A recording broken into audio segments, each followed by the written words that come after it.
Cup, they've done GT Open, they've done a little bit of British GT, yeah. So Jamie, who, as you were saying earlier, is about to be upgraded. Replay here of errantness, and that's why Jamie Stanley's car, or Laurent Demeus, was facing the wrong way, because there was obviously damage and contact with number 20 Mercedes, so that is Martin Berry. I come to Berry, not to praise. But anyway, Martin Berry gets involved with the Ferrari, turns it around, and the lead car of James Collado goes through then. And his advantage, 26 seconds over Simon Gachet. Now, Gachet is on 6 pit stops. I think all of those are imposed, aren't they? I think so. Yeah, I can't think back that one wasn't. Yeah, I think that's legit up there. And then Al-Faisal Al-Zubair is on really 6 pit stops as well. Yeah. So the top 5 are all on 6 completed imposed pit stops, albeit some of them are showing as having completed 7, but they do not count towards the tally. And then in 6th place, you've got behind the wheel of the number 66 car, which has gone back to showing as being Matteo Drudi again, once more by the look of things, but confirmation we had that was not the case a while ago. So whether he's caught the switch again and flicked it back, because the car hasn't been back into the pit lane subsequently, has it? No. But that will be Dennis Martial still. And that is showing as 8 pit stops, but at least one of those will not be counting. More debris on the track, and this time it is one of the markers that goes on the inside of the corners. So it's one of the plastic markers to stop too much corner cutting going on, has been picked up and has strewn itself onto the circuit. As into the pit lane comes the Team Baron Motorsport Ernst Kirschmeier number 91 Ferrari. You can see all of the black marks down that rear wheel arch with all of the pickup on the circuit, all of those marbles that are being spread around, just absolutely coating the rear wheel arch with the rubber. New set of Pirellis being put on, the amount of dust that's coming out as well when they started to change these tyres now, and you can also see that the lights around the circuit are fully illuminated, and we are heading towards sunset as well here in Yas Marina. Won't be that much longer before what is the last little bit of daylight disappears out of the sky, and then the remaining part of the race will be into darkness. So I still think, please prove me wrong if you are convinced of this, Mark, but I think number 66 Audi is still 1 pit stop ahead of everybody else. I agree with you. Yep, so I agree. By my reckoning, I think they're 8, 7 count. 7 count. The 8th was not a minute and 40. So in terms of regulation pit stops, they have done 1 more than anybody else, which puts them in the pound seats. Because they are, yes, at the moment, we'll have to wait for them to come back over the start-finish line to work out what the relative gap is. But yeah, in theory, they are a minute and 40 in hand in the bank compared to anybody else. And as we await the arrival of Dennis Martial over the start-finish line, the relative car gap between himself in 6th place and the car that leads is 46 seconds. So he's probably got about a minute in hand, hasn't he, at this stage? Yeah. Looking at the battle here that's going on for 2nd and 3rd place, Simon Gachet still pushing as hard as he possibly can. Al-Faisal Al-Zubair has been right behind him for a good period of time, but still hasn't been able to unlock the door to 2nd place in this race. The Mercedes again picking up the toe from the Audi, but a bit like we've seen earlier on between Audis and Mercedes, they're not easy things to get by down the straights. And also now into the pit lane, you can see the big bite taken out of the front of the Martin Barry SPS Automotive Performance Mercedes, from where he made contact with the tail end of Laurent Demeus, and haven't really seen what the subsequent damage was to the tail end of the Ferrari, but doesn't look good for the Merc, does it? No, there was a big spring, I noticed, that went bouncing across that runoff zone, but certainly it was a big hit. And Martin Berry is not an inexperienced driver, so it was a big whack. And this is the battle between Simon Gachet and Al-Faisal Al-Zubair for 2nd place at the same part of the racetrack, down towards 7 and 8. And the Audi gets all squirrely under braking, and Simon Gachet exits stage right. And Al-Faisal Al-Zubair will seldom have an easier pass than that. Yeah, you could just see the telltale signs of smoke that it was locking up under braking there from Simon Gachet, and then tried to get the car turned into the corner, realised it wasn't quite going to happen, so had little choice but to take off some of the steering input going into the car to try and get the car rotated properly. Into the pit lane is the number 43 Ferrari, and I think we might also be able to hand down to Alan Hyde. Oh, well, that would be joy. Unfortunately, I haven't been able to hear you for the last 20 minutes or so. That's not a bad thing. No, I missed you terribly because clearly I've missed quite a few things while I've not been able to be in touch with you. I couldn't talk to you or hear you, so it was a little bit of a problem. We seem to have the technical problems resolved now. So the number 8 machine, as I'm sure you have reported, is being worked on inside the garage at the moment with 2 mechanics actually lying on top of the engine, trying to rectify whatever is wrong with the D2 liveried car. And in the neighbouring garage, well, one garage but one, the 2C's Motorsport car is clearly having a problem, and maybe James Cottingham can tell me what the problem is. So it's not been our weekend so far. We've had a couple of problems. We had an engine the other day on free practice, and earlier on in the race we had a loose camber adjustment on the top wishbone, which made the steering go a bit weird. But just now we had a brake disc explode on Lewis, so the guys are frankly trying to sort of replace everything on that corner. But as you can imagine, the disc has just ripped through the body and the lines and everything. So it's yeah, I think they'll do their best to get us back out, and it'll just be more of a practice. It should be you in the car now, should it? I was due to get in at 10 past, so yeah, as of now, I should have been in 3 minutes ago. Yeah. And how long do we think this might take? It looks like it's going to take a while from now. To me, I mean, there's at least 25-30 minutes worth of work to do there. Not least because it's just, there's a lot of damage that's been done. So I'd imagine getting stuff located and put it is going to be tricky. But they've got the bits, and I know they'll do their best to get us out again. James, thank you very much indeed for having a chat to me. I also have an update for you both that you will need to know about David Fairbrother, because we saw him earlier on with a very painful lower arm. I've seen him now. He's got a smile back on his face, which is really good news. And clearly he had the choreography of when he saw me next already worked out, because he had a pair of stripy underpants in his hand, which he then threw into the bin. It was all very theatrical, and I'm very grateful that he did it, because it gave me a good giggle. It also meant he's back to his normal self. He has torn a few things in his arm, so he's still a little bit uncomfortable. So too is Hunter Abbott, and Hunter Abbott had that accident on the first day of testing, didn't he? Yes. Didn't realise, but it caused him quite a problem with his neck, and his neck is all strapped up. He was just going off for some physio on his neck when I saw him about 10 minutes ago. Okay. So that is my update from the 20 minutes I've not been able to communicate. Don't go far. First of all, thank you for the David Fairbrother news. Where pants are concerned, as ever, you are well briefed. Secondly, you may not have noticed this, but we are very befuddled by the fact that Mauro Engel has been back out and done a couple more laps. I beg your pardon. I thought it was in a swimming pool. Well, so did we. But honestly, I thought I was seeing things. Mauro Engel's car has been back out. It's done another couple of laps, and it's now gone back into its garage. And I'm not quite sure how you ask a German person WTAF, but would you mind awfully? Because I just can't get my head around this. I think it's the same in German, if I'm perfectly honest. Fair enough. But I saw this car go down the pit lane, and I thought, sure, that's the Grupper M Mercedes. And then we saw it on the pictures having a pit stop, and it went back out and it's come back in and gone into its garage. And okay, yes, maybe they've done something and they just want to check it over, but I'm very, very perplexed. I'm not so perplexed as you are. I think what happened was the team heard he was in the swimming pool and I thought, we're not having this. We're still at the circuit. He can go out and do one lap. I'll find out for you. Thank you very much. Excellent. And we're glad that David Fairbrother, after his incident earlier on, is back to his jolly self. Right, is there anything else we need to catch up on, or are we more or less on top of this? Interesting that the 2C's Mercedes of Lewis Williamson was an exploding brake disc, not just a puncture, but the disc cut through the tyre.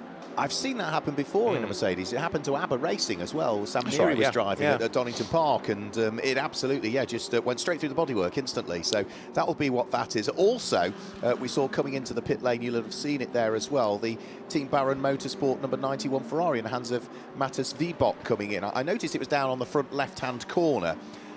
Unfortunately, by the time I'd sort of worked out what it might be, which was either a possible puncture, the next time I looked at the screen, either the wheel wasn't there or they'd already removed it from the car. But I don't know which one of the two, whether it came into the pit lane with a puncture and the front left wheel was removed, or whether it came into the pit lane on 3 wheels because the wheel is elsewhere around the track. What did happen, though, was the car was put onto its dollies and pushed straight back into the garage, and hopefully Alan Hyde might be able to shed a bit of light on it. Well, no, I'm just wondering whether the Mercedes has gone back out on the circuit. It's in the pit lane still, Alan, at the moment. Okay, I just saw a car leaving the pit lane from that berth in the pit lane. So, okay, well, I'm not there yet. So let's find out when I get there. The number 20 car has been wheeled out of its garage, is being dropped down off its jacks, is down pit lane and about to rejoin. That's the number 2020. Yeah, that's the car that was in the hands of Martin Barry when it made contact with the tail end of Laurent Demise and caused damage to the front end of the Mercedes. So quick work effected by SPF's Automotive to get the car back out, but it's now in the hands of Dominic Baumann, so they have taken the opportunity to switch the drivers. That'll be quicker then, because Dominic is the absolute star in that. And there, look, the Santaloc Audis sorting themselves through the traffic, but 25, Owen Bastard delayed, and so Simon Gachet stays ahead of him. Now, also in terms of regulation pit stops, 25 is on the magic number of 6. That's Eduardo Cosseteng getting out of the BMW, and the distinctive shape of Darren Lung is going to take over number 42 BMW. It's worth watching this battle between the two Audis, but also keep an eye on the Ferrari behind, because that is Alessio Rivera that is closing in as well. So for 3rd, for 4th, for 5th, they're all starting to get together, Alan. I'm going to try and answer your problem now, because Mauro Engel is talking to one of the team. The bonnet is up on the car is in the garage, and the team explaining something to Mauro. Yes, please. Can you explain? Sorry, we all thought we were going ever so slightly mad. What's going on? No, we didn't try to gain back 150 laps or whatever it was. That would have been a bit... I never had you down as a quitter, but... no, we definitely never give up, but that would have been a bit ambitious. What was going on? No, we took the time to repair well and check the car. Right, okay, and was it all okay? Yeah, car's all good now. Such a disappointment. I actually haven't spoken to you following it, but what a horrible way to start the first hour, 2 cars. Yeah, look, I feel really sorry for the whole team, because like I said earlier, you know, they really worked very, very hard, and it's disappointing to have 2 cars, you know, starting 1-2 and after not only less than 2 hours have both cars in the pits. So anyway, we'll regroup. We'll come back stronger. I mean, you know, we know this is motor racing and these things can happen. So we'll move on and come back stronger. Well, thank you very much indeed for being so happy to talk to us over the course of the weekend. Cheers. Let's hope we get a good race and a good show from the guys in the race. And yeah.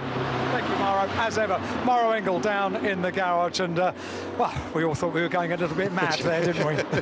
He's a star of a man, Mauro Engel. He's an absolute character. I mean, Alan and I've touched on this before, but you can tell that he spent time in Australian motor racing in V8 supercars, where everybody in that is fan and media friendly. And you know, we saw him in British F3 many years ago in the DTM, went out to Australia, but yeah, not only is he a great character out of the car, he's an incredibly fast and smooth and error-free driver behind the wheel, and a mainstay of Mercedes' success in GT3 racing, and long may that continue. Great character.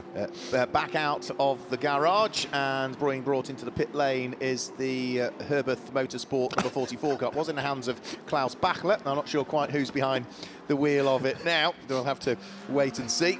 Sorry, I'm giggling. Go on, do tell. Well, only because literally it has just appeared on the communication system between the teams and race control from Gruppa M Racing. Dear all, I have to retire the cars 89 and 98 from the race.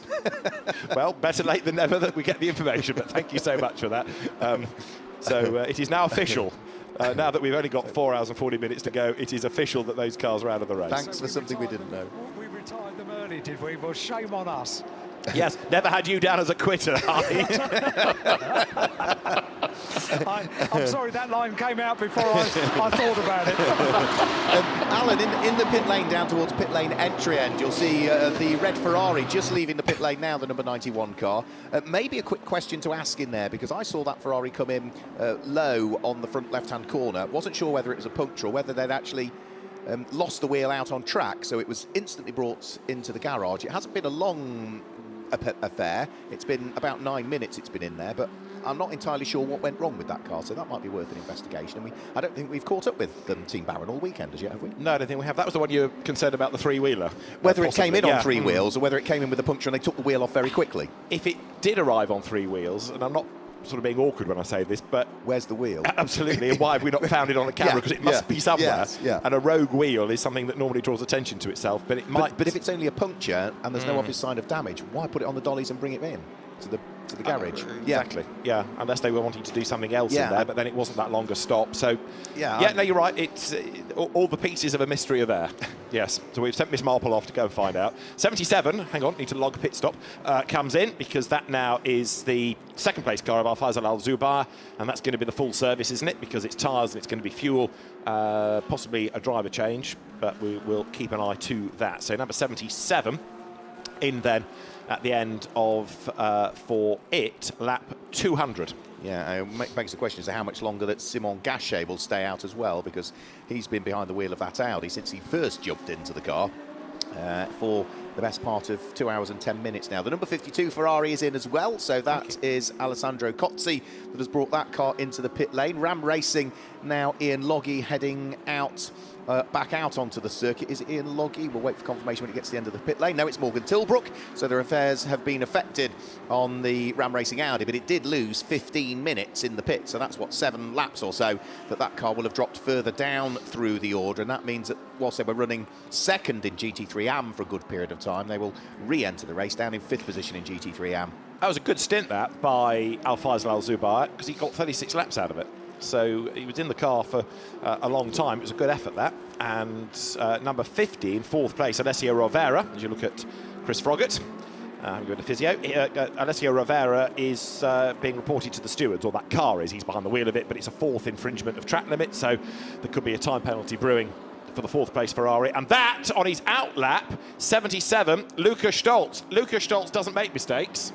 I am going slightly mad. What has he done? Luca Stolz is off the racetrack. And that's at turn 5, I think, is it? Is that turn 5, the hairpin, where he's run a very long way wide? Where Backler did it earlier. Absolutely, exactly the same spot. So on his out lap, Luca Stolz, here's the replay, gets up the inside in the traffic, just out-brakes himself. I think that was purely late braking, so committed to get past the slower car.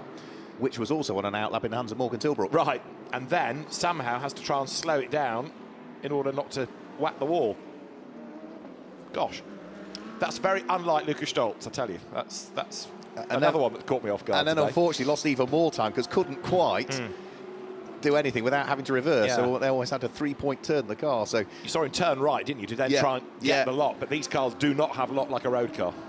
No, not at all. So big time loss there for Luca Stolz, and a brilliant ability to get that replay. Well picked up by the camera crew to feed us back as to exactly what happened there. So there's a number 75 car. That car is still leading Pro-Am. Martin Conrad behind the wheel for the first time. So he is now half an hour into, I'm going to say, his first stint in that car, isn't it? It's been very late on that Martin Conrad was in there. Don't think we've seen Martin Conrad behind the wheel at all. Right. So he is probably, I would imagine, the very last driver on the entry list to jump behind the wheel of a car in this race. Yeah, I mean, there are one or two that will never get to drive. Yes, but of those that are in a position to, you're right, yeah. Well, it was worth getting up early for, wasn't it? I mean, he could have leisurely breakfast this morning. Absolutely. We are at nearly 5:30 local time, and finally he's in the car. He'd have even had time to meet Maruengo in the pool an hour or so ago. What I missed. Yes, he says.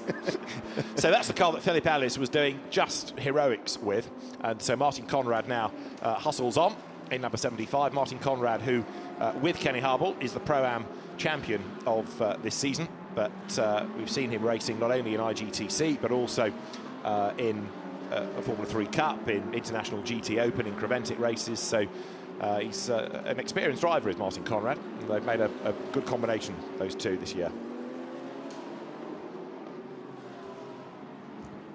So with 4.5 hours just over, still to go, the race-leading Ferrari comes through, that being James Colado's car, and the AF Corsa run Ferrari then 35 seconds ahead of Simon Gachet. Where is number 66 in all of this? So Mattia Drudi is down in 5th place, but in contention still, number 66, with that minute and 40 seconds in hand on being one pit stop ahead. And that is the actual Mathieu Drudet now, rather than the Dennis Martial version of Mathieu Drudet. Oh, is it? I don't know. Which was the Ferrari you wanted me to investigate? The 91, the Baron Motorsport car. It's down towards pit lane entry, Alan. OK, can you tell me which garage it should be in? It's not in the garage now, it's back out on track. But oh, I see. It lost a chunk of time. Right, OK. And so we just had question marks hanging over on it as to whether it came in with a puncture. OK. Or whether it came in on 3 wheels. OK. So there is our race leader, James Collado, making his debut in the Gulf 12 Hours, as we heard at the very top of the programme. He's now completed, or that car, at least in the lead of the race, has completed 203 laps and is about to work its way down towards turn number 9, leading on road by 35.5 seconds from the Audi, the Santalop Junior Team Audi of Simon Gachet. Erwin Bastard at the wheel of the second of the Santalop Audis, the number 25 car, is a further 2.1 seconds off that. Alessio Rivera is only a further second off that, and then Mathieu Drudet is, or still Dennis Martial rather, is now further 6.3 seconds off that. So it's still showing on the timing screen as being Mathieu Drudet, but we gather it is still Dennis Martial that's behind the wheel of the number 66 car. So actually for second, third, fourth, fifth places, there's actually only about 10 seconds between all of them at this stage. So there was no puncture. The problem with the Baron Motorsport car was the thread. So it just wasn't threading quite correctly. That was the problem that they had. Ah, right, okay. But the car was down on the left-hand side as it came into the pits, I thought. They had a problem with the threading. Ah, right, okay, so that was the issue. Right, thank you, Alan, for tidying that one up. Again, it just left a few question marks that we couldn't quite work out. I also noticed back in the pit lane, you mentioned, Alan, that the number 20 Mercedes was leaving the pit lane, and I suggested that Martin Berry, after his incident with Laurent Demise, had caused damage to the front of the car, and it then been taken over by Dominic Baumann. But that Mercedes is back in the pit lane. It looks as though they are applying more gaffer tape to it at the moment. The cameraman is there picking up on it at the moment, but the car, I think, only came out and did maybe one extra lap before it was instantly back in the pit lane. So clearly there might be a few more issues with that car than the team initially thought would be the case. So we're heading towards 4.5 hours to go. You can see the lux level getting ever darker. Local time here in the UAE is literally just coming up to 5:30 in the evening, and by the time we get towards 6 o'clock, we will be, certainly as you look towards the skies, in full darkness, but such is the fantastic floodlighting around this circuit, it will still feel like daylight for the drivers. But the one thing it does do is just focus all of the light on the piece of tarmac that they're aiming towards. So it really does come to life, this circuit. You see already the spotlights glinting off the shining bodywork in these cars. So James Collado pressing on. The last lap that he did in clear traffic was a 1 minute 53.287, which is not quite as quick as some out there. Marvin Kirchhofer did a 1 minute 52.9 last time through at the wheel of the 8th placed number 88 McLaren. That's the car that currently is second in Pro-Am at this particular stage. So another lap about to be chalked into the book by James Collado, still continuing to lead, and he is now on lap number 206. So wriggling his way through the traffic, the WEC GTE champion, along with Alessandro Pierguidi from this season, makes his way down towards turn 6 through the back markers. He's got the Porsche just up the road to negotiate, which is this metronomic 911 from the Cup class of Ashish Patel now, the Alex Fontana and Ivan Giacomo shared car. And the only reason that draws attention to itself, really, is because of its great colour scheme. But it just goes round and round and round and round. And that is exactly what the Cup class is designed to do, to give people track time. Comes then into the chicane, but behind the Mutrans, they're 3 laps adrift of that car, so they're together on the road, but they're not having a battle for position. Yeah, I mean, that car that leads the Cup class has largely had the pace all weekend, hasn't it? Yeah. It hasn't necessarily led every session in the Cup class, but it's largely you scoop up all of the drivers together, and it's the better package in terms of equalising the driver pace for them all. So I'm not surprised that it is at the moment leading that Cup class, and leading it reasonably comfortably, I've got to say, because it is, yeah, as you said, yeah, three laps up the road from the next of the cars in the Cup class. So traffic dealt with by James Collado. You can now all of a sudden see that just a few laps after we had a fair amount of daylight, that down in towards the braking area here at turn number 6 and turn number 7 into the chicane, all of a sudden it looks rather dark, does it? The headlamps on the cars looking ever brighter. The W Hotel here at Yasra Marina over the top of the circuit at turn number 13 and 14 starting to glisten also in the diminishing amount of daylight that we've got. So the information from race control is now we have hit 5:30, lights on. So all of the cars now being instructed to turn their lights on, and for most that is not a problem. Into the pit lane comes Simon Gachet, so from second place into the pit lane comes the number 26 Audi. This is to tick off another one of the imposed pit stops that needs to take place, and we'll have to wait and see as to how quickly they can get that car back out there, because I think they might have lost a few seconds in the pit stop this time through. It's just going to go the wrong side of 1 minute 40. But they did have a 5-second penalty to serve for the dreaded track limits. Okay, in which case then, yeah, 1 minute 47. That's fine. Leaves 2 seconds on the table. Yeah, that'll do. Yeah. And so that car did 37 laps in its last stint, which was quite impressive. You can see the way that drivers have been pushing or teams have been pushing them. And number 50, second on the road now, Alessio Rivera, is also going to get a 5-second penalty. I mentioned that was being looked at, but it's come through. So 5-second penalty for what becomes the second-placed Ferrari. It's currently an AF Corsa 1-2. Gabriele Lancieri with that diffuser getting ever more raggy. Well, we picked it up earlier on, but now that the sparks are coming from it, if it doesn't shake itself off, the scrutineers are going to want that in, surely. Yeah, I mean, the one thing they won't want to do is take it off the car, really, because that offers so much aero to the back of the car. Now, probably better to keep it on and limp round with it not being quite as effective at the back, so they'll want to gaffer tape it up and do what they can to stop it dragging down on the circuit. But yeah, it's ever more obvious. Now it's getting darker. You can't not see the orange sparks coming out of the back. Never let it be said that David Fairbrother does not adhere to rules, because there is a red line that means he can't go in the pit lane, and he refuses to step over it. Well done. Don't you worry, I'd like to keep on the right side of Mr. Stefan Rittel. No, I don't like to upset him. Quite right too, and nor should any of us. Now, I'm pleased that you're joking and smiling, because you weren't earlier on. You're in a lot of pain. Alan, there's a few times I don't smile, and it hurt earlier. It proper did hurt, yeah. So, can you explain exactly what happened? Well, we obviously we'd been through the full course yellow. Everything had we'd panned out. We'd gone to the safety car. I looked in the mirrors, and to my horror, there were about 16 GT3 cars behind me. So I thought, I better let these men go, because they're like axe murderers, aren't they, them guys? so we. I let them pass. Everything got on nicely, and there was me and 2 more Cup cars, and I thought, oh well, pleasant evening in desert, just driving round. Next thing, it starts chuffing raining, and the next thing, everything's going on, and I think 4 or 5 laps in, I must have dropped a right rear onto the paint at turn 1. As soon as it's on the paint, yeah. And it just went in. It went in really, really hard, and hit the front, hit the back, and I banged my shoulder on the edge of the seat. So, how is the shoulder? You haven't broken anything, have you? No, it's just muscle damage. Yeah, just a bit of tear. But you know, for all the seasons I've raced since 2011, and I've always worn my lucky stripy pants, and David Addison is very, very taken with these pants. So, Mr. Addison, no more stripy pants. I'm glad you're back to full fitness. Thank you. Nice to see you, Alan. To see you, David. There we go. So we've now got the full story. Well played, Alan. Brilliant. David Fairbrother, great character. He describes himself as a truck driver from Halifax. He's more than that, because he has a big pallet business. But yeah, a great character. And Mark, that's what this event needs, and it's partly all about, isn't it?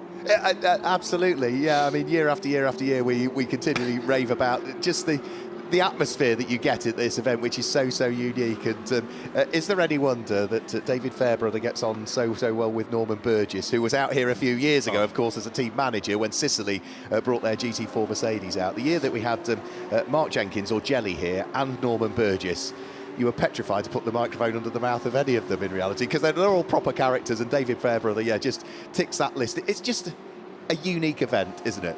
It is. It's serious, but it's also relaxed. But it's also one of the great things about motor racing, that it brings people from all walks of life, you know, from all backgrounds. There are people that come into this. David Fairbrother talking about racing since 2011, which is relatively recently. Yeah. And there are lots of people that discover motorsport, you know, as children and grow up with it, wanting to be racing drivers. There are other people that, you know, build a business, they buy a fast car, they come across a track day, they suddenly realise that you can go racing at different levels and fall into it very late in life, you know, and have never been motor racing fans even. They just like driving fast cars, driving nice cars. Right, this is number 50, Alessio Rivera, into the pit lane, and with 5 seconds extra, of course, to serve. So refuelling taking place, brand new boots going on, and we'll have to wait and see as to whether driver changes taking place. There will be, because there's somebody suited and booted and ready to get in at the back of the Ferrari, Alan. Can I just finish off from the David Fairbrother comment? Please do. Because I've just realised that David is a proper Yorkshireman. And the reason that I say that is that after the theatre of throwing his pants away was finished, he picked them up, of course, and put them in his case.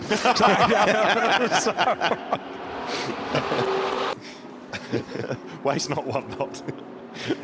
So, thank you, Alan, for that. I think we've possibly now got to the end of the underwear story. But you never know with David Fairbrother. Right, they are going through the driver change of Davide Rigon, of Nicholas Nielsen, and of Alessio Rivera. And I think Davide Rigon gets back behind the wheel of the Ferrari, ready to blast back into the race. He was saying at the end of his first stint, wasn't he, that we're not the quickest today, but we'll see. Well, they're still in the mix. They are very definitely there or thereabouts. And that car now has just done its 7th mandated pit stop.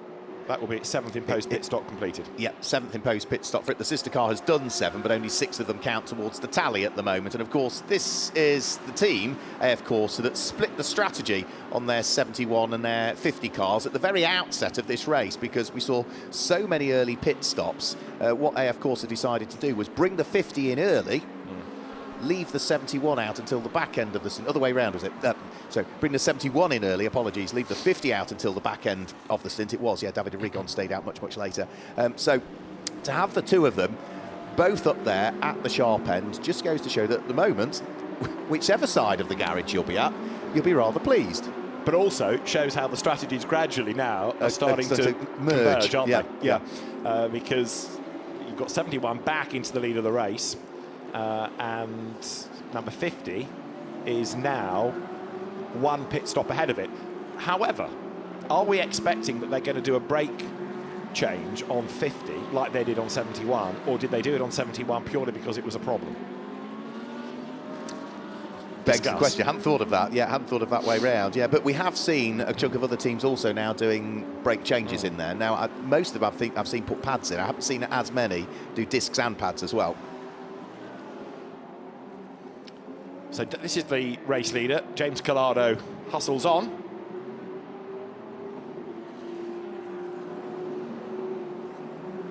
And lap 211, we are currently working. So as the Ferrari storms clear.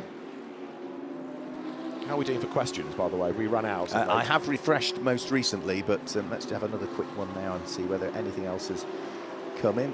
No, the last one that we had was a while ago now. We did have somebody asking us about, because I've just seen messages that have been pinging around on our WhatsApp group. Somebody, what's your favourite snacks and pastries in the commentary box, or snacks to have? Well, any that arrive, I think, will be the correct answer to that, because we're about at that time of day again, aren't we, where delivery is expected any moment from our Deliveroo or other providers are available. Yes, the next snack might be my own arm if things don't improve, but yes. So into Audi battle once more. This is Erwin Bastar under enormous pressure here from Matteo Drudi, and this is for position. Drudi looking to sneak his way through and up the inside, and goes through to take up what will be 2nd position overall on the road now. So a change of order for the 2 Audis, so it is now the Team Treso car of Matteo Drudi, albeit I say that, we say it's Dennis Martial still behind the wheel. Dennis Martial, I should say. Transponder is still not in the correct place on that car. That has now brought that car up into 2nd place, and Erwin Bastar is now down into 3rd position. So it's Ferrari, from Audi, from Mercedes, from Audi, from Ferrari, the top 6 as things currently stand. But quite how long it's going to be in that order, we'll have to wait and see, because now that David Arrigon has jumped on board the number 50 Ferrari and got it back out onto the circuit, it might have dropped to 6, but he will be looking to try and hunt down the 5th place car of Lucas Leggeret, who was not going to be that far up the road, I don't think, once the Ferrari's fully up to pace. Yeah, there is Owen Bastard hustling on in number 25, 66, Dennis Marshall, then having now jumped ahead of him. That gives you that change for second position, as you say. The 2 Audi teams switch over. There's yet another penalty coming, and it's number 55 Ferrari for track limits this time. So when that car comes in, Stefano Costatini will bring it in, he'll get the penalty. So yeah, now Dennis Marshall up into that second spot, having got himself ahead of Owen Bastard. He's on a mission, isn't he? He's building up the gap nicely, he's pulling away. And remember, number 66 Audi is effectively ahead on the pit stops. It's now been joined on the 7 by number 50, but it's ahead of number 50 on the road anyway. So it's still number 66 in the box seats, and as Stuart Hall was discussing with us when he came up earlier on, getting those regulation pit stops done earlier then gives you a bit more flexibility late race. 25's pit stop noted, so something's happened at Sansalot. Alan, sorry, yes, hello. Just a quick good news update for the 58 Mercedes. Do you remember we spoke earlier on to Manuela Gostner? She now has her helmet on. They are polishing the headlights of the car. She's about to get into the car, and I think we're about to see the green Mercedes back on track, which is good news. It is. Now, thinking Mercedes, before you go too far away from Mercedes land, can I encourage you back to number 75? It's Martin Conrad in the car, but Philip Ellis has been such a hero in this race. He's got the car into 4th place overall and leading in Pro-Am. If you can find a Philip Ellis or coax him out of his villa, then we'd love to hear from him, because he's been one of the real heroes of this race. Leave it with me. Consider it left. Thank you very much. Right, number 8 Mercedes here, Morgan Tilbrook. And he's found himself, as you can see, in the traffic, trying to get past Johannes Elger in the Porsche out of the chicane. Lukas Stoltz now down in 7th place. That car is also now back on an even keel on pit stops, isn't it? That's now on 7, like number 50 Ferrari and 66 Audi. Yes, it will be. Yeah, it will be. Yeah. So through and up the inside goes Morgan Tilbrook. Was that on Johannes Elger, or is that Tom Bonan? It's just, it'd be number 48 car showing us Tom Bonan at the moment. In which case it's for position, therefore, isn't it? It will be. Place. Yeah, so it will be. That will be a change for order there. Tom Bonan going through, and instantly then just needing to stay offline, because Lukas Stoltz fires the Mercedes up the inside, looking to try and place a further lap on these cars, and Stoltz can't afford to be hanging around now, because, of course, at the very start of his stint on the outlap, went and lost time with that brake lock-up on cold tyres heading in towards turn number 5. So Stoltz now on a mission, because it's not just a good position and finish in this race that he needs. If he were to win it, mathematically, it could put him in a very, very strong position for the Intercontinental GT Challenge. But we've still got another 4 hours and 15 minutes to go. And as ever, the story is nowhere near unfolding as yet. So James Collado still leads. There goes a 93 car. That is in the hands of Eddie Cheever III at the moment. The Garage 59 Skyback McLaren running just outside of the top 10 in 11th position. That'll put it 4th in Pro-Am though, so it's only just off the Pro-Am podium at the moment. The Sky McLaren just picked up another track limit penalty. Oh dear. As there you look at the 6th place Audi of Lucas Leggeret. So we are 17 minutes away from the end of the next hour. And another one is coming. Morgan Tilbrook is going to get a 5-second penalty as well on the next pit stop. He's not been out for long, has he, Morgan Tilbrook? Well, so totting up procedure. I say him, the car. Yeah, but it's the driver behind the wheel that will bring it in for the penalty and the next pit stop. And he's, as we've been seeing, got himself up into 17th place overall now. So up front, James Collado is the race leader on the road, 45 seconds to the good. You're looking at number 50, which is David Arrigon. Relatively recently into the car, like 7.5 minutes in, as he comes up towards the timing line.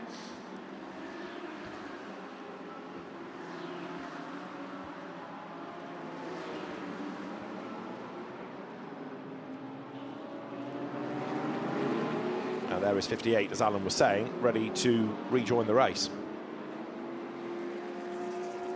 So that's the Gostner family. It will be heading back out onto the circuit after their long delay, the fuel pump issue, the radiator issue, as we heard from. So should see the Mercedes out onto track any moment now, Alan. They're ever such a nice family. I've sort of made friends with them. I think I might possibly get an invitation over for Christmas because I feel like part of the family. But it's been a really good effort by the team to get that car turned around, and this is really good news. The lights fire up, they're going through the start procedure of the car, the engine fires up, and I think the team can have a well-deserved cup of tea now because they've been working incredibly hard to see the 58 car down pit lane and back out on track. Enjoy your Christmas, Alan. So you got the car back into the race.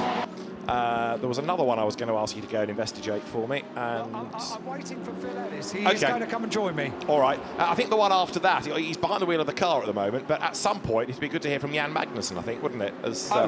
So I have. Don't you worry, I've got all of this in hand. Oh, right, okay. Just you behave yourself. Sorry. Leader is in. I'll behave. Leader is in. James Collado then comes in at the end of lap 214. And therefore, I was a bit concerned that number 50 had dropped off the lead lap. This should put them back onto the lead lap, shouldn't it, with that car in to serve a pit stop. So it has done on that last stint. 29 laps, that's not very many. Out on circuit, we've now got Dennis Martial picking his way through the traffic. So that was Isa Al Khalifa at the wheel of the number 1 2C's Mercedes that he threaded his way through and past, because Dennis Martial will want to make sure he keeps cracking on. In fact, is that the Petro delle Guanti car? It is actually. It's the sister car to it. So it's the number 99 rather than the 66. Now that you can see the front of the car, you can pick up on the coloration at the front of it. So work going on what was the race leading car in the hands of James Collado. This will now put this number 71 car onto 7 of the 10 imposed pit stops that it needs to do. So it means that it now is in reality on the same page as the book as the number 66 Audi, but it will lose the lead of the race as a result of coming in. In terms of Pro-Am, well, that's still being led by number 75 in the hands of Martin Conrad, the Sun Energy won by SPS car, and leading the GT3 Am, twas ever still, number 61 Philippe Perret. That car, finally, having got behind the wheel. Yeah, he got behind the wheel a while ago. They're 2 laps ahead, but did that car not have a penalty hanging over it or something hanging over it? They served it. It had a stop go of 14 seconds, but they got that out of the way probably about an hour and a half ago, I think now. Yeah, so Philippe Perret finally has been dusted off and brought out to race. Yes. An experienced Ferrari racer is Philippe Perret, an Asia-Pacific champion. His son, Louis, who is the global head of retail for APM Monaco Fashion, which is the company owned by his mum. And away goes 92 Porsche, which is still the dominant car in the Cup class. So a rather empty pit lane. Up towards turn number 1 goes the car that we were talking about, which is now in the hands of Martin Conrad, leading the Pro-Am category, and back down to Alan, who's in the pit lane. It's about time I spoke to Phil Ellis, isn't it? Hi, Absolutely. Phil. You have had, so far today, a quite fabulous day, haven't you? Yeah, it's been a good day. It's been a very long day, of course. I think I've been in the car for 4 hours already, and I have another 3 to go, so not quite done yet. Still a long way to go as well in the race, but so far everything's looking good. You're smiling. There's a lot to smile about around this event, isn't there? I mean, it's a great track. It's a big field, so it's a lot of fun fighting through the cars. We had a little bit of rain, which was a lot of fun and very challenging as well. So, yeah, great race so far. Right, now, tell me a little bit about the team, because you've got quite a character in the team, haven't you? I mean, yeah, I did spar with them, with Martin and Kenny as well, and Dominic joined us there. So I know them from Spa, and other than that, I usually race against them. The last time I raced against them was probably Daytona this year.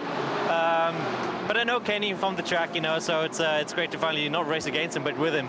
Right, now, as far as the remaining, how long have we got? 4 hours and 12 minutes. Time flies when you're having fun, doesn't it? I mean, it's a long 4 hours still, so anything can happen. At the moment, I think we're still in the lead. But yeah, I mean, it can switch in a heartbeat. Is it all pretty much okay? There haven't been problems to deal with? Not yet for our car. I mean, the sister car unfortunately is out, so that's a bummer for them. Other than that, for us, so far it's been a very clean race. Not too bad with track limits and the penalties, where they're quite harsh. So that's one of the big challenges, especially on a circuit like here. Yeah, other than that, for us, it's been a great race. So no predictions yet? No, I wouldn't jinx it, no. No, but it's looking good. It's looking very good. Thank you, Phil. Great to have a chat to you. There we go. Challenge accepted. Challenge completed. Another challenge coming up, but for now, Alan, thank you very much. We've just been watching, while you were doing that, we were having you in a little box in the corner and watching the pit stop for 66, which Kelvin van der Linde has taken over, but only after a 25-lap stint from Dennis Marshall. So 25 laps for that car, 29 for number 71 Ferrari in its previous stint. Suddenly, the leading cars quite markedly reducing the stint, and that wasn't with any interruption by full course yellow. No, not at so all. I'm slightly intrigued as to why we've suddenly got those two relatively short stints out of leading cars. Again, it might all be working backwards and how they're playing the strategy. However, without a minimum stint time and maximising the drive time for your quick drivers, it could be as simple as that. But just in contrast to what we'd been looking at from other teams, like 37 laps, we're suddenly down to 29 and 25 for the Audi.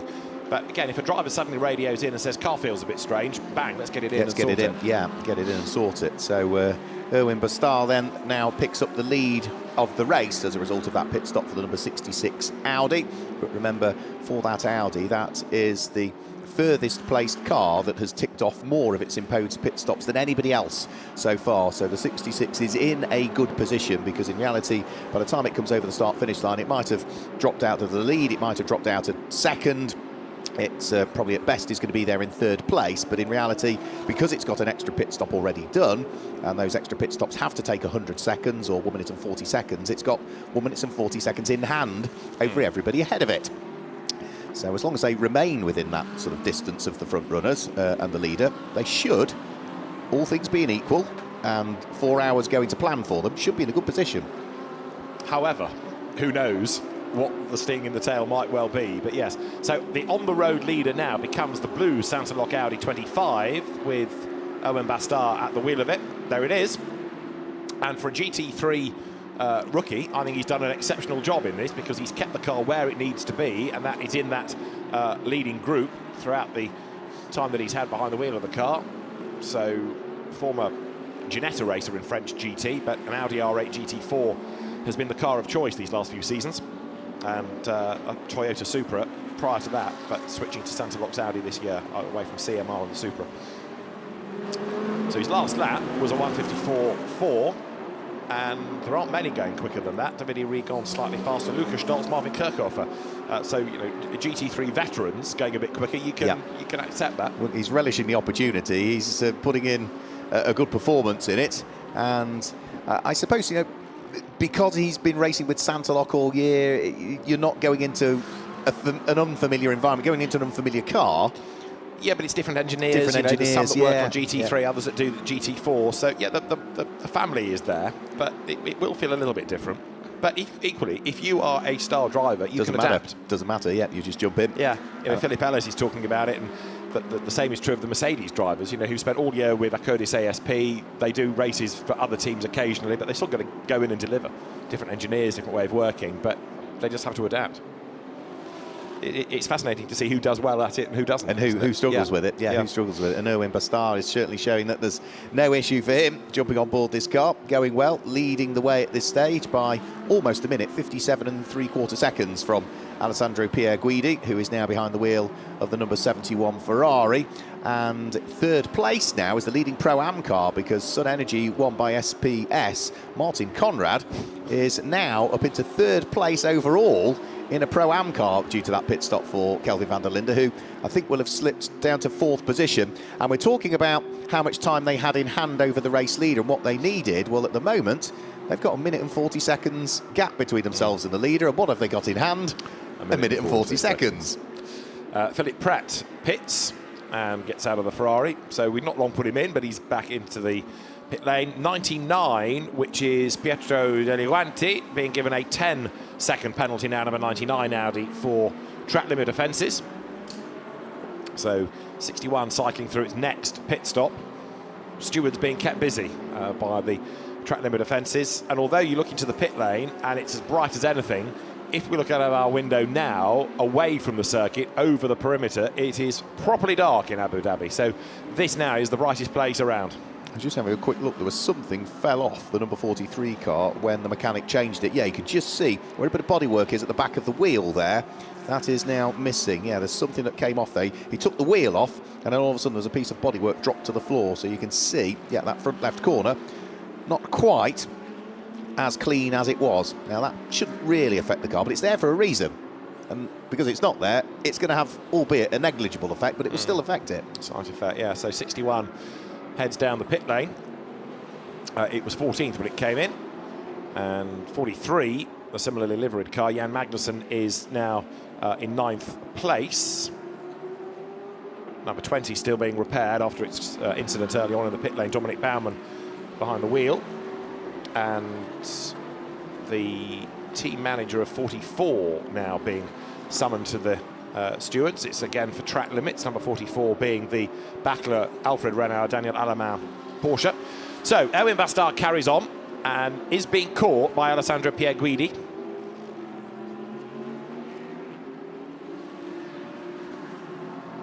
Number 66 Audi running in 4th place, and Bastard comes in this time then. So number 25 down the pit road.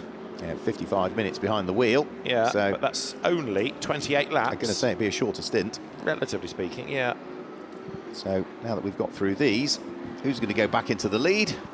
The number 71 Ferrari once more. So every time we get a race leader in, we end up, of course, with another change of lead. So at the moment, we are on to 29 separate changes of the lead at some point over the course of this race. Not 29 different leaders, but no, 29 going back and forth.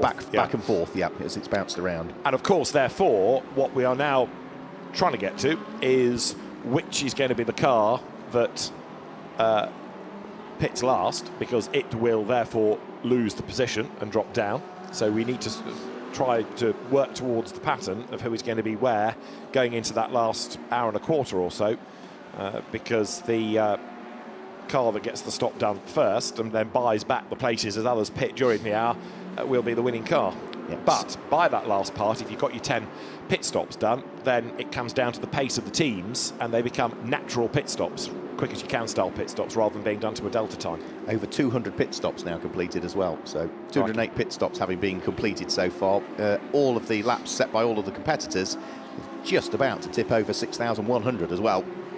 We're still on 4 safety car periods. We had 5 full course yellows there, and the only reason we've got the difference between the 2, of course, is because one of the full course yellows was just for a very small amount of debris that needed picking up, and once that had been done, we went from full course yellow back towards green, so there was no requirement for a safety car on that occasion.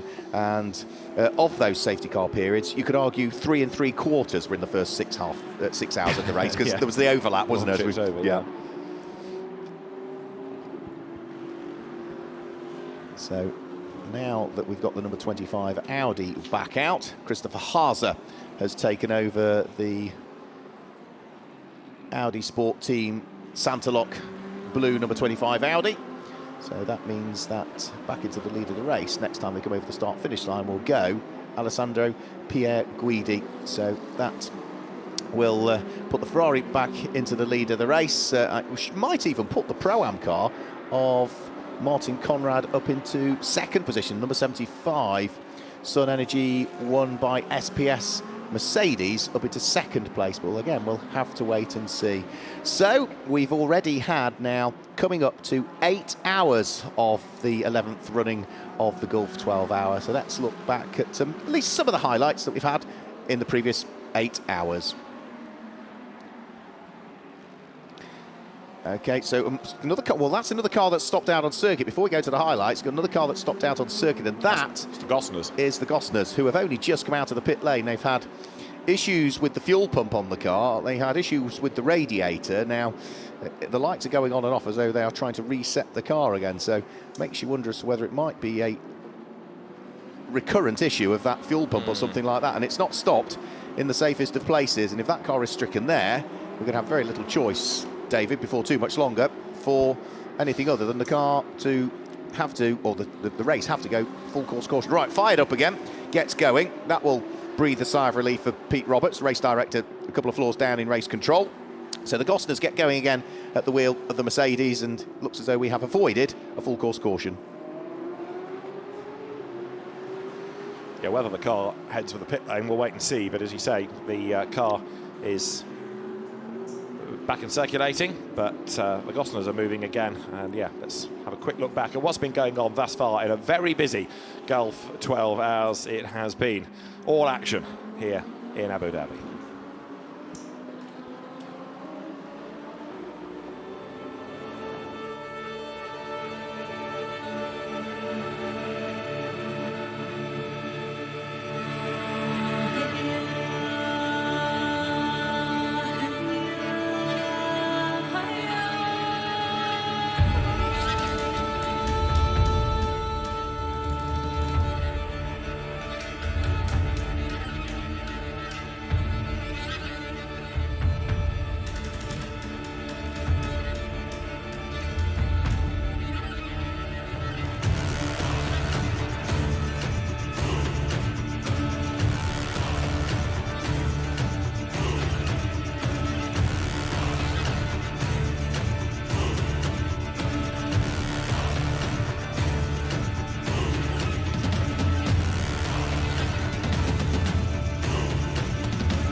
So back here at the Yas Marina circuit for the Gulf 12 hours, being led by Ferrari number 71 with Alessandro Pierguidi at the wheel.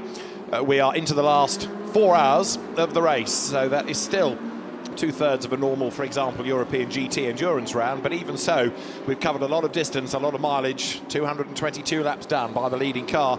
We're ticking off the Regulation 10 mandatory pit stops they all have to make. And we aren't terribly clear still as to which is the winning car, in as much as 66 is a pit stop ahead. But once you've got the 10 out of the way, you're still going to have to take on fuel, and then you come back to absolute flat-out teamwork and quick driver changes, which are, for what many purists would say, are proper pit stops, rather than having to do them to a regulation pit stop time or within a window. So the last hour or so of this race is going to be really frantic. I entirely agree. The one thing within the order that we see at the moment that's a bit of a false position, and it sounds as though I'm being derogatory saying that, but the number 75 Mercedes that leads Pro-Am is up to second overall now. But for all of the cars at the sharp end, that has only done 6 of its pit stops so far, so that will drop back down through the order because it's got a few more to tick off than those around it. Maybe only one. It's only one behind. Only one. Yeah. But it's another minute and 40 seconds, which is another lap, which sort of, or as good as a lap, isn't it? So it does move it further down through the order. We'll still hang on very easily, I think, to the lead of Pro-Am, but it will probably drop out of the top 3 overall by the time we've cycled through that. Back into the pit lane comes the Moutran family Porsche. So the 3 siblings, the 3 brothers, all racing together, and that car came into the pit lane in the hands of Nabil Moutran, and Nabil is, in terms of the ages of the brothers, he's the middle one of the 3. Also into the pit lane comes the number 69 Porsche. Now that is in, or was inside the top 10. It's just dropped outside. Robert Renauer driving the leading Herberth Motorsport Porsche, and backing out, stopping on circuit again for the second time in a few moments is the Gosner family Mercedes, I'm afraid. So MP Racing, Manuela Gosner has stopped again out on circuit, and where is that? That is heading down, I think, towards turn number 5 possibly. That looked like, couldn't quite tell from that camera angle, but again it stopped out on the very edge of the circuit. We just about avoided a full course yellow last time through because Manuela managed to get the car reset and fired back up again and continued round, but clearly, despite all of the effort that the team have put in, that Porsche is still not wanting to, sorry, the Mercedes is still not wanting to play ball at the moment as the number 69 Porsche leaves the pit lane, and at the very bottom of the pit lane I can see also 2 Caesar in, so that will be Isa Al Khalifa that is in at the bottom of the pit lane. So there we can see the Mercedes starting to fail Manuela. She does the sensible thing, gets the car out of harm's way, but then of course is stricken on that part of the circuit at the moment. So we've got more time penalties racking up as well. Not sure whether David's already gone through them, but the number 55 car, 10-second penalty for track limits is now being offered up by the officials. So that is the AF Corsa Stefano Constantini driven Ferrari at the moment that circulates in 15th position. And I saw another car come into the pit lane, and that's Martin Conrad. So from second place, the leading car in Pro-Am comes into the pit lane as we go back to the race leader, Alessandro Pierguidi, hassling still the AF Corsa Francorchamps Motor number 71 car around the circuit, leading the way. It's not the first, or I'm sure the last time that this Ferrari will be leading, but it's always been there or thereabouts. And we were saying at the start of the programme, we really thought that this was Mercedes' race to lose. Well, lost it. They've gone about that in all the right way or the wrong way, depending on what side of the fence you are. But I still go back to the quirks of that first stint and the early pit stops where it dropped number 71 down to 17th place at the end of the first hour. And it led at the end of the 4th, it led at the end of the 5th, it's led at the end of the 8th lap. But number 66, that technically is ahead on pit stops at the moment, has led on the road. It led briefly early on in the race, but it's never actually led at the end of an hour. So it's had its occasional moments of leadership, but when you get to the hour mark where the classification is determined, it's never been up at the pointy end. Whether it will be there at the end of the 12th hour, time will tell. The clock is ticking on down here at the Yas Marina circuit. You look at 71, Alessandro Pierguidi then, who has become another stalwart Ferrari racer over the last few years. Endurance champion with SRO, WEC class champion as well. And noises off suggests that Alan Hyde has news. 75 down pit lane, about to rejoin, and I'm sad about this. The 58 car on dollies wheeled back into the garage. It was a sad sight to see it stopped out on circuit, wasn't it, after all the work they've been putting in, and unfortunately it's back in the garage. Oh dear, great shame that. So Manuela Gosner has brought it back in. You're looking at Marvin Kirchhoff's McLaren, which is having new boots, and I think Benjamin Goethe getting back into that car. I think Alexander West will probably have done waiting now, get the bronze driver done earlier on in the race, from going back to what Stuart Hall was saying when he came up to see us. Stuart, who is Benji Goethe's driver coach, and also the man that runs Royal Goethe's amazing Rothko collection, this collection of Gulf liveried racing cars. Sticker tyres going onto the McLaren. And that, remember, is another car in that Pro-Am class battle. just looking in the background, and it looks as though that is the number 51, is it not, in the background? Yeah, the 2C's car that's back out, just being wheeled out of the garage into its dollies. So whilst one Mercedes sits there in the garage with repairs being affected at one end of the pit lane, at the opposite end of the pit lane, somebody else is having better fortunes and is wheeling theirs out of the garage. Now, how long has that number 51 Merc an hour and been 18 in the pit minutes. lane? So it's been An in hour there. and 18. And what was the problem with it again? But that was the exploding brake disc, wasn't it? That's it. So Yes. it's taken a while to get that sorted. You can see the gaffer tape around the left-hand side as you look at it from our cameras of the car, but that's the right front corner. So refueling going on, and they will get that car back out there. But again, as with so many, it's another car that's fallen by the wayside, and unfortunately it's another Mercedes now that hasn't been able to live up to what we thought it might have done. It will have dropped down to 9th in the Pro-Am class now, unfortunately, and I think that ultimately is the last Pro-Am car that is still out there and circulating, is it? Let's have a quick look. No, I don't think so, actually. So, yeah, I think it will rejoin, but is going to be a long, long way adrift now. It probably will end up, yeah, down 9th in class by the time it's headed back down the pit lane. We'll have to wait and see. So, Alessandro Pierguidi still comfortably leading the way. There is the number 99, Alex Arca driven Tresor Attempto Racing Audi. We saw robust defence from Alex Arca when he was looking to try and keep cars that were trying to lap him behind earlier on. That was noted by race control, as was the contact when finally the car that was trying to hunt him down was able to squeeze its way through. That car on that occasion was going to have been the number 71, the number 77 Fabian Schiller driven Mercedes. But for Alex Arca, that car is outside of the top 12 at the moment. His lap time's quicker than those around as well. So last lap that Alex just did was a 1 minute 53.5 at the wheel of the number 66 Audi. But unfortunately, with where he is at the moment, he is a lap adrift of the next car that he's trying to hunt down. So it's going to be a long old night for the remaining, 3 hours and 50 minutes still of this race at this stage, as we're now in full darkness here at the As Marina. Time check, it's just coming up to 6:15 in the evening here in the Middle East.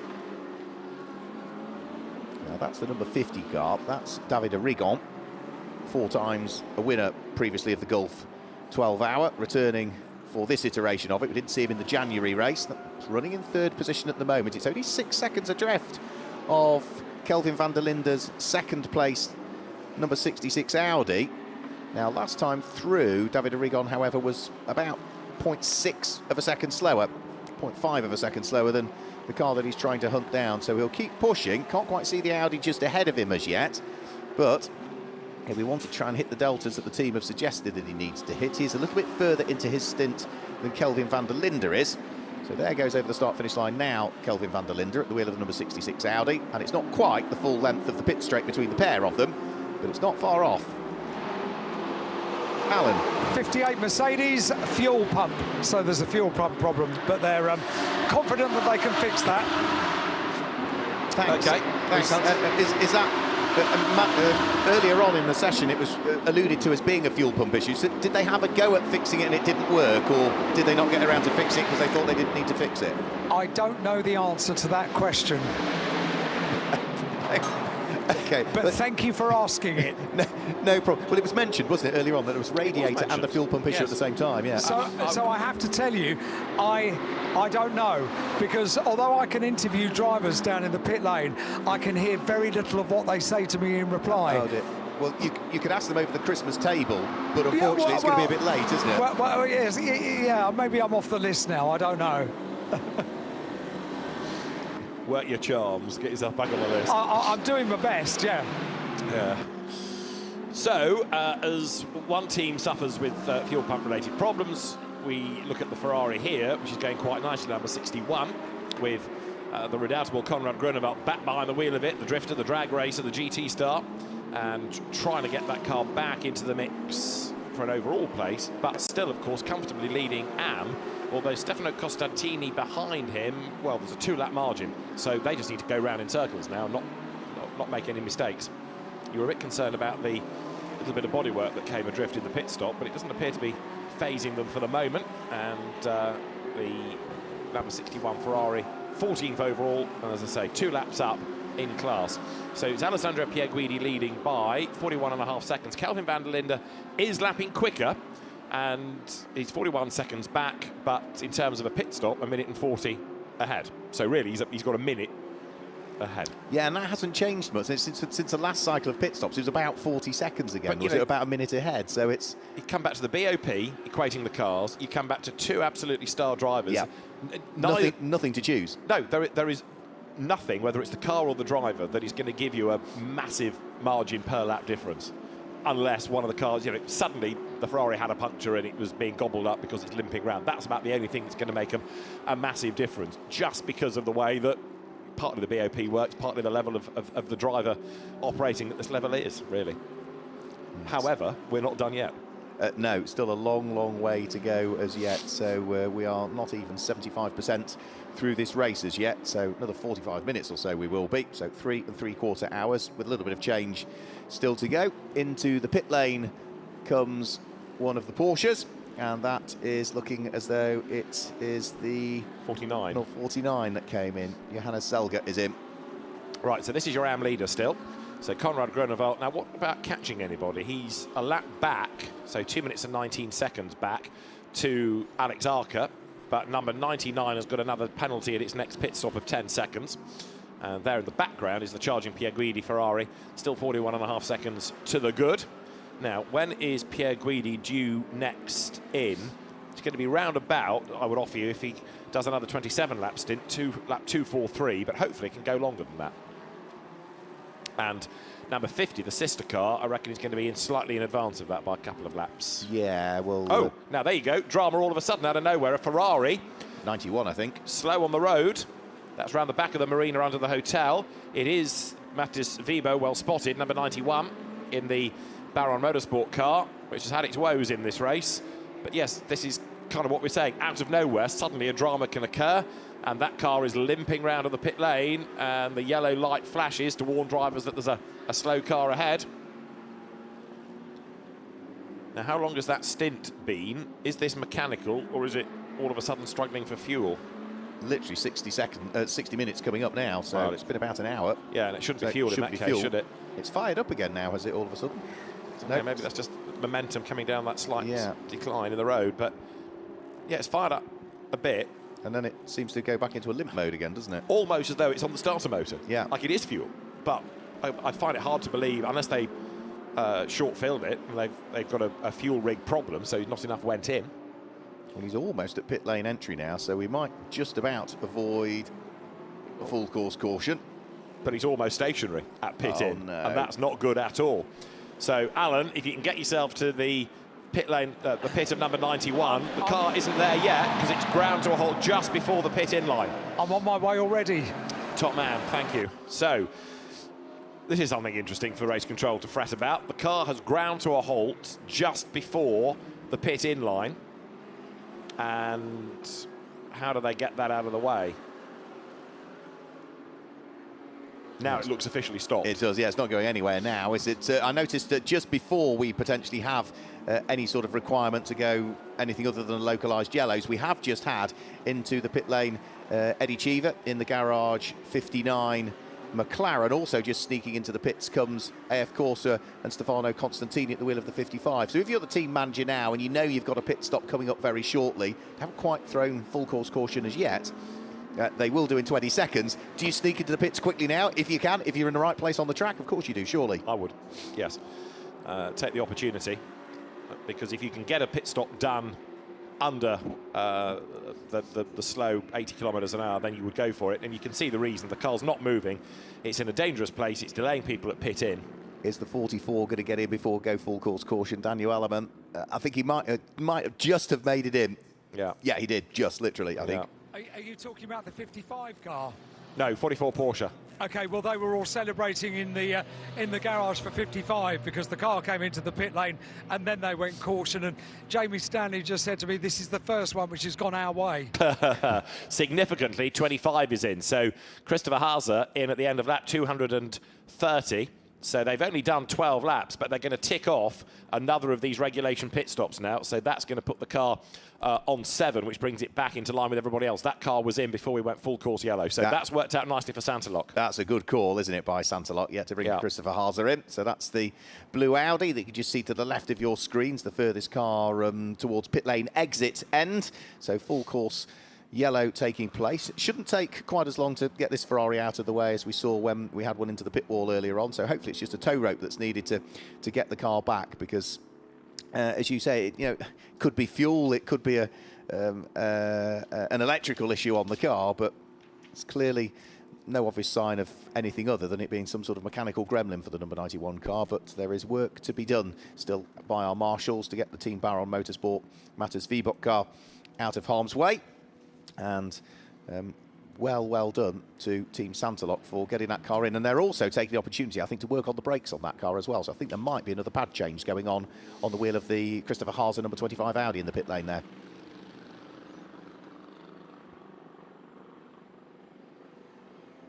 Well, that's the car that brought about the full course caution in the pit lane already. Yeah, I've just been watching the stop and wondered if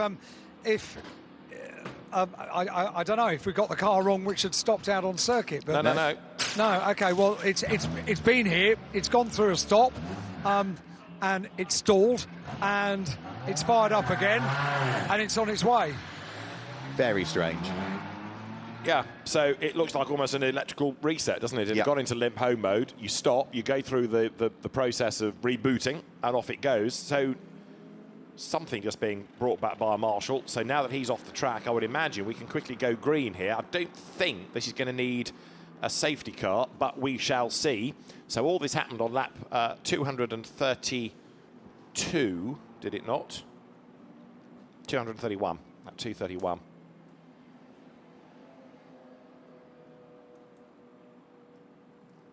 And it was for car number 91, but it's almost now as though we should be in a position to go green, but we're not yet doing so. No, so still full course caution as things stand. No. The longer it takes, of course, the closer we get to a safety car. Yeah, no indication that it's coming in as yet. Not seeing. So full course yellow still being shown. So they're all down at, did you say 60 or 80 kilometres per hour for this one? I thought I'd written it down as 60, but then I found another piece of paper that was talking about 80 kilometres an hour. So it's slightly quicker, 20 kilometres faster than they can do in terms of pit lane speed limit, which is rigorously set at 60 kph. So those cars that came in just before we went full course caution are now back on their out lap. So that does include the number 25 Audi of Christopher Haase, which was in the pit lane for 1 minute and 58 seconds from pit in to pit out. It's 1 minute and 50 for the Garage 59, number 93 McLaren. Stefano Constantini, who stayed on board by the look of things, the number 55 Ferrari that we saw come in. That was in for 2 minutes and 10 seconds. But I think they're also using this full course caution as the opportunity to pick up a few smaller bits of debris that have strewn themselves around the track. And car number 20, which is the SPS Automotive Performance Mercedes, which has been repaired, Dominic Baumann at the wheel, is going to be given a penalty of 10 seconds for causing a collision against the Ferrari from earlier on. So that's going to get that in due course. Yeah, so that was when Martin Berry hit the back of Laurent Demise, wasn't it? That's the one. Yeah. Down at the chicane. Yeah. So if this, well, I think we've now gone to the point where a safety car will come, haven't we? We've gone through the sort of minute, which is normally what you'd anticipate for a full course yellow to come and go. Anything after that, a minute plus, it's going to be a safety car. So 25, I think, has bought itself a free ride here. Christopher Haase making that pit stop. Yeah. So this is our 6th full course yellow period. Yeah, so it sort of worked out last time through for the 71 when it came in, but that came in whilst we were under full course caution, so it didn't count, whereas the difference is, yeah, the work that they did to the brake discs and changing the things on Christopher Haase's car was done just before they got the car into the pit lane and over the line before we went full course caution. Interestingly enough, in terms of the Intercontinental GT Challenge as well, the only car inside the top 10 at this stage of the race that isn't in the Intercontinental GT Challenge is Benji Gota's car, the number 88 Garage 59 McLaren. That is the only car, the sole car at this stage of the race inside the top 10 that's not in the IGTC. And he's back in the mix for the Pro-Am lead. Philip Ellis has been put back into number 75 Mercedes, but there's only a minute and 56 seconds between them. So that battle, with 3.5 hours still to go, is not resolved yet, far from it. Number 71 Ferrari that missed out in terms of winning potentially in the Fanatec GT Endurance Cup is possibly going to round out the season with a win in IGTC. We shall find out, as this would be the first race of the year not to be won by Mercedes, wouldn't it? Comes up to be behind the safety car now. And that is helping to get the fuel ready for the next round of stops. Fuel pumped into through the churn into the rig, but the team await the car in due course. Right, the safety car now is in operation. So hopefully this won't take long to get everyone back up to speed, scoop everybody up and get ready to go. Alan. Maybe it's an opportunity for me to remind myself what outstanding tasks I have. Yes. Oh, sorry. Those sorts of being outstanding. Sorry. I thought you were going to say how much you love your job, my outstanding tasks in life. No, I realise that. I've had no outstanding tasks all day. No. Right. Who do we want to hear from Jan Magnussen, but he's still shown as being at the wheel of 43. Yeah, so that makes it tricky, I'll grant you. What else do we have to go and investigate? No, I don't think there's that much at the moment, really. Okay, this is good. I like a clear to-do list. Yeah, that's good news. I mean, you know, anybody that you bump into and is prepared to talk to you is always good. Yeah, well, the numbers are diminishing on that front. Although, can I just say, someone that did just come over to me and shook my hand, and he said, I've been watching and listening to you all day, and you're doing, this is a bit of backslapping, I'm afraid. You're doing a fabulous job. Thank you very much indeed. My name is Stefan Ortelli. Yes, I saw Stefan was here. A great character, Le Mans winner, and a real star. I think he's here helping to coach, is it the Pretz? He is in the AF Corsa garage at the moment. Yeah, I think he's here to do some driver coaching. No, Stefan Ortelli is well, if you get a chance to talk to Stefan, please do, because he is just a fantastic guy. That is hugely possible. I said, well, you say thank you for our work today. Well, I'll say thank you. I've watched you for many, many years. Yes, so it was mutual admiration, it was. And he's still a race winner, because he now owns one of the Audis from 2013 that he won the original Blancpain title with, and he raced it at Spa this year in the SRO 30th anniversary races, and it was it was another of those time warp moments. I mean, there we were watching Ortelli in an Audi R8 at Spa, just fantastic, and the grin on his face after each of the two races. I mean, you know, he's always been a happy guy. But, yeah, and it's great to see him here as well. It really was, yeah. I was quite taken aback. It was lovely that he had to introduce himself to me. It was lovely. Well, if you do happen to cross him again, then go for it. I think I'll make it a job to do so. Le Mans winner, Porsche Super Cup champion. He was part of the Audi factory roster for many, many years. And eventually it came to the time when he was going to be retired from the Audi factory roster. He was put into one last hurrah, which was the Sepang 1000, which he won. Perfect way to go out. But has now got one of those cars and still races it when he can. Yeah, just a great character. The man from Caen, based in Monaco, great character. So we are behind the safety car, as you can now see. And this has the effect of speeding up the pace, bringing everybody closer together in a line, getting set for the restart. It's getting us closer as well to the 3.5 hours to go mark. And the field working lap 233. And should you also want to know this, Alan, if you can still hear us, Stefan Ortelli is going to be the SRO-nominated driver at Paul Ricard at the start of the year for setting the BOP. There's always one test day at Paul Ricard when all the different cars are driven by one driver to help set the BOP, and it's going to be Stefan Ortelli who has that task for 2023.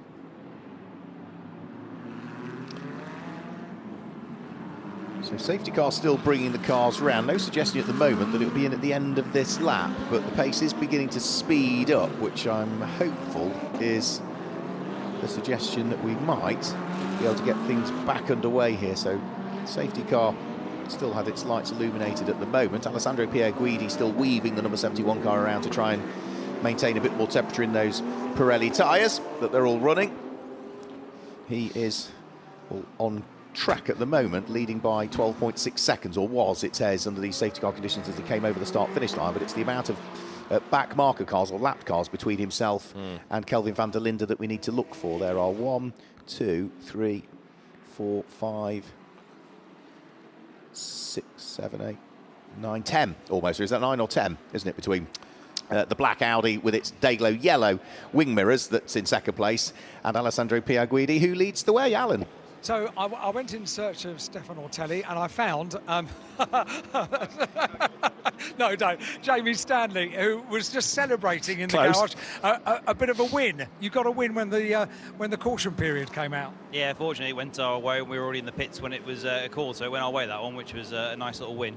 It really was, yeah. A day overall. I mean, it is funny, you know, a 12-hour race. You think it's a very long time, but before you know it, you're into the final throes of it, and we are now. Yeah, obviously we do a lot of long-distance racing, and you forget this race is 5 times, 6 times longer than most of the races we do, and you know, as you said, we're only 3 hours and 30 minutes to go, and I'll be getting in shortly to do my last hour. We'll wait until the cars have gone past so you can hear what I say, because I couldn't hear your answer there, but as soon as they've gone past, we can resume our conversation. There we go. But it's been a good day thus far, hasn't it? Yeah, it's been solid. We've been nursing a bit of an issue, but you know, tortoise and hare, and we'll keep going. We're trying to stay. What issue? Like not to say. Right, I know, but I thought I'd try. No, I haven't always tried, but yeah, we're all right. We're good. We're staying out of trouble. Alex and Laurent, this is their first international endurance race, and they've been exemplary. They've not missed a mark the whole event. So as long as we can just keep doing that and bring it home, you know, we're looking solid for a top 3. Impressive team, this, isn't it? Yeah, it's hard. I really need to learn more Italian to be able to talk to them more, but yeah, they're just brilliant. You know, you can't fault the work ethic. It's no surprise they're so successful around the world.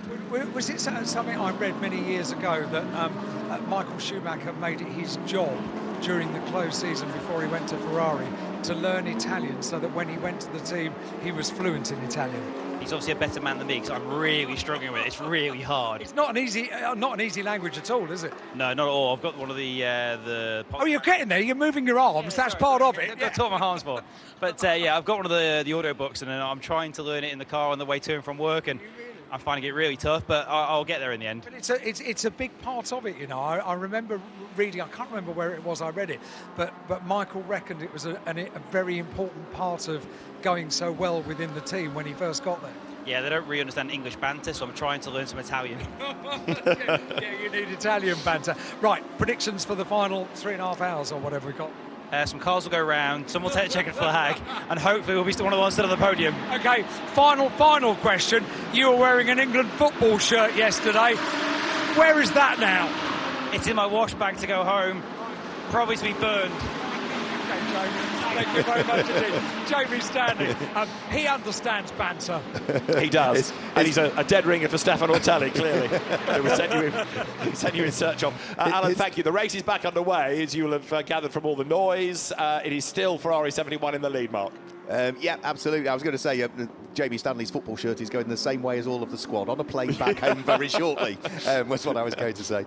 Into the pit lane, we have got Lucas Stolz has brought the number 77 Mercedes into the pit lane. What we're looking at the moment, though, is a number 48 car, which is the Salakim Tom Boonen driven car. So Tom, who, as I say, was a professional road cyclist for a very, very good number of years and was hugely successful, winning major tours throughout Europe, and also was a 6-time stage winner on the Tour de France. He jumps out of that car. We've also got the 52 car in as well, by the look of it. So again, as soon as we've had this full course caution, many of the other teams that wanted to pit have just had to leave it until we go back to green flag racing. And this also includes that Ferrari still with that under tray dragging down. We saw it bouncing off the ground and sparks, but they must be happy that the fixings on it still, the technical staff and the team as well, must be happy that there's sufficient fixings on it so it's not going to get worse. Yeah, I mean, there are 2 elements to that concern.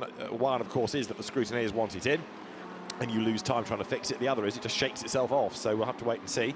The team manager of number 91 reported to the stewards immediately. Now, is that for an infringement in the pits, or is it for the fact that that car ground to a halt at pit in, triggered the full course yellow and then drove off? We'll have to wait and find out, but the pit lane has got busy again, as it always will, because you've got this sort of wave that comes. You can't make the regulation pit stops under the full course yellows and the safety cars, as we've been saying. So what that tends to mean is that as soon as they're done, everybody comes pouring in to get the next one ticked off.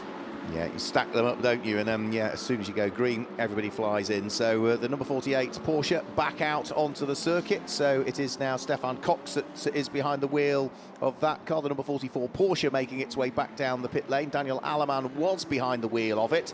And is he going to stay behind the wheel? No, it's Alfred Renauer, who we saw good things from earlier on. He gets behind the wheel. And we also have in the car that leads the Cup class as well. The number 92 car is in.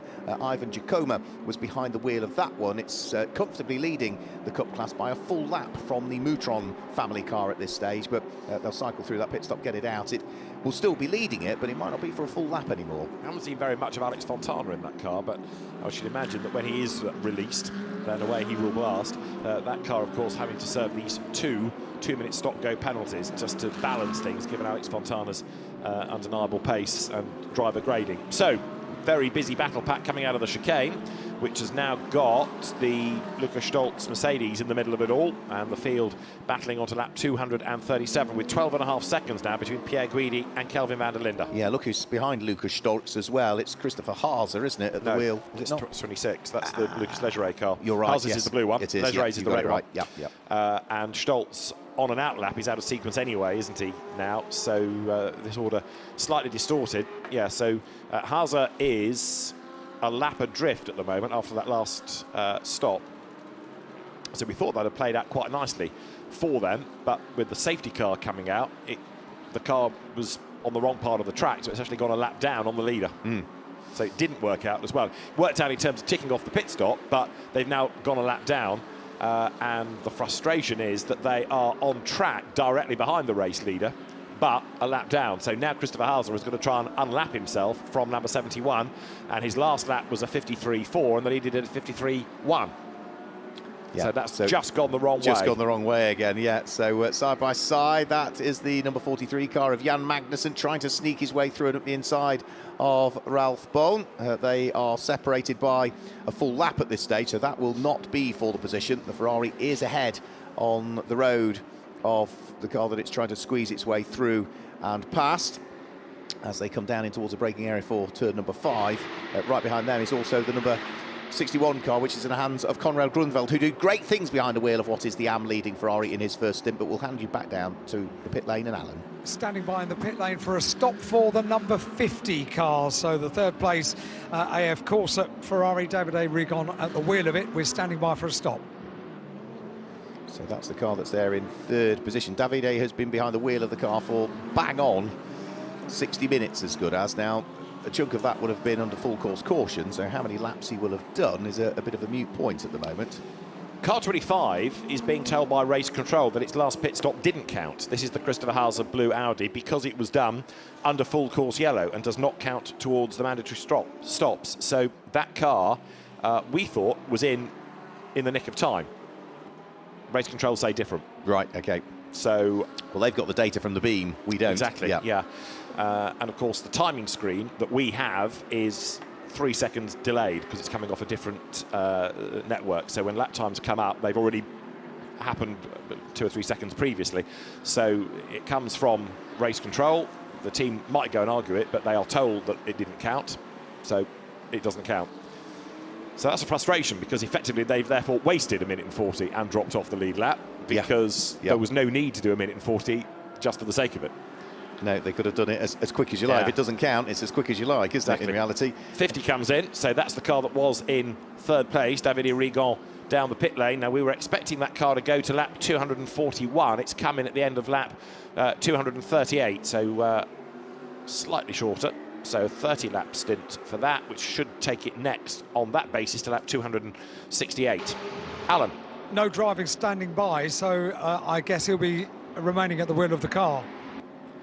Presumably so, although we'll wait and see. If they don't do anything on the second part of the pit stop, you do the fuel, then you can do tyres and driver. But if, nobody's standing waiting, then presumably they will keep him at the No one wheel. standing waiting. No one standing waiting. So we can see now car up on the air jacks. And is this a change of brake pads for this car? There's no disc waiting, but yeah, new set of pads being readied for the number 50 Ferrari. Okay. We saw discs and pads go on the other car, but so far the sister car, just the pads. But interesting that they've elected to do this under green flag, whereas they did the other one under yellow flag conditions. But they also know they can do it in 1 minute and 40 seconds. Well, they do, so it is one of the imposed pit stops, however you do it now, yes. So that car cycles through this stop, then it'll have new tyres put on. Although I've got a feeling this is not going to be a simple 1 minute and 40 seconds. It's not looking simple on the left front, is it, at the moment? It's not looking simple on the right front either. This might have been a call too much for this pit stop. Yeah, doing their best, but the clock ticks on down, and it's already at 1 minute and 40.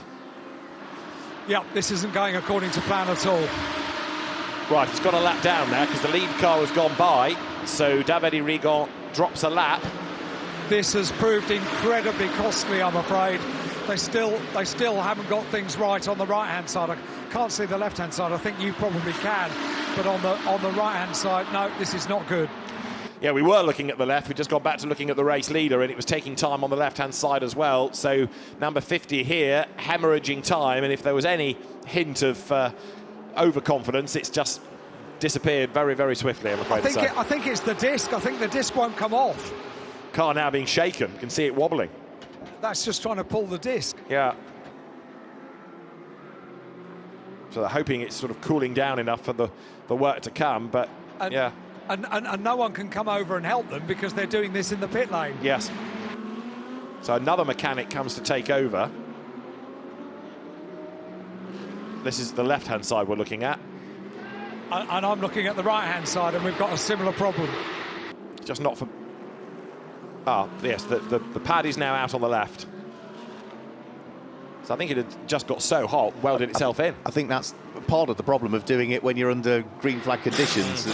The metal expands, whereas you're under safety car, it's slightly easier. We're done on the right-hand side as well now, but that was extremely costly. A car that came in third place, and you can only really feel for these mechanics that have been working on the car. So 1 minute and 40 for the first one, and it's going to be 3 minutes 19 for the second car. Very costly indeed, as Alan has been saying. Number 92 Porsche goes through. That is cheerfully leading the Cup class in 19th place overall. Barely a problem to speak of. It's just gone round and round and round, as was intended. As you said at the beginning of the programme, they would all be doing, but that hasn't quite proven to be the case for some, has it? But yes. Alan. 71 is in. It is, yeah. So the leader in. Again, slightly early. I was anticipating that in 3 laps' time, but it's come in now. Slightly early. Well, the only reassuring thing about this is we know they won't have to change the brakes. True enough. So Alessandro Pierguidi jumps out of the car. Only car in the pit lane. Driver change being readied. Now that will put, once more, the Audi Sport Team Tracel number 66 machine of Kelvin van der Linde back in the lead of the race. And that's the Audi that has always, in my mind, for the last 4 or 5 hours, had that slight upper hand, hasn't it? Because it had ticked off that pit stop, that extra pit stop, so much earlier than the rest around it. It's always been, but as you suggested, it's never led on the hour. No, it's only ever briefly been in the lead in that first hour, just for a few laps.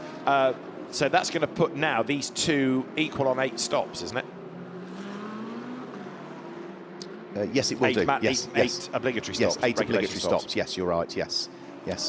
So they've done 9 in total, but each has got a pit stop that was done under safety cars and doesn't count towards the 10. So they're getting towards the end of that list.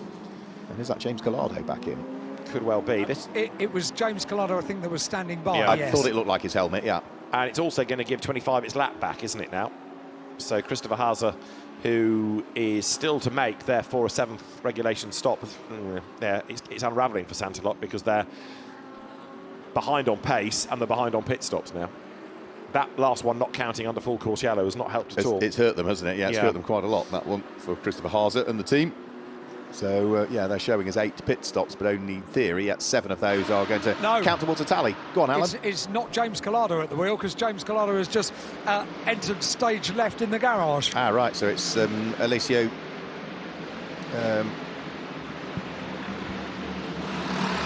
so it'll be Alessandro Pierguidi. That's it. In number 71. And Kelvin van der Linde is in at the end of lap 241, so 1 lap further than anticipated this time around, but in he has come, and so that again now means the 9th pit stop is done, so that 66 Audi now goes ahead on pit stops by 1.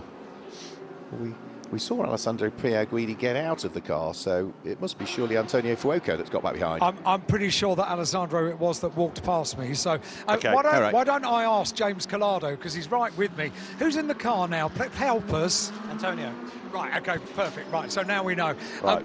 I haven't spoken to you since the start of the race.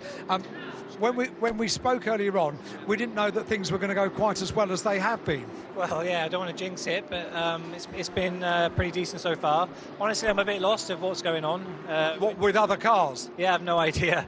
No idea at all. But do you want me to fill you in? you can try to, but after this interview, yeah, you can. But I think we're there or thereabouts. I think the Audi's a little bit quicker, 2 or 3 tenths. So we're just trying to push the car to the limit now and keep out of trouble, because it's not easy to, with the gentleman drivers sometimes. So no, I totally understand that.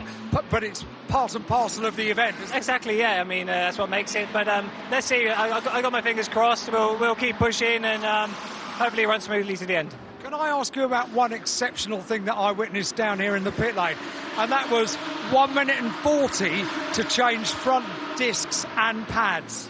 Yeah, I think I'd like to say it was discs and pads. I think it was just the pads. I'm not sure it was. Oh, really? Well, I don't know. You know more than me.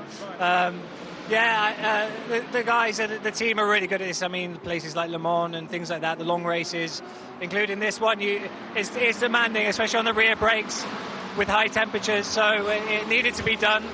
We were debating whether or not we should have done it, but it was the right decision because there was nothing left on the rear. Final question, James. Did you wake up this morning and think that you would be in this position? I woke up this morning wishing I had more sleep, if I'm honest. I bet you did. Still quite tired, but yeah. Probably woke up this morning and wondered which part of the world you were in. Well, yeah, kind of. But, you know, I knew we qualified reasonably well, and I knew we had let's say, a chance. But it's not over, mate. We've still got a few hours to go, and we'll just keep pushing. Thank you, James Starr. Thank you very much indeed. James Collado. Yeah, fresh from the FIA prize giving overnight to get here yesterday, to then go to qualify, to then get a bit of sleep, to then go do a race.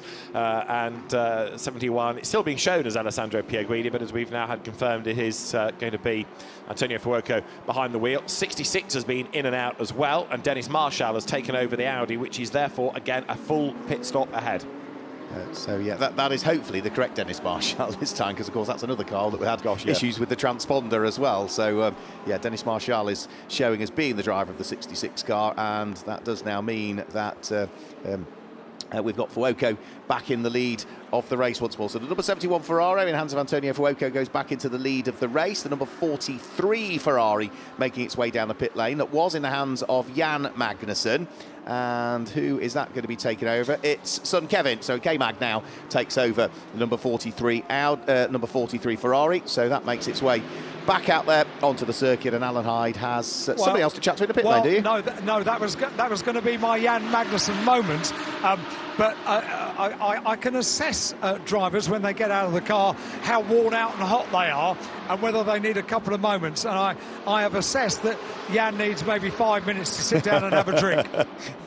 Yeah, I saw him not long after he got out of the car yesterday when I was walking back through the paddock area, and he looked a warm chap, did Jan Magnussen. Yeah, really, really hot. All the drivers are getting out of the car so warm. We rather take it for granted. We forget the sort of temperatures that they're dealing with inside the cars. Yeah, absolutely. And whilst some of them will be running cool suits, you know, there's only so much you can do to cool certain parts of the body. The crash helmet on with the balaclava and all of the heat soak that you get generally as well, it does make them a hugely warm and very, very uncomfortable environment in reality. So Antonio Fuoco leads the way at this stage. There's the sister car to it, David Rigon, behind the wheel of the number 50 car that lost all of that time in the pit lane. That has now dropped that car that was in third when it came into the pits down into 8th position now at this stage. So it was a very costly stop, that 3 minutes and 19 seconds that the car remained in the pit lane whilst they changed the front discs on that car. The sister car to it, however, out front and leading the way. 10 seconds is the gap between that car that was leading and Christopher Haase when they came through last time through. So it is, yeah, literally bang on 10 seconds. 10.007 was the gap. It comes down to 9.009 next time through. So Christopher Haase has eaten into the lead advantage of Antonio Fuoco by a second on that lap. But he's also a pit stop behind, isn't he, yep. Sadly. So although they thought they were just in the pit lane in time, race control said different. And so 25, yes, closing on track. Although part of this is Antonio Fuoco getting everything back up to temperature, but also there is then the pit stop that they are owed, and 25 Christopher Haase is now on the 4th track limits infringement, so there's a penalty brewing at the next stop, I'm afraid, for number 25. So the first infringement is noted by race control. The second one, there is a warning over the radio to the team. The third is a driving standards flag, and then you get your penalty. And so now the 4th offence for number 25, so it looks as though that's going to cop a time penalty on the next stop. 71 then, Alessandro Pierguidi giving way to Antonio Fuoco, and that car, as Mark was saying, 9 seconds to the good at the start of this lap, being caught in sector 1, pulling away slightly in sector 2, so now things are stabilising as Fuoco gets himself up to temperature. And who's the quickest car out there at the moment? Well, for the last few laps, it's been Lukas Stolz. He has been pressing on hard, hasn't he, at the wheel of the number 77 Mercedes. You spotted a while ago that he'd actually gone purple through sector 1. We're so late into the race, but yeah, Lukas Stolz still pushing hard, still potentially trying to make up for the time that was lost when he had that off early on in his stint. As for the class leaders at this stage, well, top 3 overall are all running in GT3 Pro, so it's the 71 of Fuoco, from the 25 of Haase, and the 66 of Dennis Martial. Those are first 3 in GT3 Pro. GT3 Pro-Am, well, it's number 75, Phil Ellis, that continues to lead GT3 Pro-Am. Second in Pro-Am is number 88, which is Benjamin Gota, and third in Pro-Am is, at the moment, the number 93 Garage 59 Skyback car in the hands of Kevin C. Or Kevin Say rather, and then in GT3 Am, it's 2 AF Corsa Ferraris, the 61 now in the hands of Conrad Grundwald once more, from the 52 of Giorgio Senegiotti, and Stefan Cox at the wheel of the number 48 Porsche.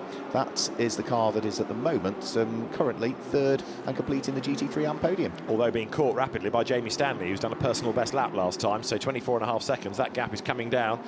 Just going back to the leading car, because the driver ID is still set for the wrong driver, it means that all of this is being credited as a stint for Alessandro Pierguidi, not Antonio Fuoco, which therefore, if it is not resolved as the Porsche slithers out wide at the chicane, ends up reflecting the fact that one driver might do too much under the regulations and one driver do too little, when actually it's not the case. So the onus for this is put on the teams. The regulations have been for a number of years that it's not up to the timekeepers to start changing things. It's up to you, the team, the driver, to put the ID tag in the right place. Only a little switch, you just flick it from one setting to another, and drama there for 66, which has got a problem. The car that is ahead on pit stops has a puncture and is going to need one of those pit stops very urgently, because 7 minutes into his stint, Dennis Martial has got a tyre that's gone down. He's fighting to get the car back towards the pit lane, and so now this car limps in. You can see the damage, you can see the tyre, but it might not just be a puncture, it might be damage as well. The wheel ain't for turning, which in a sense is keeping the rubber on the wheel and allowing him to go quickly. But all of a sudden, a car that has just been going round and round and round and doing good lap times is heading into the pit lane, but it's picked up some damage, and significantly a tyre off the rim.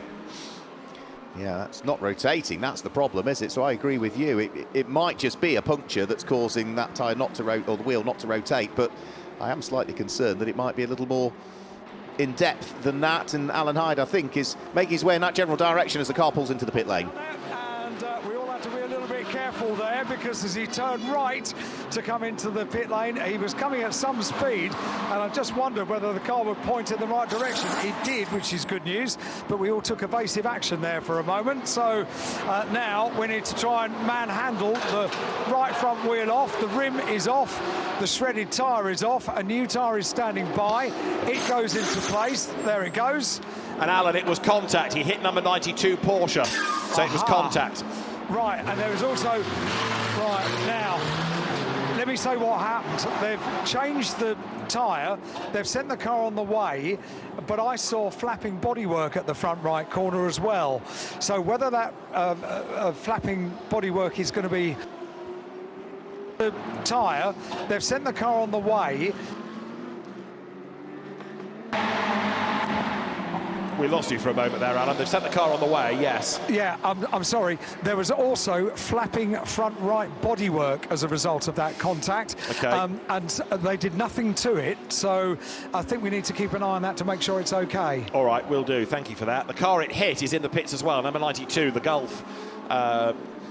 Painted rather than liveried, if you like, Porsche with the desert mural on the side. And it is a fabulous livery, isn't it? Yeah, it's now got a few Audi witness marks down the side. And 66 has stopped on the circuit. 66 back on the road, but has stopped out on the circuit after its pit stop. So number 66, Dennis Marshall, I fear, is out of the race. The impact has done enough damage. The car has stopped. I was surprised that they didn't do more of a check over of the car, other than the just the change of the wheel. That's all they did. We've been saying that out of nowhere things can suddenly bite, and number 66 is stranded, and he won't have long left the pit lane, Mark, will he? He's only probably got to about, where do we think, turn 4, 5. He's not long into the lap, surely. 92 Porsche on his way. Right, so the car that was assaulted rejoins, but car number 66 has ground to a halt, and it's just not for moving. It's not, no, not at all. That's not going anywhere at all. Here's a replay of the incident again. You can just see Dennis Marshall closing speeds of the GT3 against the Cup car, and I think just misjudged where the car was going to be when he got there. So, as you were saying, you know, the one thing you need to do is stay out of strife. Well, the 66 Audi had done that perfectly, beautifully, for the first 9 hours of this race, and all of a sudden, whether it be a slight lapse in concentration or whether it be the car that he was trying to get by not quite being where he's expected to be, but the body language of Dennis Marshall tells you everything that you need to know. That's the one that got away, and it was his mistake, and he's Mark's absolutely right, just ever so slightly misjudged it. But what I'm interested to know now is what it is that has, if you like, failed, what has broken that stopped the car, because he brought it in at such pace. But, of course, with that wheel not turning, you wouldn't necessarily know that there was another issue. You just think, well, the tyre's not going around, I need to get this back to the pits as quick as I can. So the car in the pit lane, number 44 Porsche, not much happening there. No, it's coming to the pit lane. They've just pushed it back from the spot at which it came to rest and have now just left it there as well. Christopher Haaser back into the pit lane. So this is the number 25 Audi, the blue car trundling its way down pit lane. Last time it was in, its pit stop didn't count. This time it's coming in to tick off what hopefully will be one of the pit stops. The sole remaining Audi from Attempto in the hands of Alex Arkin, number 99 car, heads into the pit lane. And that Porsche, where there wasn't a great deal of work being done, is now going back down the pit lane again. Well, that might be why there wasn't much work being done, because it was all good to go. I have no idea. 25 then, that was another short stint for that car, because it had only done 17 laps. And that's 88, which is also in Benjamin Goethe.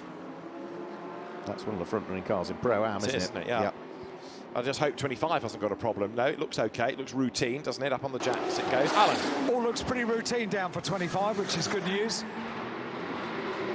So new tyres. And no driver change, I don't think. Okay, but that's a short stint, like I say, only 17 laps to bring that car back into the pits. Having said all of that, you need to get through these 10 1 minute 40 pit stops whenever you do them. So are they short stinting now and then playing with it more at the end? Full course yellow beckons, 20 seconds away to a full course yellow, Mark. Yep, that's the reason that I think a few of the teams were wondering whether it would go full course, and therefore what they did was bring their cars into the pit lane as soon as they possibly could, in the vain hope that it would go full course caution. Of course, a few tripped up and didn't quite get into the pit lane in time last time, so I think this time they've erred on the side of caution and seen where that car was parked up, the car of Dennis Martial, and have brought themselves into the pit lane. It also looks as though the number 88 car is having, in the hands of Benjamin Gota at the moment, a change of brakes to the front of that car as well. So again, Garage 59 taking the opportunity to do that whilst we are under full course caution to minimise the impact that will have whilst the car remains stationary in the pit lane. Indeed. So, right, so 25 has ticked off another stop, so that puts it on 8 now. Same number, does it not, as the leading Ferrari? As the leading Ferrari, yeah, because yeah. Yes, it does. Yes, it does. But of course, they're only just on an outlap at the moment, so they've now dropped from 2nd to 4th already as Philip Ellis has gone through and Lucas Storz goes through. But of course, we already know that the car that's now up to 2nd, not only is it still leading Pro-Am, but that number 75 car has done fewer of its enforced pit stops than others around it now. One less. It's one fewer stop. Yeah, quite one right. fewer. Yeah. So that car is way up in Pro-Am against this, which is losing time. But actually, this pit stop has worked out quite nicely, hasn't it, for the Rothgo Garage 59 McLaren, because it was in before the full course yellow was called. So actually now they've sort of got as much time as they want, really, because the pace of everybody else is so much slower. They're not losing as much, even if they trip over the minute and 40. Right, I didn't see 66's demise coming, and clearly Dennis Martial did not see the Porsche. But whatever it is that has caused this car to stop, I'm still trying to identify the corner. I wonder if it's at the exit of turn number 1 as you head up the hill. Might almost be. So fresh out of the pit lane, and then realised that the car... I did think it was crabbing slightly when it went down the pit lane. Yeah. But it's not got very far, that's I think for sure. turn 1, turn 2 would be my guess. Somewhere in that sort of area, but very difficult to tell from the camera angle that we were seeing. Well, the net result is that Kelvin van der Linde's efforts, that Mathieu Drudy's efforts come to naught, and the bits of debris being retrieved by the marshals out on the circuit. Bits of Porsche, bits of Audi being retrieved, and which way to run. That's where the marshals' bravery can never be understated, can it? There's suddenly a car, even under full course yellow, slow speed, arrives very quickly. Yes, thankfully the marshals were still concentrating on, well, 2 tasks in hand. 1, picking up the debris, and 2, making sure that they were getting out of the way when they saw that car coming, and the driver also well aware. So any idea where that is? No, I'm still slightly baffled.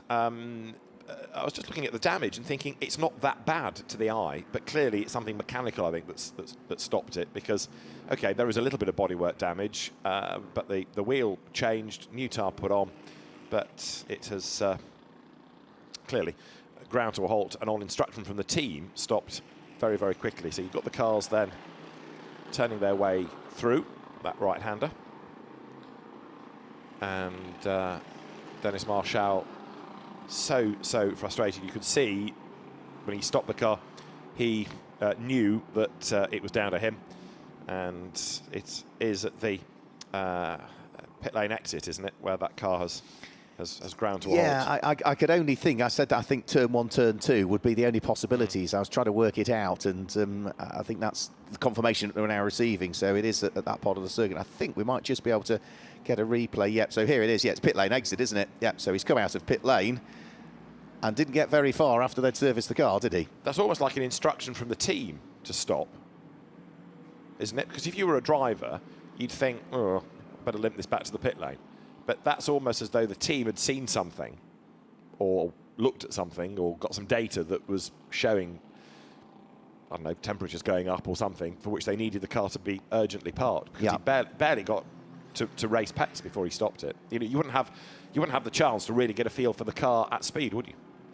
No, and unless as a driver, because it had that impact on what is the right-hand side of the car, you do have to turn right as you go downhill and through the tunnel, don't you, to come out of pit lane exit. So unless he felt something there that just was fundamentally not right with the steering on the car because of the point of impact with it. So let's maybe just have a quick look and see if we can work out again as to what it might be. So we'll wait for that recovery to take place. So we remain under full course yellow here. Another quick replay of the incident. I think he misjudged the closing speed. Yeah. I think he simply misjudged the closing speed, that he got to that Porsche a lot quicker than he expected to. So the tyre goes straight away, comes off the rim, but has the cause of the retirement been in the impact or by the speed with which he dragged it back? Has that wheel not turning put a load through the front suspension, and therefore that's broke up? Discuss. But it's another one that, well, any chance of a result is gone, and once they know the extent of the damage, is it worth doing with less than 3 hours to continue? Not really. It's another one gone, isn't it, surely? Yeah, I would have thought so. Yeah. And certainly in terms of a meaningful result. But yes, I mean, big disappointment. The 99 sister car has had its delays anyway and was never the quicker of the two, so that's down in 13th, about to become 12th. So this car needing to be removed, and then we'll get the race back underway. But massive disappointment for Calvin van der Linde particularly, and Mattia Drudi as the two real guns in that car. Yep, so this is now the 7th full course caution, which will shortly thereafter bring about what will be the 6th safety car period. Well, over the course of the previous iterations of the Gulf 12 Hours, we've had 6 safety car periods in the past, but that was the very first running of the event, where we had 2 in the first half of the race, 4 in the second half of the race, which meant that in total we were about an hour and 25 minutes behind safety car in total. Well, of course, we don't have quite as much safety car now because of the regulations where we run under full course caution for a period of time, and the safety car is only out for the minimum amount of period, so it's not a fair sort of comparison in that respect. But in terms of the numbers, yeah, we're now going to head towards, not just yet, only once we get the incident cleared, we'll get our 6th safety car, and that will equal, I think, the most that we've ever had, unfortunately. A larger entry, there was always going to be a few more incidents, but I think it's fair to say we've had probably both more incidents and more mechanical issues than we were expecting over the course of this race. So, not saying that car is out as yet, but absolutely any chance of a result is well and truly gone now. So Antonio Fuoco leads the way at this stage. Whilst we are under full course caution at this stage, there's about a 35-second gap between where the number 71 Ferrari is on the circuit and where the number 75 second-placed Mercedes is, which is the Sun Energy won by SPS car of Philip Ellis. That, of course, also leads Pro-Am at this stage, but has done one less pit stop than anybody else around it, so it's got to tick off at least one more pit stop as yet, so it will drop down through the order, but still comfortably, as it has done all race really, continues to lead Pro-Am. Third in the race is the 77 Al Manar Racing with Get Speed Mercedes in the hands of Luca Stoltz. Now that car is not that far behind the machine in the hands of Philip Ellis, so those two cars are reasonably close to each other. Into the pit lane has come Antonio Fuoco for what was a very short drive down the pit lane by the look of things. So saw him come in, not entirely sure why there. 21 seconds from pit in to pit out is a drive-through, so it must have been a drive-through penalty that had been stacked up by that particular car, and he's been able to serve it under full course caution, which will somewhat aid the cause, one would have thought. After Lucas Stoltz, who's there in third place, fourth goes the way of Lucas Legere at the wheel of the number 26 Santaloc Team Audi Junior car. So the number 26 car of the two of them is the one that is the red machine. And behind that is his teammate Christopher Haase, who's got the blue car at his disposal. That completes top 5 at the moment. And in 6th position, it's the somewhat delayed with its pit stop and the problems changing the pads on the car.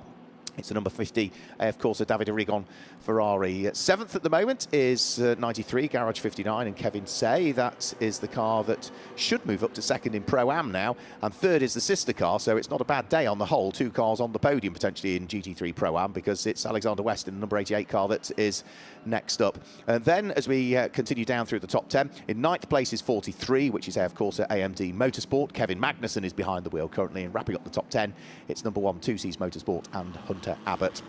As for the AM category, well, you have to look down to what will be 14th, 15th and 16th overall in the race at the moment. And it is an all-Ferrari affair in Pro-Am, with AF Corsa at the moment sweeping the podium 1, 2 and 3 at this stage of the race, Alan. Did I just see, Mark, a pit stop penalty for car 25? A pit stop penalty for car 25, I cannot see at the moment, no. But that's not to say that you're incorrect. And 91. 91 I did see 91 flash up on the screen. So I've got it flashing on my iPad. It definitely says 25. Right. Let me have a quick look on something else for you. And car 25, you're absolutely right, Alan. Yeah, now they head to and pick up another screen that we can see. Yeah, car number 25, a pit stop penalty. So that will drop Christopher Haase down through the order. Now that pit stop penalty is an extra 5 seconds that will be added to the next pit stop that it does. So it is running, as things stand, 5th on the road, but rather than remain stationary next time through for 1 minute and 40 seconds minimum, it'll have to be a minimum 1 minute 45 seconds minimum. So those are a couple of cars that are going to fall foul of that. The other one, as we say, is car number 91, which is the Team Baron Axel Sartingen car, for which their team manager is still being beckoned towards the stewards and race control at the moment, which was a message that was coming up some while ago. So we still remain under this full course yellow whilst we await the breakdown truck to get out of harm's way, but I don't think it'll be too much longer before the safety car is deployed out onto the circuit. Our race leader, which is Antonio Fuoco, is just threading his way underneath the hotel, so turn 14 dealt with, up towards turn number 15. 250 laps now completed by the race leader. This is 251 that's about to be chalked into the book very shortly, and that car is showing as having done 10 pit stops now, but only 8 of them will count towards the tally, because, as I say, it did that sort of almost self-enforced drive-through a few laps ago. But now is the time to do it. If you've got a drive-through penalty hanging over you because of track limits or anything like that, as David Addison suggested, the slate gets wiped clean after 6 hours, but because there had been so many track limits infringements, the goalposts were changed subtly by the officials, so that if you continue to do it, then you would end up with a slightly harsher penalty for part 2 of the race, and even then with caveats that that isn't necessarily what we're going to continue to do for the rest of the race if you continue to ignore the track limits around here at Abu Dhabi.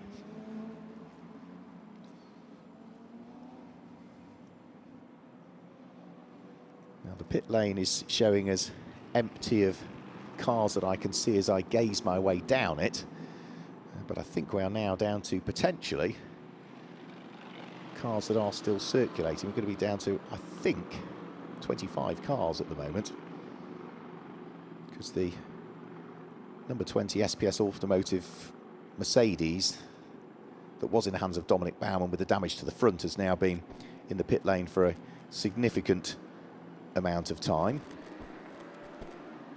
Manuela Gostner's car, we know, had its issues. As we go safety car now rather than full course caution, so the speed can start to build up a little bit more now, and the chain and the crocodile can begin to form. So the number 58 Mercedes still in the pit lane. Whether we'll see any more of that, we're not entirely sure. And after that, we know all the rest of those from sort of 28th onwards are all done for the day. Which car was that? The Gostner car? The Gostner car, as to whether they're still working on it with the fuel pump issue, but also the number 20 Mercedes as well, Alan, with the battered front end. The last time I asked about the 58 car was about 10 minutes ago, and they said they're still working on it. Well, that's good news. I like that. Yep. And the other one would be the number 20 SPS Automotive Performance car that right, yep. That Martin Berry bumped into the back of one of the Ferraris and caused damage, and Dominic Baumann brought that car back into the pit lane for clearly more work to be done. I'll go check on that one as well. Thanks, Alan. Thanks, Alan. So the other one that might be worth just double checking now that David Addison is back in the commentary box, was there a drive-through penalty hanging over the number 71 Ferrari of Antonio Fuoco? Because as far as I could see, he came into the pit lane and drove the length of it and went straight back out again. 21 seconds he was in the pit lane area. Don't think the car stopped in its box, and therefore that car is now showing as having done 10 pit stops, but only 8 of them will count to the tally. I will check. I don't remember seeing one, but it's a puzzle as to why you would just do that. Yeah. Unless there was a miscommunication somewhere. Yeah, we'll have to wait and see. So, hang on.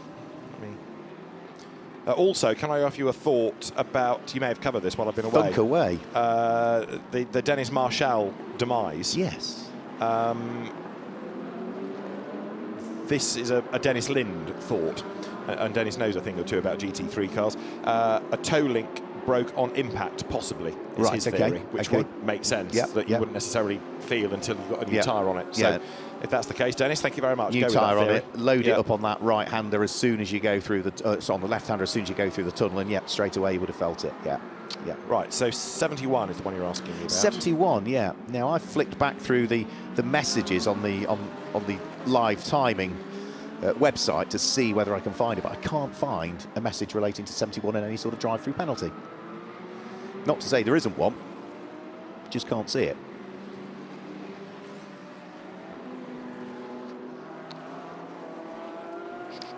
There is nothing that I can trace suggesting a penalty for 71.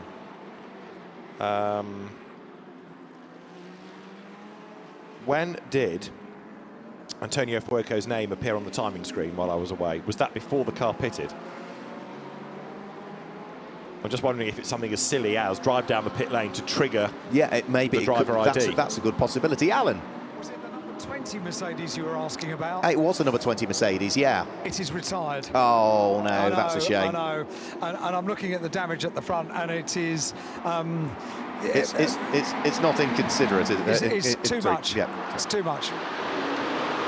Yeah, insignificant was the word I was after there. Sorry, it's been a long day. We've been on air for a long time. It's been a long day, yes. I know. It's not over yet. No, you're right. Right, so that's another one that we've lost. So that brings us down to potentially 24 cars now still circulating. So we've lost 10 along the way because I can't see that Dennis Marshall will be back out. We know that now that it's been confirmed that Dominic Baumann is out. If the Gosners can get the MP Racing Mercedes back out, that would bring us up one more. But that's... diligently working on it, you know. Well, that's good, isn't it? Is it a proper family effort as well? It's a team effort and a family effort, Alan. No, the family are all sitting down watching the telly. They know the score. They've got a team to do these things for them. They have staff, yes, quite. Got a task for you, though, Alan. I like a task. The safety car's going to be in this lap, but whilst it comes in, would you like to endeavour to go and find Peter Cox for us? And then engage him in wit and banter. Is he going to get out of a car soon, or is he already out of a car? He's out of a car already. Oh, no, he'll be in the villa. I think we've missed him again. Oh, that's a shame. Yes, I'm disappointed. I've not spoken to him for many years. No. Not since some super touring days in the BTCC. But he was always good for a quote, wasn't he? Always good for a quote. Always good for a quote. In fact, I haven't spoken to his daughter either, have I? No. Is she in the car? Yes. Well, I can't talk to her. Not yet. No, quite. Right, well, off you go. Go and see I shall put these things to rights before the end. And Jan Magnussen, so this will teach me to be considerate. He got his breath back and now he's gone. So I shall not be so thoughtful next time. I think he's trying to tell you something, Alan, as he may be. I think you might be right, yeah. So we get the race back underway. So Antonio Fuoco, despite that 21 seconds spent driving down the pit lane from one end to the other, leads the race. And well, all the top three are now together because Philip Ellis and Lucas Stoltz, and you could argue Lucas Leggere, are all there as well. So the top four all now bunched up together as they charge their way over the top of the hill at turns 3 and 4 and down into the braking area for the hairpin at turn number 5. And there's a load of traffic now for the quick drivers that are a little bit further back in the queue to try to unravel. But, of course, it was only, amazingly, ½ second on the restart between Fuoco and Philip Ellis. So that Pro-Am car is doing what Pro-Am cars shouldn't really be doing, and that's humbling the pro category cars. Now, admittedly, 2 3/4 hours remain, but it is Ferrari 71 still in the lead and trying to build that gap, while Lukas Stolz, whose race has suddenly swung back towards him, tries to make some progress. Further back, number 8 Mercedes dives up the inside. Mikael Grenier finally into the car. I think that was the other driver. You talked about Martin Conrad. That was the other one that hadn't had a chance to drive, and Mikael Grenier finally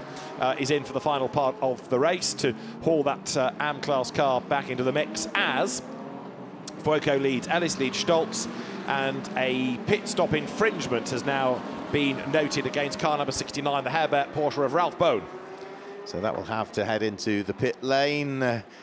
Certainly the Ram Racing Mercedes of Mikael Grenier is being hounded as well. And who's hounding him? Well, it's Kevin Magnussen at the wheel of number 43 Ferrari. The two of them were absolutely together as they came in towards what will be turn number 12 and turn number 13, which is where they're working their way at the moment. This is not for position because K-Mac is a few laps ahead of the Ram Racing Mercedes as a result of its problems that it had when it lost time with repairs taking effect in the pit lane. But it's been a good start to his stint for Mikael Grenier. He's been behind the wheel for about 44 minutes, but a good quarter of an hour of that would have been under safety car and full course caution. Some taker for the pits, and it's the second place car, as was Philip Ellis. The Pro-Am leader is into the pit lane at the wheel of the number 75 Mercedes. Right, so that's going to start to play the Pro-Am battle around a little bit more, isn't it? As then it's going to put Lukas Stolz up into second place, and the Mercedes, don't forget, Stolz wins the race, he's got a chance of winning a championship here,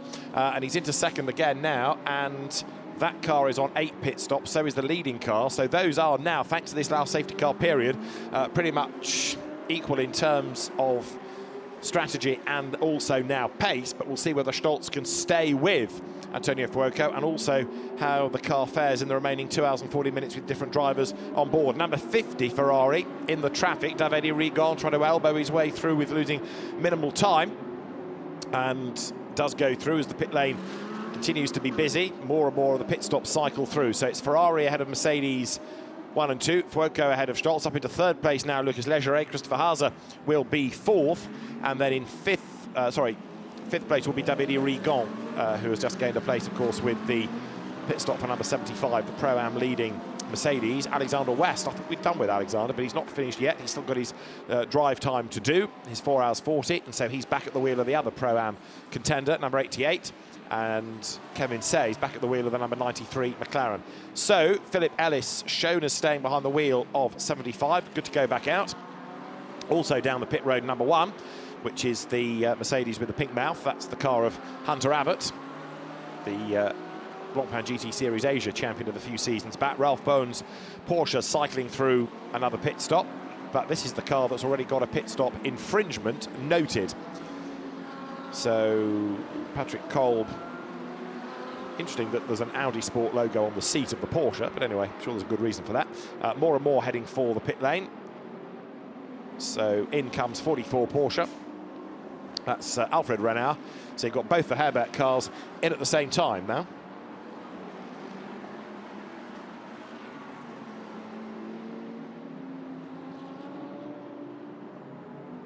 And the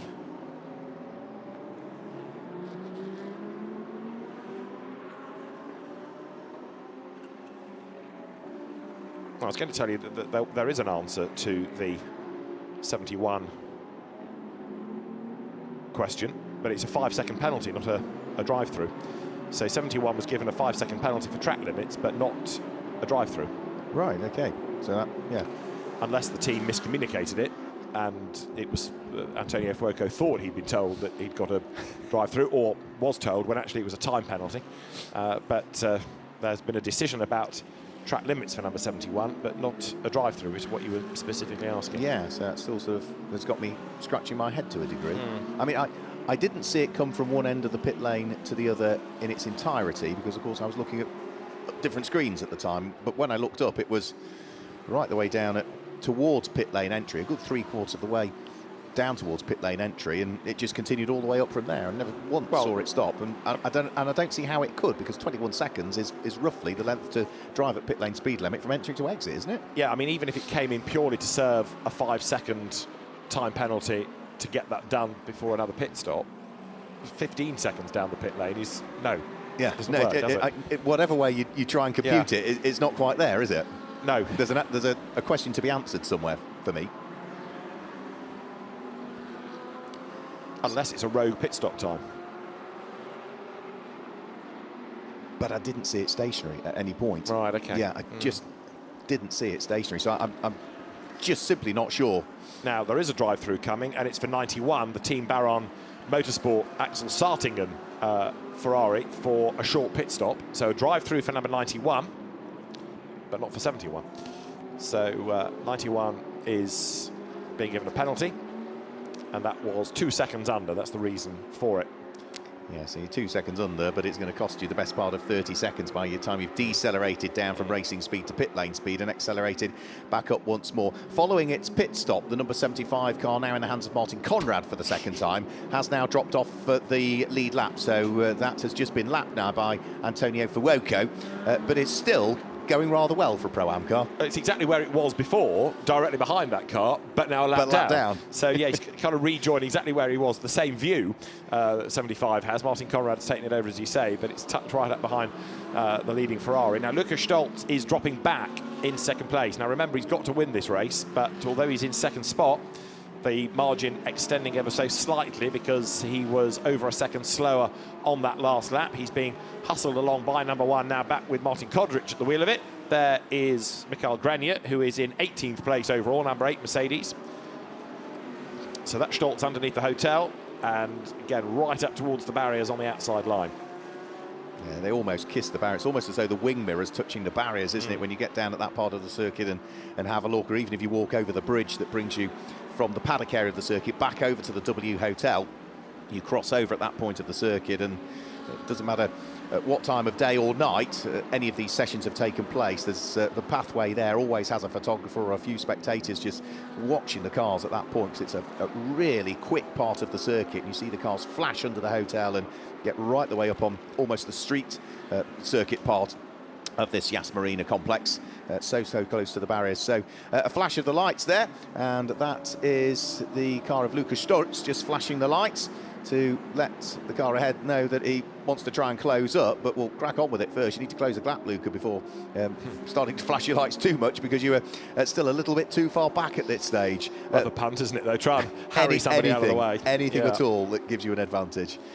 So Stolz now is over 3 seconds back from Fuoco, and as the leading car works lap 258, we've just got slightly over 2.5 hours of the race to run, as there is the Baron Motorsport car, number 91, which has also had a fairly up and down kind of a race, but it's in 22nd place. Axel Sarting at the wheel, but has this drive-through to serve because of the short pit stop. Right, over the curb and down towards the hairpin goes the Lucas Leggeret Audi. That is third, 6.8 seconds off Stolz and dropping away and being caught by Hauser.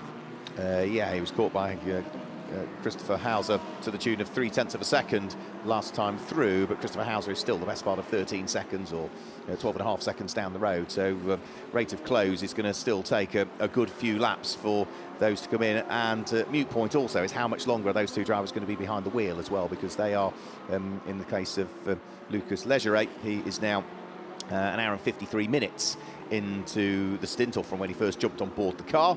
Christopher Hauser is heading towards an hour and a half. But for Lukas Stolz, the man who's there in second place, long old stint again from him. Has he double stinted again? 2 hours it's showing. Must have done, therefore, been in the car for that time, yeah. So he can't be far off coming in, can he, in number 77? But again, maximise the time. Fabian Schiller is the other quick driver in that car, so they'll try and get the most out of him before the end of the race as well. Next little pair coming up over the timing line. 88 goes through. Alexander West working his way through traffic. Now the gap between Martin Conrad and Alexander West in Pro-Am is going up. It's 34 seconds, and it's gone up by 3 seconds over the last lap alone. So Martin Conrad is the quicker of the two. So they need to get Alexander West's 4 hours and 40 minutes done, so they can go back to Kirchhofer and Goethe in that car to try and bring it back into the mix. But again, you see what happens after a pit stop and you put different drivers in. Philip Elliott always has the car well up at the pointy end. But Alexander West through the traffic. He's got himself on the road there ahead of Jamie Stanley, 14th. 55 is creeping up the order, isn't it? Jamie Stanley said at the start of the day we're hopefully coming through. Well, they have done so. Kept out of trouble, chipped away. Yeah, absolutely. The problem is that it's not chips that they need now, it's great big chunks that they need, because they are on 250 laps completed. The next car ahead of them, which is Philippe Perret, who is, at this stage, the leader of GT3 AM, is 3 laps ahead of them. So I think probably it's going to plateau at what will be second in GT3 AM, which is still not a bad result when you consider that it could have been far worse for that Ferrari, because, of course, when it was in the hands of Laurent Demise, it was somewhat accosted, wasn't it, by Martin Berry, and that incident put the number 20 Mercedes out of the race. Yeah, the bite a bit, really, wasn't it? They came off worse as the aggressor. Yeah. But the Ferrari, as you say, could have also come off badly, and that really is about the only drama I think we've seen from that car. Or did Jamie Stanley have a slight moment earlier on in the race as well? I seem to remember either he had a spin or was off the road, or he ran very wide at turn 9, didn't he? He was a bit late on the brakes at one point. But largely, and you know, considering they've done nearly 10 hours, that's not that bad to only have those couple of blemishes. Alexander West in the McLaren, though, going nicely. Both the Garage 59 cars are still there or thereabouts, because 93, the sister car in the Sky Colours, Chris Froggatt back at the wheel, that is running 9th overall. So the lead gap goes up again slightly, although Stoltz has just done the car's personal best lap. So 3.8 seconds between the two, and also Mikael Grenier, perhaps not unexpectedly, doing number 8's best lap of the race as well. You've also got to that point, if you like, we used to call it at Le Mans happy hour, that last hour of qualifying, when, OK, it's dark, but you've got the ambient temperature dropping, so it really does help the engines and cars start going quicker. So although we've got 2.5 happy hours still to go, and Jamie Stanley fights back there on the inside of Alexander West and goes through. Now that it's getting cooler, the engines are relishing this, and we're getting good lap times out of a number of cars. And good sector times as well. Yeah, very much so, yeah. Sector times soon, a few more green sectors coming in as well, including also, who's that's on board the number 95 Porsche? Ramzi Moutam has just set the quickest first sector that car has done. So, yeah, we are getting a few quicker times coming in, and some of that might be now that whilst it's still not overly cool out there, but maybe ambient temperature just dropping a little bit, which is allowing the engines just to breathe in some cooler air, and therefore, as a result of that, then we're just managing to get a little bit more power out of those engines. So over the start-finish line, we see Antonio Fuoco. He continues to lead the way. That is now 260 laps completed by the AF Corsa Francorchamps Motors number 71 Ferrari. It leads by just under 4 seconds from the Lucas Stoltz Mercedes that's there in second place, and another 1/10 of a second was gained in the lead advantage last time through. That drive-through that was going the way of 91 Ferrari has now been cancelled, so the car gets away with whatever it was, even though it was slightly short. I can't tell you why, but we've had confirmation on the screen that the drive-through was cancelled. The team manager of, having said it was going nicely, 93, Chris Froggatt's McLaren, up to race control, 4th offence of track limit, so another penalty bruise for number 93, which has had quite a lot of them over the course of the race. And Lucas Stoltz has just done the absolute best first sector, as the temperatures become really GT3 friendly now. Lucas Stoltz, he's on a mission. 9.5 hours into the race, and we get the fastest Sector 1 that we've got so far. So Lucas Stoltz pushing as hard as he possibly can in this one. Let's see whether he can knit the lap together, because he'll be coming up towards Sector 2 before too much longer. Sector 2, he's maybe a couple of tenths shy of where he ought to be, but this is still, I think, going to be potentially another good lap. It's going to be in the 52s, that's absolutely for sure, is it not? I think so, and it goes back to what Stuart Hall was saying when he came up here earlier on, which is racing drivers don't give up. You know, over 12 hours so much can happen, but now that car has got itself back up into second place, and it now has a chance of not just winning the race, but with it Lucas Stoltz a championship. But he has got to absolutely maximise this, and he's doing so. Look at the way that car is now dancing around the racetrack, up the curb, over the curb, up towards the end of the lap. The last lap from the leading Ferrari was a 52.5 from Lucas Stoltz as he breaks the beam then. A 52.4, best lap that car has done all race. So it's a modest gain of hundreds, but it's a gain, and it illustrates that Stoltz is now pushing harder than ever. Absolutely. If he wants to claim the championship, in terms of the Intercontinental GT Challenge. He has got to win the race. There is no other mathematical possibility that's going to work for him. Carving his way through and past the traffic. That's the number 48 Porsche that he's just managed to sneak through and past there. So that is going to be Stefan Cox that moves neatly out of the way and allows Lukas Stolz to press on. What does his sector times look like this time through? Well, he is again through the first sector of the lap, about 0.6 of a second quicker than Antonio Fuoco. So the gap has come down further, so it must be hovering around about 3.3 seconds now. Go along with that, yeah, so big gain being made. Now, why is Fuoco losing ground like this? Well, it's not traffic, let me tell you, because there's nobody immediately ahead of him on the road. So the Mercedes hustles on. Now, that also, shown as 9 pit stops, it's only done 8, hasn't it? Because one of its stops was a penalty stop from earlier on. So that is on 8. The leading Ferrari is on 8 as well. So it's had a full course yellow pit stop, and then it had that 21-second stop. So they're on the same number of pit stops. So that is a genuine battle now between the top 2. Yeah, and through the middle part of the lap, there was only a few thousandths gained by Lukas Stolz. Good gain was made in the first sector, very little in the second sector, but I think the gap's going to be down to something like 3.3 potentially. Depends on how he gets on in the third sector of the lap, and I think we've got Alan down there in the pit lane. Well, I need to ask a question, and you might not want to answer it or don't. Have I understood it correctly that Lukas Stolz, as far as the Intercontinental GT Challenge is concerned, needs to win the race? Come what may. Yes. Yeah, and if he does, irrelevant of anything else that happens, he would win the Intercontinental GT Challenge. According to Daniel Juncadella, yes, that's the case. When we look back through and then start to do drop scores and countbacks, we still think so as well. But it is tight. No other solution will work, though. Yeah, he's got to win the race. It's something like, if he wins, he ends up on the same number of points as Danny Juncadella. So then it becomes a tie-break. You drop a score, and therefore, if you look at the number of wins they've had and the number of seconds after drop score, this one becomes the decider, which he will have won. So he would have had an extra win. That's what I thought. Thank you very much. But he's got to win the race, which is easier said than done. Yes. But he's trying, that's for sure. Oh, you're not wrong. Yeah. So yes, wherever Danny Juncadella is, the news in 2.5 hours might be really good or might not be so good, depending. But it's interesting, isn't it, that the Get Speed car has done what Mercedes kind of are expected to do, whereas the Grupper M1s haven't. Yeah, it has, and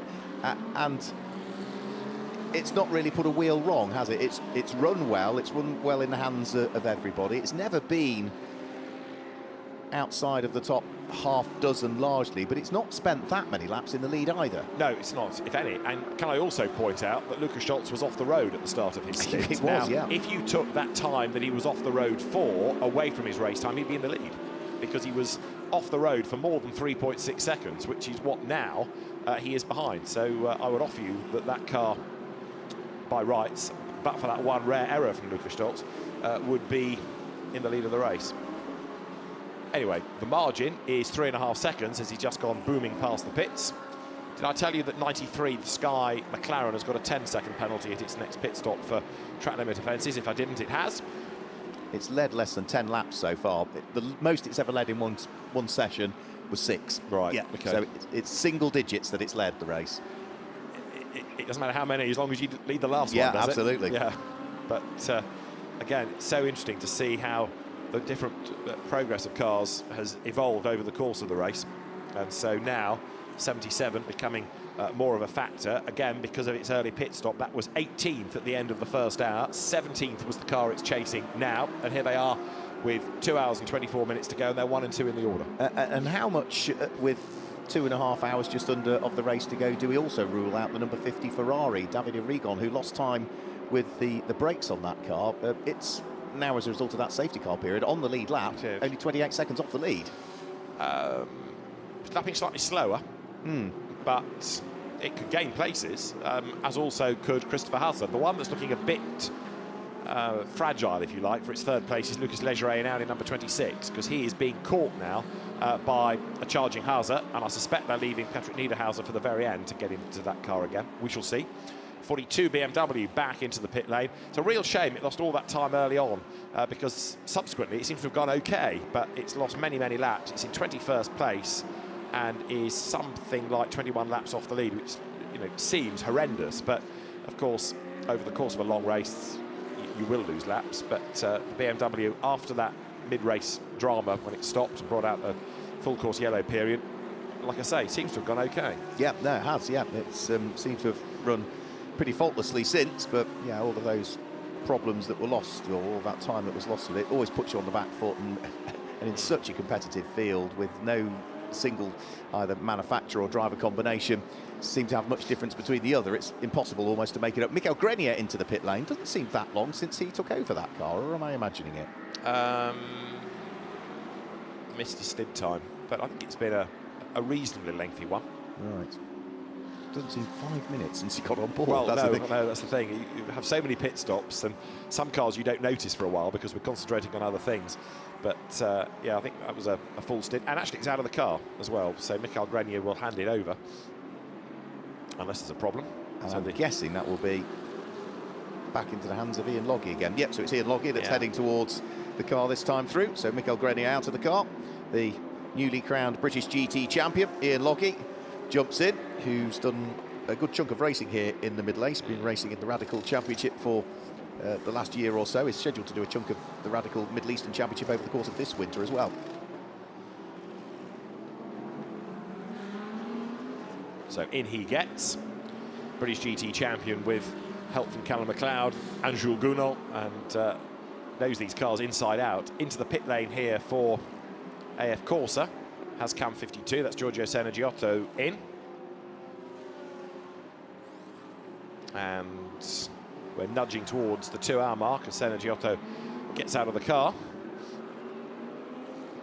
Another car that is quietly getting on with the job, so to speak. It's 2 laps down, but it's running in 8th place overall, is the Mark Farmer, Jan Magnussen, Kevin Magnussen Ferrari. We've never needed to worry about it in terms of fighting for outright honours for the lead, but it is there within the top 10 and playing a big, big part in the Pro Class battle.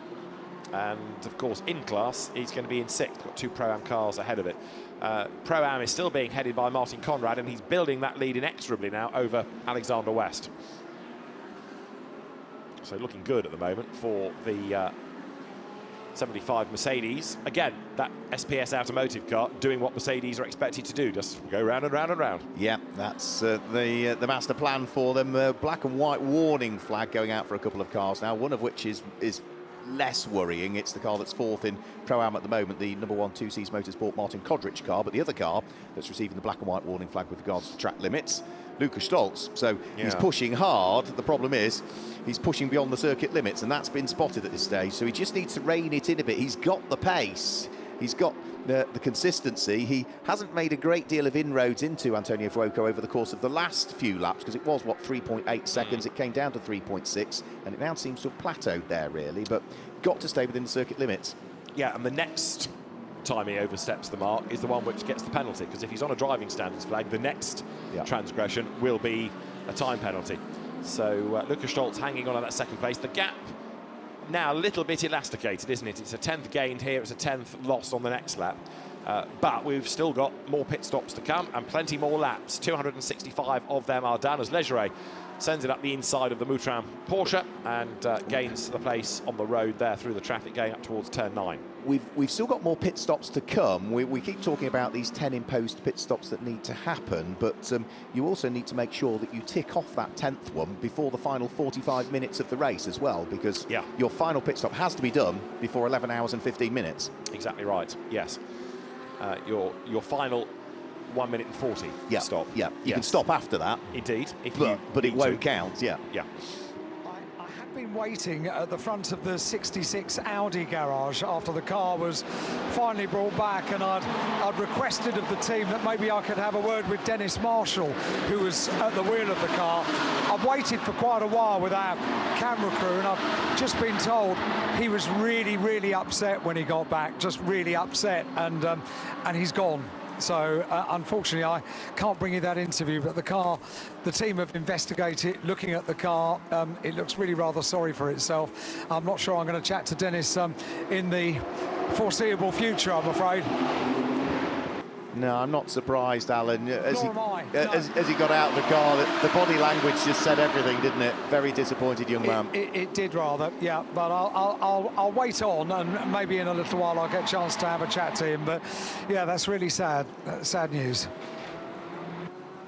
And he'll be feeling the weight of that on his shoulders as well, because he will know it was his mistake. It was just a very slight misjudgment of the closing speed with what was the GT Cup leading Porsche, the number 92 Porsche, that he made that contact with. And yeah, just you'd feel sick. You've done all of the hard work. The strategy has worked from the team. Your teammates have driven meticulously. You've not put a wheel wrong, and then all of a sudden, blink of an eye, it all just comes not just unpicked, it unravels instantly. All comes crashing down, doesn't Yeah. it? I don't really think the Porsche did anything wrong. I mean, it was on its line. Yeah. And as you rightly said, the closing speed, that was a Cup car against a GT3 car. That's probably what caught him out. Yeah. So I'm not surprised he's frustrated, but yeah, Dennis Martial will be back, and there are others. And as you suggested, I think at the time at commentary, that's the one that probably got away. I've got to add to this. He just came out and he was prepared to have a chat to me. And I said, "Are you okay to have a chat?" And he said, "I'd prefer it in 5 or 10 minutes if that's okay." And I said, "Of course it's okay." So we will get to speak to him, but he's just collecting his thoughts, I think. No, well, that's really, really good of him, because yeah, it's one of those where you totally understand it, don't you? If he doesn't want to talk, so to be willing to do that, then hats off. Big respect to Dennis Martial, and looking forward to hearing from him when the time's right for him, when he's gathered his thoughts. So more pit stops taking place. Into the pits has come Lucas Stoltz, but we've also got David Arrigon back in at the wheel of the number 50 Ferrari is in, and also Lucas Legere is in as well. So we've got, of the cars that were running in the top 5, 3 of them in the pit lane at the moment: Mercedes, an Audi, and a Ferrari. And you can see all 3 of those down towards the far end of the pit lane. This Porsche is closest to pit lane exit, which is the Salakin Porsche, which Stefan Cox was behind the wheel of, and who is going to jump on board that car as it heads back out. It is the former World Championship cyclist once more, Tom Bonan, jumped on board.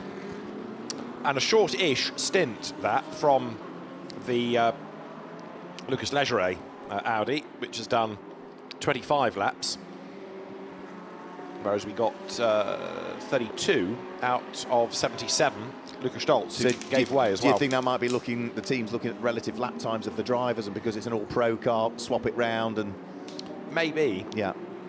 Maybe. I mean, again, you don't have to necessarily think about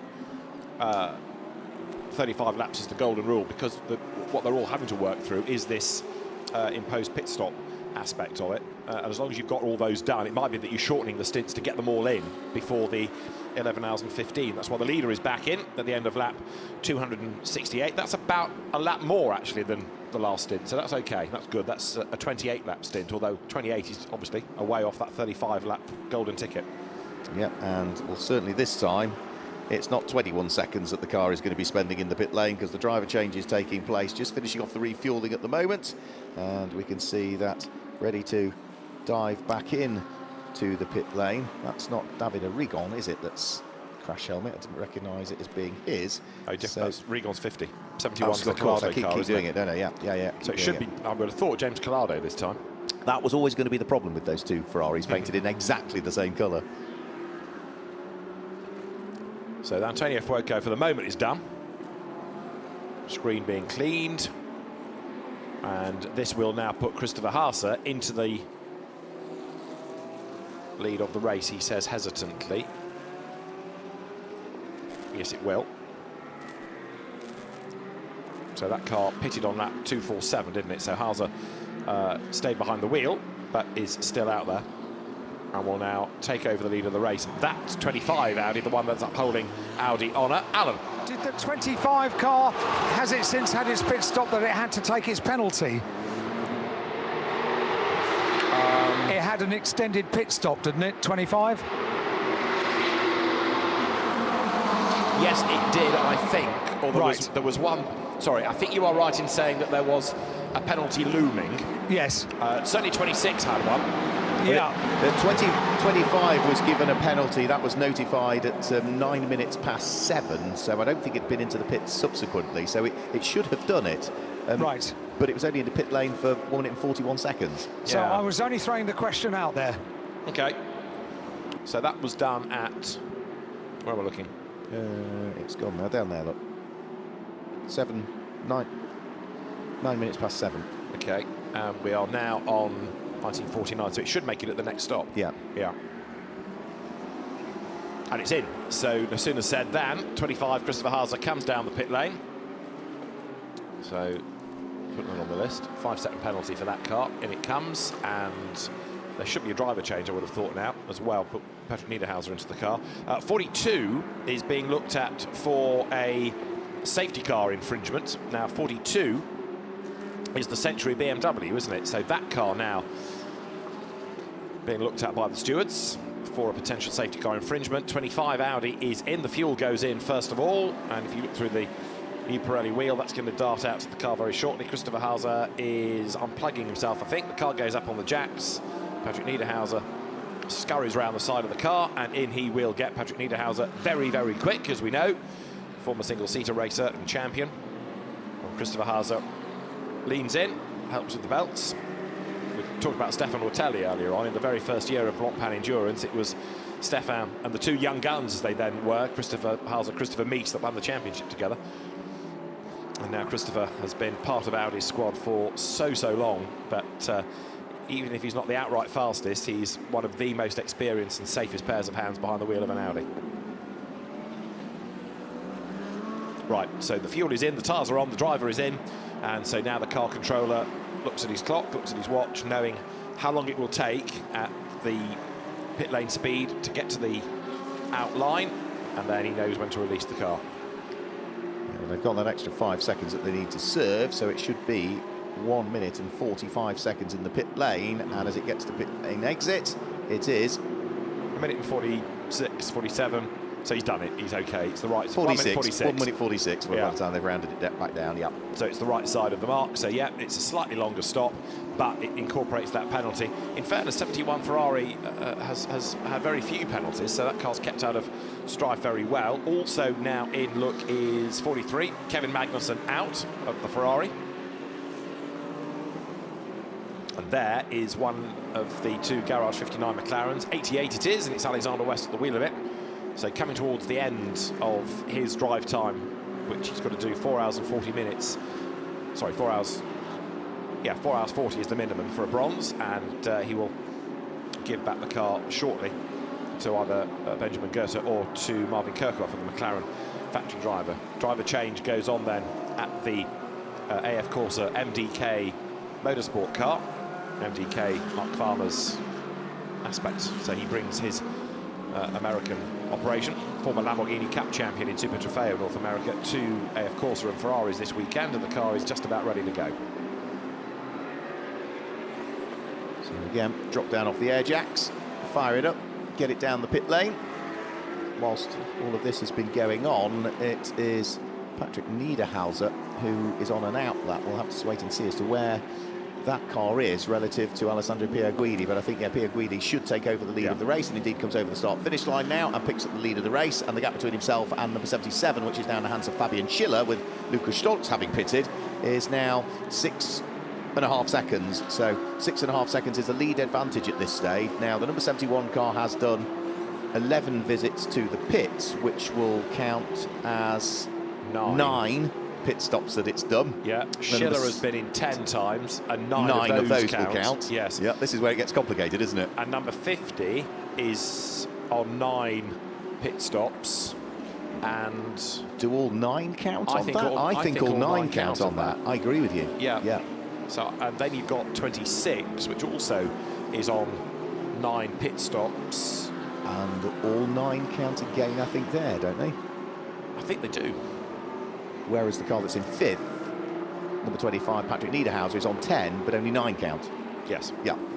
So it does get rather complicated trying to keep track of it all. Yeah. Yeah, because those are the total number of pit stops, not purely the regulation stops. Yeah, and they've now got the best part of another hour and 55 minutes to cram in any remaining imposed pit stops, and after that, then it's too late. You've got to get them all in before the final 45 minutes of the race. So 71, Alessandro Pierguidi. Whoa, right up against the wall, and that's about as close as you can get without hurting a Ferrari. And Pierguidi then bounced off the barriers. Let us see whether that has affected the car. His last lap was a real charge at 52.5. He comes up across the timing line now, and the lap that he has just done is a 52.7, so he dropped a couple of tenths, but that could have all gone horribly, horribly wrong. That was absolutely on the very limit, wasn't it? Another millimetre to the right, and that would have been, yeah, the Ferrari properly clonking into the wall. He might have even made the lightest of touches with it, because, yeah, looking at the dust or whatever it was that flew up, then, yeah, it certainly looked as though that was as close as you want to be. I'm just trying to see, as we've got the two McLaren teammates going wheel to wheel, whether there's any marks down the side of the car. No obvious signs, but difficult to tell, isn't it, with the light shining off it now. But if the angle had just been ever so slightly different, you know, toe link gone again, yeah, exactly right. Puncture, whatever, yeah. So Pierguidi presses on, but you know, he is a factory driver, and this is what they are paid to do, go flat out, and he's doing just that. So as he comes then now down towards the chicane, you've just seen the two McLarens switch places. They're on different laps though, so although Chris Froggatt's ahead of Alexander West on the track, he's not yet ahead on the classification. No, so now what he'll need to try and do is dive his way through and past Alexander West. He's not quite going to be able to do it by the time they get down in towards the braking area for turn number 9, or is he? Yeah, very decisively, straight up the inside of the number 88 Garage 59 Alexander West driven McLaren. Then it's the sister car to it is the next then that needs picking off, which is Chris Froggatt, who might take a little bit more picking off than Alexander West potentially. But Alessandro Pierguidi will want to get on with this. Let's just see how he exits turn 14 this time through. A little more circumspect is he going to be as he exits the corner. Let's have a quick look. Yes, there's at least half a foot there between himself and the barriers. He knew. Lesson learned. So, and possibly the team will have said over the radio, that was a bit too close. But now he's going to be delayed in traffic because he's got the McLaren just up the road ahead. 55 is back in, so Jamie Stanley brings the Ferrari into the pits. Cycles through the next stop. I think we're going to get a replay. Here's the replay of it, David. That was contact. Yeah, absolutely was contact. Not just with the side of the car, you can see the wing mirror as well. Couldn't he make contact with it? So Alessandro himself would have got the message there. He probably wouldn't need to be told just how close he was. The bang and the clatter would tell you, rattles through the car. But you know, we've been saying all race how there is no margin for error there. You go wide, you are in the barrier, and the one car that graphically illustrates how it can go wrong is the leader. But yet he is still 6.9 seconds to the good. And that is, as we've alluded to several times, the street circuit element of this circuit. You know, one small mistake, you're in the barrier, and yeah, that was the small mistake. But thankfully, on that occasion, it was not the barrier, but only by a whisker. Back off the air jacks comes the number 55 car, as you say, Jamie Stanley having vacated that car. Let's see who is going to jump on board it. I don't think we've seen Alex Fox in for a while, have we? So I think we've seen Lauren Demise and Stefano Constantini in. So is it going to be Alex Fox this time that jumps on board the 55 car? Wait and see, get to the end of the pit lane. And no, Stefano Constantini jumps back in for another stint. So that car exits the pit lane. It will be hovering around the top 15. That's right, and of course it's one of the AM class cars as the race leader Alessandro Pierguidi presses on. So on this lap he was slightly slower in the first sector, fractionally faster than the chasing Fabian Schiller in the second. So 2 hours and change still to run as the Ferrari works its way round the back of the marina, then underneath the hotel and down towards turn 16 through the right-hander, up towards the timing line once more, and under the Gulf 12 hours gantry. Now comes the leading Ferrari, another lap put in the book. That's 273 now done, and Lukas Stolt watches Fabian Schiller hustles on. Alexander West, by the way, has just had another report of track limit offences to the stewards, so I think 88 might have a penalty brewing as well on its next stop. But the lead gap has gone up markedly again, in fact, 7.2 seconds. So Alessandro Pierguidi now in a groove and pushing on. Yeah, pushing on and working his way past Gabriele Lancieri's Ferrari on the run down in towards turn number 1:35 that time through, so accelerates his way down the big long straight, really big long straight in towards a very heavy braking area for turn 6 and turn 7, which is the left and right chicane. You can still see the sparks flying off the bottom of that Gabriele Lancieri Ferrari. Amazingly, it's still not got any worse, has it? It's never going to get any better, but no, you're right. It's just not got any worse, and it's been like that for 4 or 5 hours now. At least, yeah. But it still goes, as you say. In now comes number 61, Philippe Pret. We'd put back behind the wheel of that car, so in it is from 13th, and that is still, as it has been for much of the day, the leading AM category car. So for them, it's gone according to plan. So driver change effected. Driver out, fuel in. New Pirelli's ready to go on. And now the mechanic helps the incoming driver. It's going to be brakes attended to on this car as well, look. So we've seen it with the Pro Class cars, now with the AM Class leading Ferrari 2. Yeah, it doesn't look as though there's a disc being readied for that car. Looks as though it's probably just going to be pads again, or is it actually? I think they might be just about to change the disc. Can't see now because the camera's just moved round, so mechanic's still going to work changing the Pirelli tyres over, whilst fellow mechanic works on the front. And no, that's just pads that are going in, so no discs. I think the only car we've seen discs go on was the number 71 Ferrari, and that was probably one of the quickest changes of brakes that we've seen, considering they did the whole lot on the front. Yeah, and even James Collado was questioning whether they'd done it given the time, wasn't he? Definitely discs went on, didn't it? So Alessandro Pierguidi still pressing on. He's now managed to increase that lead advantage between himself and the car of Fabian Schiller. It's now up to 9.2 seconds from Ferrari back to Mercedes. We've still got in third place the sister car to this race leading car, which is Nicholas Nielsen. He is 33 seconds off the lead at the moment, and whilst that car may well still be a pit stop behind potentially, or two, then it's still not worked out too bad for them, considering the amount of time that that number 50 car lost when they couldn't get the brake pads changed on it as quickly as they'd wished. 3 minutes and 19 seconds for the pit stop rather than 1 minute 40 for the sister car.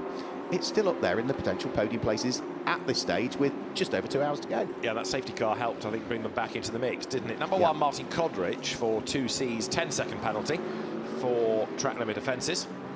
We said a while ago the stewards are threatening to be rather more severe in this second half of the race, given the number of offences that we've had. 99, the surviving Attempto Audi.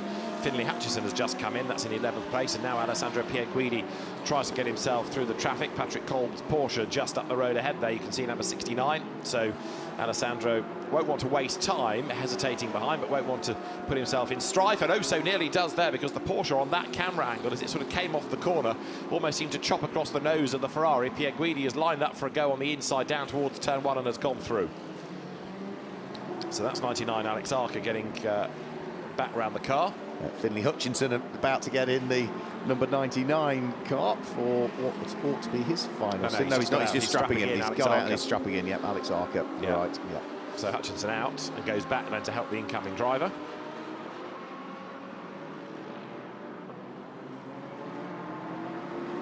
And Alex Arca, we know, is quick and certainly good at defending. So anybody that's coming up behind him, he's not going to make it easy. No, I mean, it's a fair point, isn't it? We were talking earlier about the fact that if you took the time that Lukas Stolz was off the road, then so that car would be in the lead, because the gap was such.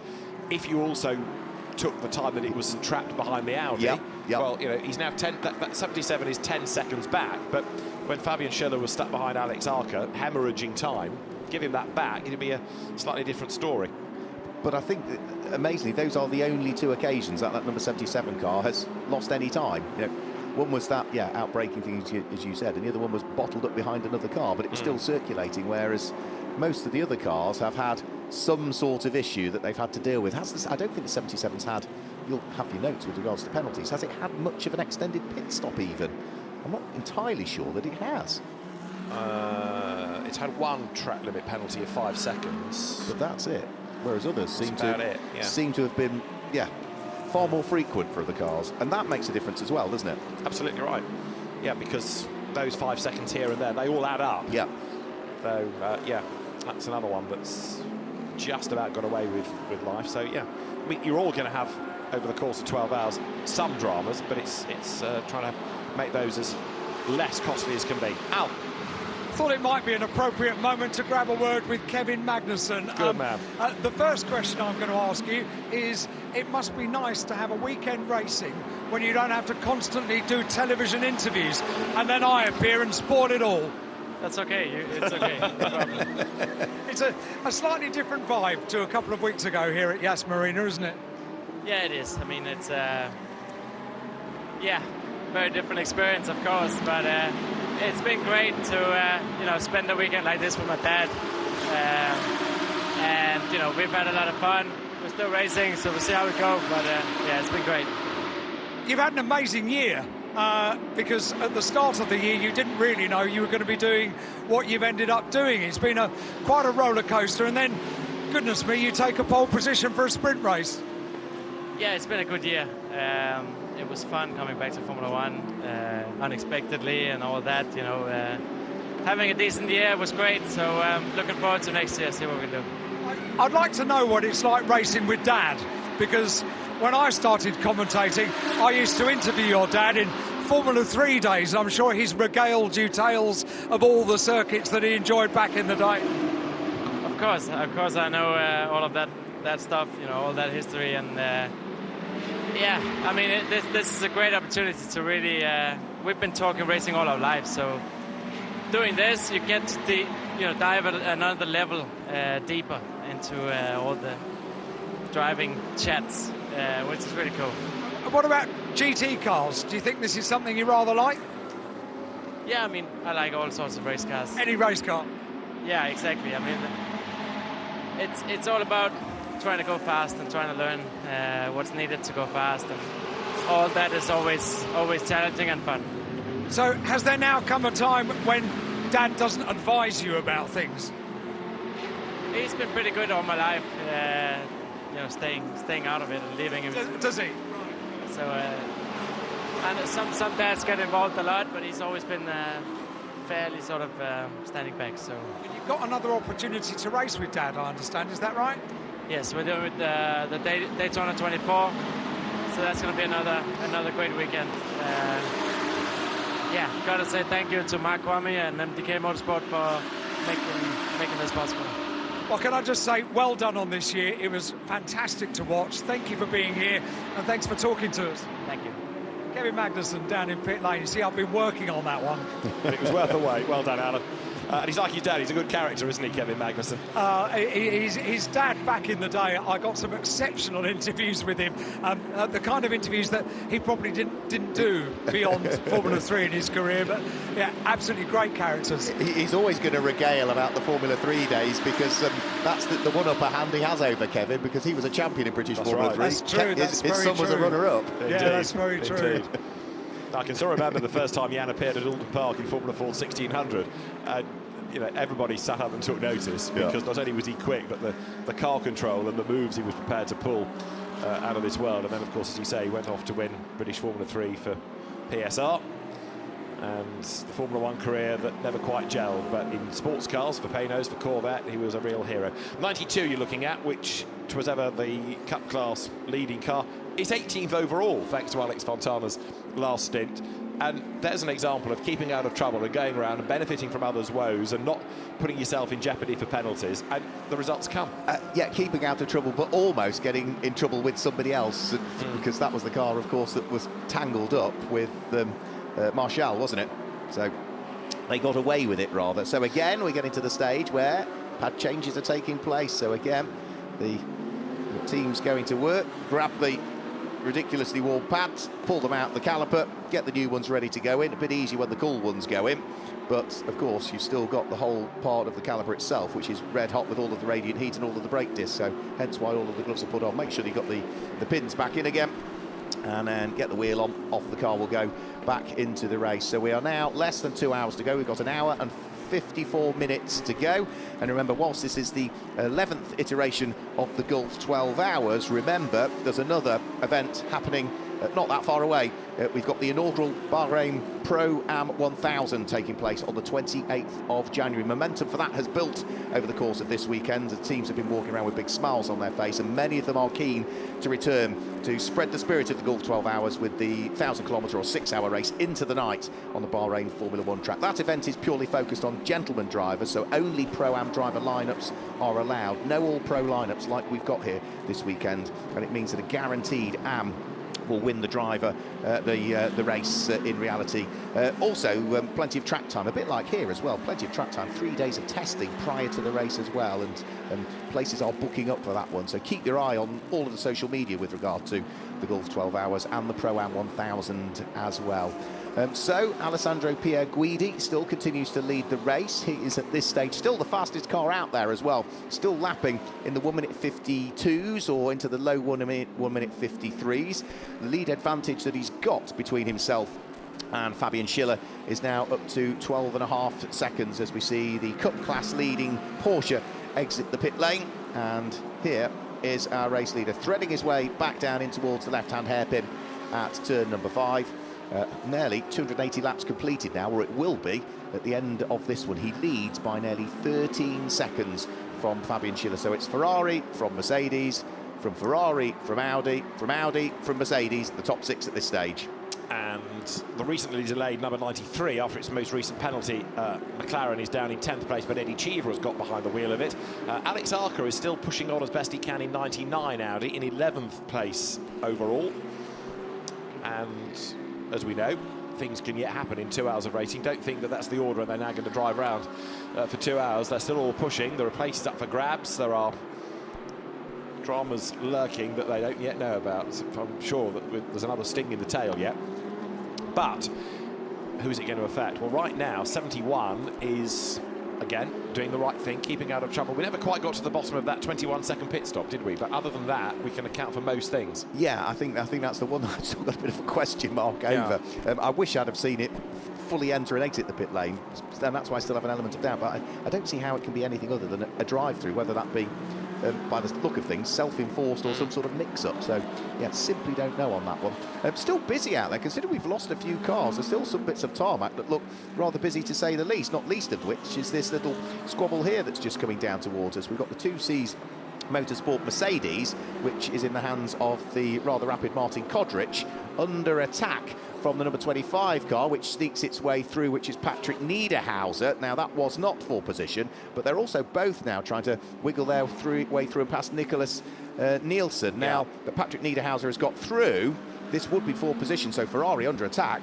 from Audi for 3rd and 4th. Indeed so, yeah, Nicholas Nielsen then, the Danish driver, being caught by Niederhauser, the Swiss driver. So the red Ferrari, the blue Audi, 3rd and 4th, they come past Pierre Guidi's wall, and then up towards turn 15 towards the completion of the lap. The Audi then hustling along behind Patrick Niederhauser, trying to close under braking, which he does. Is he near enough to attack? No, he's not, but he's only about a length back, isn't he? As he now pulls the trigger onto the pit straight, through they go. Nielsen to Niederhauser was a second and a half. It's down to 0.4 of a second now, so Patrick Niederhauser is on a mission, and that's going to change, isn't it, before much longer. Yeah, but he's a full 1.1 seconds quicker than the Ferrari last time through, so that battle will continue, and Alan Hyde has more news down in the pit lane. Dennis Marshall, you are an absolute star, because understandably the car retires and you didn't really want to talk to anybody at all, but you've come back and tried to do an interview to explain what happened. Yeah, I mean, the first thing, of course, was to apologize with the team. To be honest, I cannot remember when I had such a disappointing moment recently, or in the last couple of years. Everyone did a perfect job, my teammates, the team. In the end, yeah, it was a misjudgment from my side. Oh, actually, it was a lap car. I think it was a Porsche Cup car. Yeah, I think he actually wanted to let me pass on the inside, exit out of turn 9. But I was there already. In the end, I don't want to blame him. They have a right to race here. I hope they still continue. And I can just say it's yeah, just a big apologize from my side. Yeah, I know, and I know how upset you were when you got out of the car, what it means to all of the team and all of those kind of things. One thing about motor racing, you've never learnt everything. Something new happens every time you get in a car. Yeah, true. I hope this, I mean, you know, this was a mistake. Mistakes shouldn't happen, especially these mistakes shouldn't happen. I think we were in a comfortable lead, or we were fighting for the lead, and you know, at some point, of course, you have to go a bit lower risk. I hope this was maybe one of the last times something like that happened to me. Yeah, that won't happen again, Dennis. I absolutely guarantee you. Thank you so much for coming to chat to me. I know that was difficult. Thank you. Thank you. There we go, Dennis Marshall explaining it, and what a man of his word. He said, give me 10 minutes, quarter of an hour, and I'll come out to the garage, and he was waiting for me. Fantastic, well done, Alan. And yeah, respect to Dennis Marshall. Yeah, could have been an easy interview, that really, in reality, but yes, and said all of the things that you would expect a professional driver to do, apologise to the team and hold his hand up as well. You know, that takes some doing as well. And also nice to hear when he referred to the Porsche and saying, I hope they can continue. Yeah, and he didn't do anything wrong. He didn't portion any blame on the Porsche. No. Yeah, but he's just won a couple of fans, doesn't he? That's for sure. Yeah.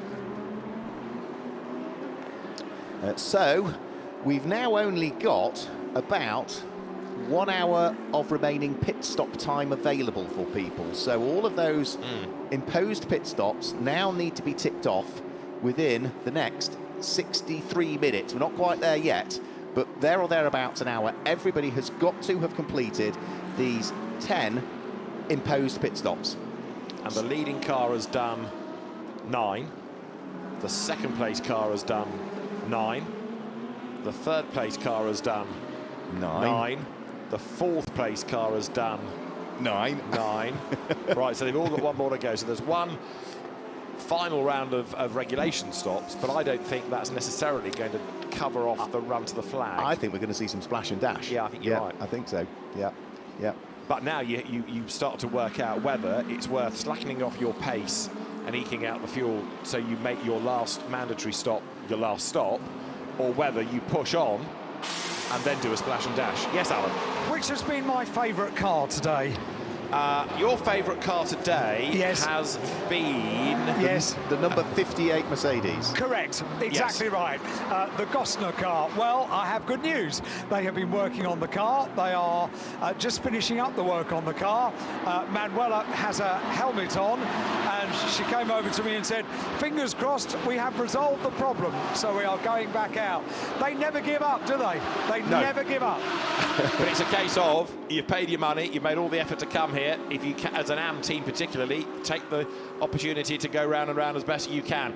77, Fabian Schiller is being reported to the stewards for a 4th track limit offence. So that suggests the 5-second penalty is next to be confirmed, and the car's been dropping away anyway from the leader, but that's not going to help at all on the next pit stop. No, and some of that makes you wonder whether some of that was the racking up that Lucas Stoltz did as well, because he was given warnings, wasn't he? Black and white warning flag came out when Lucas Stoltz was setting purple sectors and pushing hard. So on the totting up process, I'm not entirely sure all of that blame can be apportioned in the direction of Fabian Schiller. Into the pit lane has come Team Baron, so Daniele Diamato heads into the pit lane. The wheel of the number 91 Ferrari, which, again, another car which has, other than when it stopped out on circuit and then seemed to find its way back into the pit lane, and we didn't quite get to the bottom of what that was, but it looked like an alt control and delete. Other than that, that car has largely stayed out of harm's way as well, hasn't it? Yes, it had that quirky wheel moment that you picked up on as well, but yeah, this has been another relatively solid effort from an AM team, and you know, again, I make the point that trying to have absolutely no problems whatsoever, be them track limits or mechanical, over 12 hours is pretty exceptional. Yeah, it very much is. And yeah, that issue with the wheel is they just couldn't get the nut on properly. It just wasn't going on. It was either cross-threading or doing something. So that was why they lost the time that way round. So for our race leader, we keep talking about this gap extending. Well, it is now Alessandro Pierguidi with a 14.5-second lead over Fabian Schiller. It did come down. It came down by about a quarter of a second last time through, but it's still net gain if you look over the course of the time that they've both been behind the wheel, which is very similar, about half an hour each of them has been behind the wheel. Then it has been a net gain in terms of the gap between the pair of them, and a further 30 seconds off that is Nicholas Nielsen at the wheel of the number 50 Ferrari. And that's going to slightly close with a potential penalty for number 77. As you see, 50 Ferrari under attack still from Patrick Niederhauser. 0.8 of a second when they went across the stripe last time. But as far as the sectors are concerned, it's just gone out slightly within sector 1. But traffic up the road might start to be a factor now as they come down towards the chicane. There is number 50 Nicholas Nielsen then, and Patrick Niederhauser closes up under braking in what is the best placed Audi, 4th overall. I heard a Mercedes coming in down below us. It's Ian Loggy that is in, which was not the Mercedes I was expecting. The Mercedes I'm expecting fairly shortly, one would have thought, would be the car that's running in 6th position and is the Pro-Am leading car. It's the last car that remains on the lead lap at the moment, but for Sun Energy, won by SPS and Martin Conrad. The reason I'm expecting him in is A, because he's been behind the wheel for the best part of an hour now, 57 minutes that he's been behind the wheel of the car, but equally as much, that is the leading car, David, that has only done 8 pit stops so far. Now, I think all of those are the imposed pit stops, so I think every single one of those 8 will count. But even if they do, they've now only got an hour and 43 minutes to get through 2 further pit stops, so they're going to have to come in reasonably soon, one would have thought. Yes, indeed, yeah. Sorry, I've gone quiet for a reason, and I was just thinking as I can hear the cogs whirring. Well, yeah, I'll tell you why I'm thinking what I'm thinking. I don't think you can do it. I'll prefix it with that. Can you do a 2-minute 80 pit stop rather than 2 1-minute 40s? And the reason for that is that there used to be a DTM regulation where a pit stop counted as the car being up in the air and 4 tyres changed. And there was one race where I think it was Audi, brought the car in, did the tyre change, dropped it down, put it back up again, put another set of tyres on and sent it out. And that was effectively the 2 pit stops in one. And of course that regulation loophole was tightened and it was never done again. Yeah. So I think you have to be, a pit stop counts as line to line. You can't just be in for you know, that yeah, it's an extended time. Imposed pit stop time will be measured from pit in to pit out using the timing loops, which means if you only come through them once, it will only count only count once. Exactly. So you're right, but you could do a lap in between. Yep, you 2 could. laps in between, whatever. You know, we've seen people get clever on it earlier on in the day with pitting at the end of the first lap. Little good did it do, GMR in the end, but it was certainly worth a punt, and it got us all guessing for the first hour or so.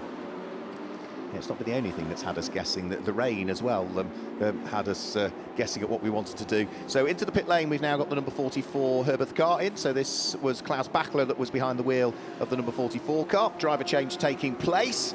It's already off its air jacks and ready to rejoin the race. Another car that had maybe 1 or 2 brief problems. It's had a couple of extended pit stops because of those 5-second penalties. We'll have to wait and see who's going to get behind the wheel of it this time through as it trundles its way back down the pit lane.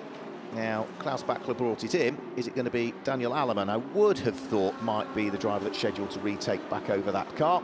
Just get towards pit lane exit. Yep, that's confirmed. So it is, Daniel Alleman is back behind the wheel of the car. I thought it would be him that jumped in because he's had less of the driving time than any of the other cars behind what is a Pro-Am entry for that particular car, as 285 laps now have been chalked in the book by Alessandro Pierguidi. And we look down on the second place car in the hands of Fabian Schiller, who has now got himself ahead of Eddie Cheever. They're the relative lap times, though, meaning there's not a great deal of pace difference between the pair of them. So last time through, Eddie Cheever was a little bit quicker than the Mercedes that lies ahead, but Fabian Schiller's running 2nd overall in the race, whereas Eddie Cheever at this stage is 4th in Pro-Am for Garage 59 in the Sky-backed car, and is running in 10th position overall. There's a 3-lap difference between the pair of them. You can just also see how much marbles now are beginning to accumulate at the side of the track. We haven't had quite as much as otherwise we might have because of the heavy rainfall that we had early on in this race, which is very much a distant memory now. It's been dry ever since, whilst the wind did pick up, which was a suggestion there might be further rain blowing in. We have gone to forecast for the rest of the day because even the heavy shower that we had was a surprise to us, as it was a surprise to the teams as well. Many of them, of course, have pretty significant apps that show them what rain is coming through. You don't usually need one here in the Middle East. I'm sure most of them have them turned on, but certainly for those that did, it wasn't showing any suggestion that there'd be any moisture at all. So Fabian Schiller still pressing on. 1 hour and 30 minutes we will be fast approaching. So we've got about an hour and 40 to go at the moment, but we're not that far away from getting to the hour and a half mark. Remember, all the pit stops have to be done and dusted, all of the imposed pit stops with the remaining 45 minutes left. So after that, you can pit, but you have to have completed all 10 of your imposed pit stops by the 45-minute mark. Otherwise, you're not coming to the party. You're too late, you'll have missed the bus. More cars into the pit lane, and it looks as though 2Cs are in. So Martin Kodrich is in. So the 2Cs Motorsport #1 car comes to a halt in the hands of the back-to-back winner last time out of the Gulf 12 Hours, Martin Kodrich, the Croatian. He'll be a happy man with football at the moment. But for the race, they have been not quite where they wanted to be. Himself, Isa Al Khalifa and Hunter Abbott. Hunter Abbott still feeling slightly second-hand after his incident here earlier on in the weekend with those neck problems that he's got, as we heard from Alan Hyde. So Kodrich is hovering around the tail end of the top 10, whilst at the moment they are refuelling the car, and now we will get the driver change done and dusted. Or is Kodrich staying behind the wheel of the car? No indication as a driver change. New tyres are coming out, but Martin Kodrich is going to double stint this one by the look of things, and he's not the only car in the pit lane at the moment, because we now also get the Ramsey Moutram dual racing by Toro Verde Cup Porsche into the pit lane. So this is right the way to the very top of the pit lane exit end, and the three brothers sharing this car. In goes the fuel. Driver change will take place again by the look of things, because we can see somebody suited and booted in the background. And we've also got Century Motorsport back in. I'm not surprised, because Eduardo Cosseteng had a fairly long stint behind the wheel of that car, so not unsurprising that he will be in. And as I say, I think the other cars we might see in very shortly will be the second of the Herberth Porsches, the number 69 car in the hands of Patrick Kolb. That is now a good hour into his stint. And also, as I mentioned, the Pro-Am class leading car, the number 75 Sun Energy, won by SPS Mercedes of Martin Conrad, may well be destined for the pit lane shortly. But that's only based on what their current stint times are, because they're all north of 60 minutes at the moment.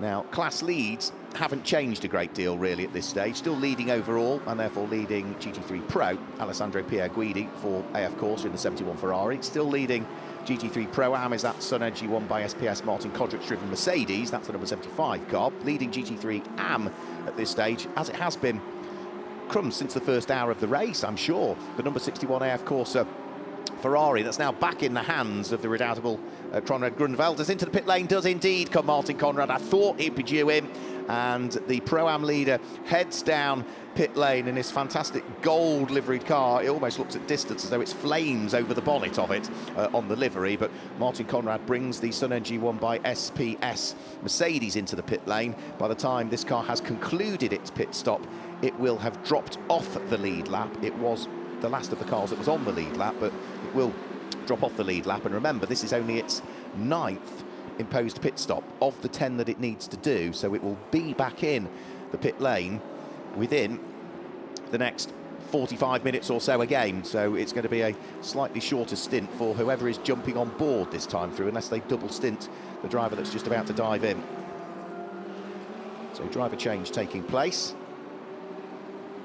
We've seen great things from Philippe Ellis. He did suggest that he'd still got a chunk of driving to do when he spoke to Alan Hyde, that he'd already done a good amount of time behind the wheel, but had still got a chunk to do. So I do think it might be Philippe Ellis that's going to sneak back behind the wheel once more. We'll have to wait and see as to whether that is the case. Can't quite see from there, but I think can't quite see the driver name from the angle of the camera. And the cameraman needs to make sure he stays well and truly out of harm's way as well, because when the car fires up, which it will be doing, there it goes out of the circuit, he needs to make sure that he's well and truly out of the way. So who's going to jump on board the number 75 car? Martin Conrad vacates the car. On board goes Philippe Ellis. So, yep, it was. Couldn't quite tell from... I'm not familiar with the crash helmet. It couldn't quite pick out the name on it. And there's problems, I'm afraid. And that is Gilles Magnus with lots of steam and smoke coming from the tail end of the Santaloc Junior car. He has retired the car out on circuit. And for Gilles Magnus, that is an enormous, enormous shame. It's in the final sector of the lap. And all of a sudden, the Audi has failed him. It looks as though that's coming out of turn number 9, potentially, where the cars had the problem. So, I think that's where it is. Yeah, it's on the opposite side. So it's on the exit of turn number 9, heading down towards turn number 10. And that is another car that was right at the sharp end of the race for a very good period of time. It looks as though it's just a mechanical issue. We go full course yellow once more. He's out of the car chatting to the marshals, but that just looks as though, with the steam coming from the tail end of the car, no obvious signs of any skid marks, there's no obvious signs of any accident damage to the car. I think he's just come out of turn number 9, and all of a sudden, the Audi has given up. So that's going to put us full course caution once more, and the pit lane was clear at full course caution, so anybody coming in now, it's not going to add to the tally. And it also therefore throws away the plan that if you were saving up the ideal moment to do your last or your last 2 pit stops, you've now got less time to play with. Yes, as was alluded to earlier on, yeah, you shorten the others so that you can play around at the back end of the... Yeah. OK, is this the sting in the tail? Just to bring down gaps, because we'll end up going safety car, surely. And it does look mechanical, doesn't it, for 26? The Audi, yeah. Stranded, as you say, by the side of the track. Now, they found a neutral. Unlike on a Ferrari, you mean? So at least it is now being... And the good thing is, with where he's parked it, there is a little gap there as well, so they can push it straight back into the gap and get it out of harm's way. And that should allow them to use the perimeter of the circuit to get it out of way, and Gilles Magnus even helping with the recovery on it on the tail end of the fin, trying to pull it out of harm's way and get the car behind the barriers as quickly as possible. But I think the marshals have suggested, jump in. Yeah. You steer it, we'll sort it. Poor old Gilles doesn't have a lot of luck this year because, for example, he won the qualifying race at the Motorsport Games, dominated the touring car race, dominated the first lap of the main race, and then the drive shaft broke, which was an Audi problem for that weekend. 55 being given a 10-second penalty on the next pit stop. That is AF Corsa's Jamie Stanley, Stefano Costatini, Laurent Demers, Alex Fox entry.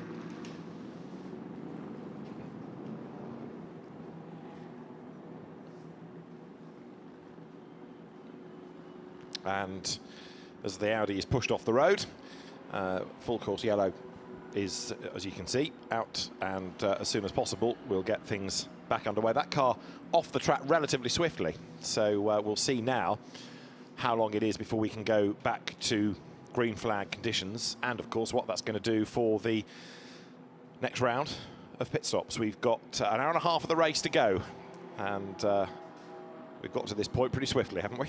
Considering when you think about 12 hours, it's going to be a long old race. But as the marshals sprint back to post, can we get away with this going back to green, or are we going to have a safety car? Because it's not taken that long to get the car off the track. Good work by the marshals. It is probably just a bit too long, but let's find out in a moment.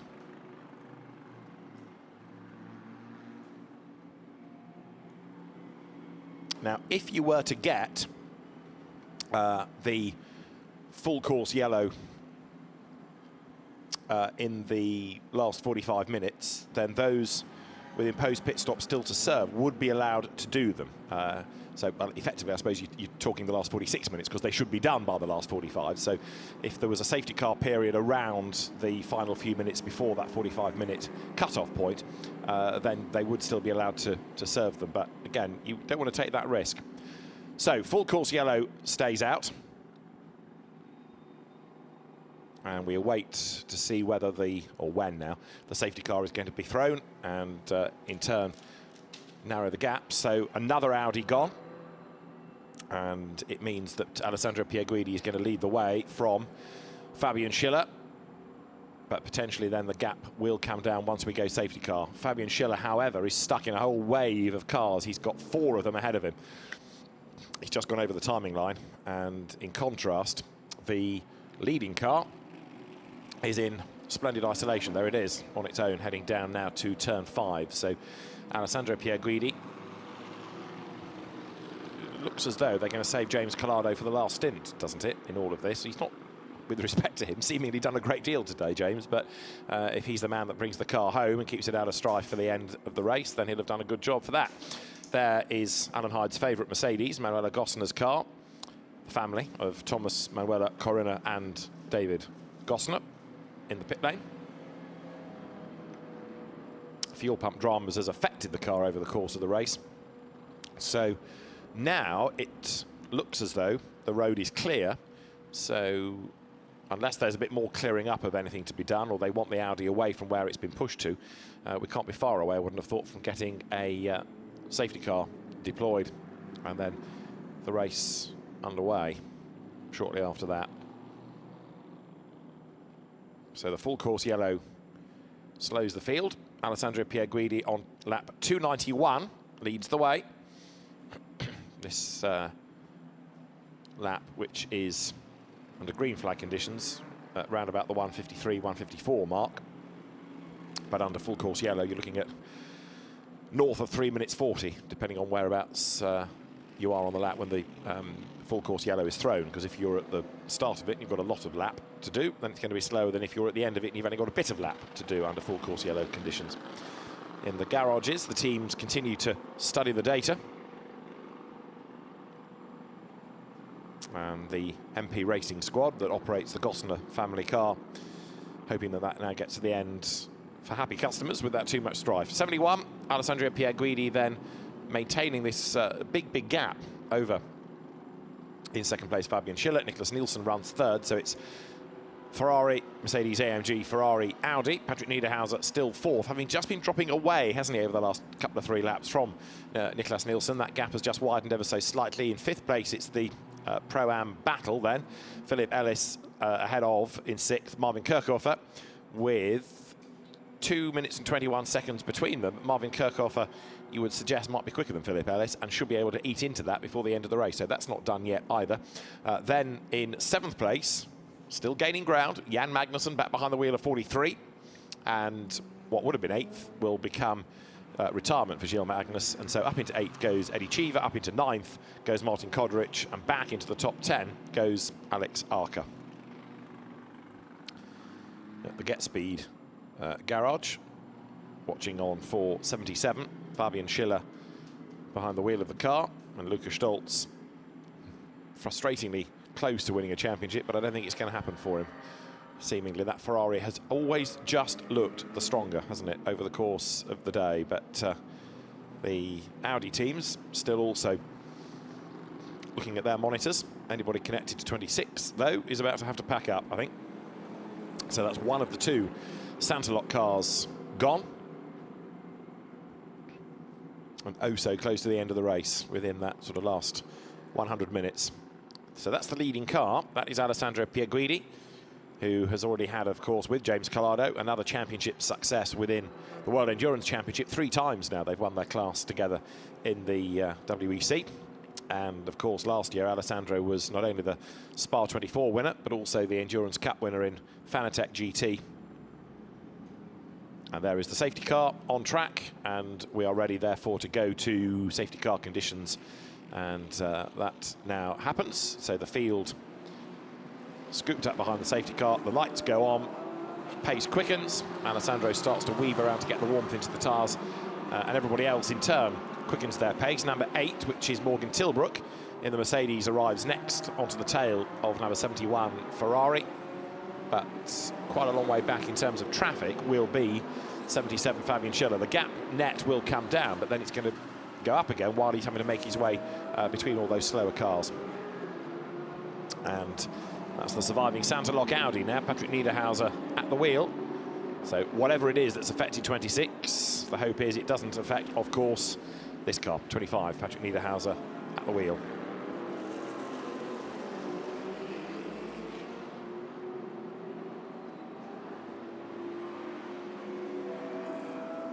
So as the cars run lap 292, and we get closer and closer to that final hour of the race, the race leading Ferrari behind the safety car, the sister car running in third, and is in turn about half a minute or so away from Fabian Schiller, and not that far ahead of Patrick Niederhauser. So third and fourth, the battle that was going on before the full course yellow was deployed is going to carry on after this safety car, and it won't be long, I don't think, before we get things back underway. Now, 71, the leading car, has had a track limit warning reviewed, and the warning has been removed. So that gives a little bit more grace, if you like, for number 71 Ferrari to push on.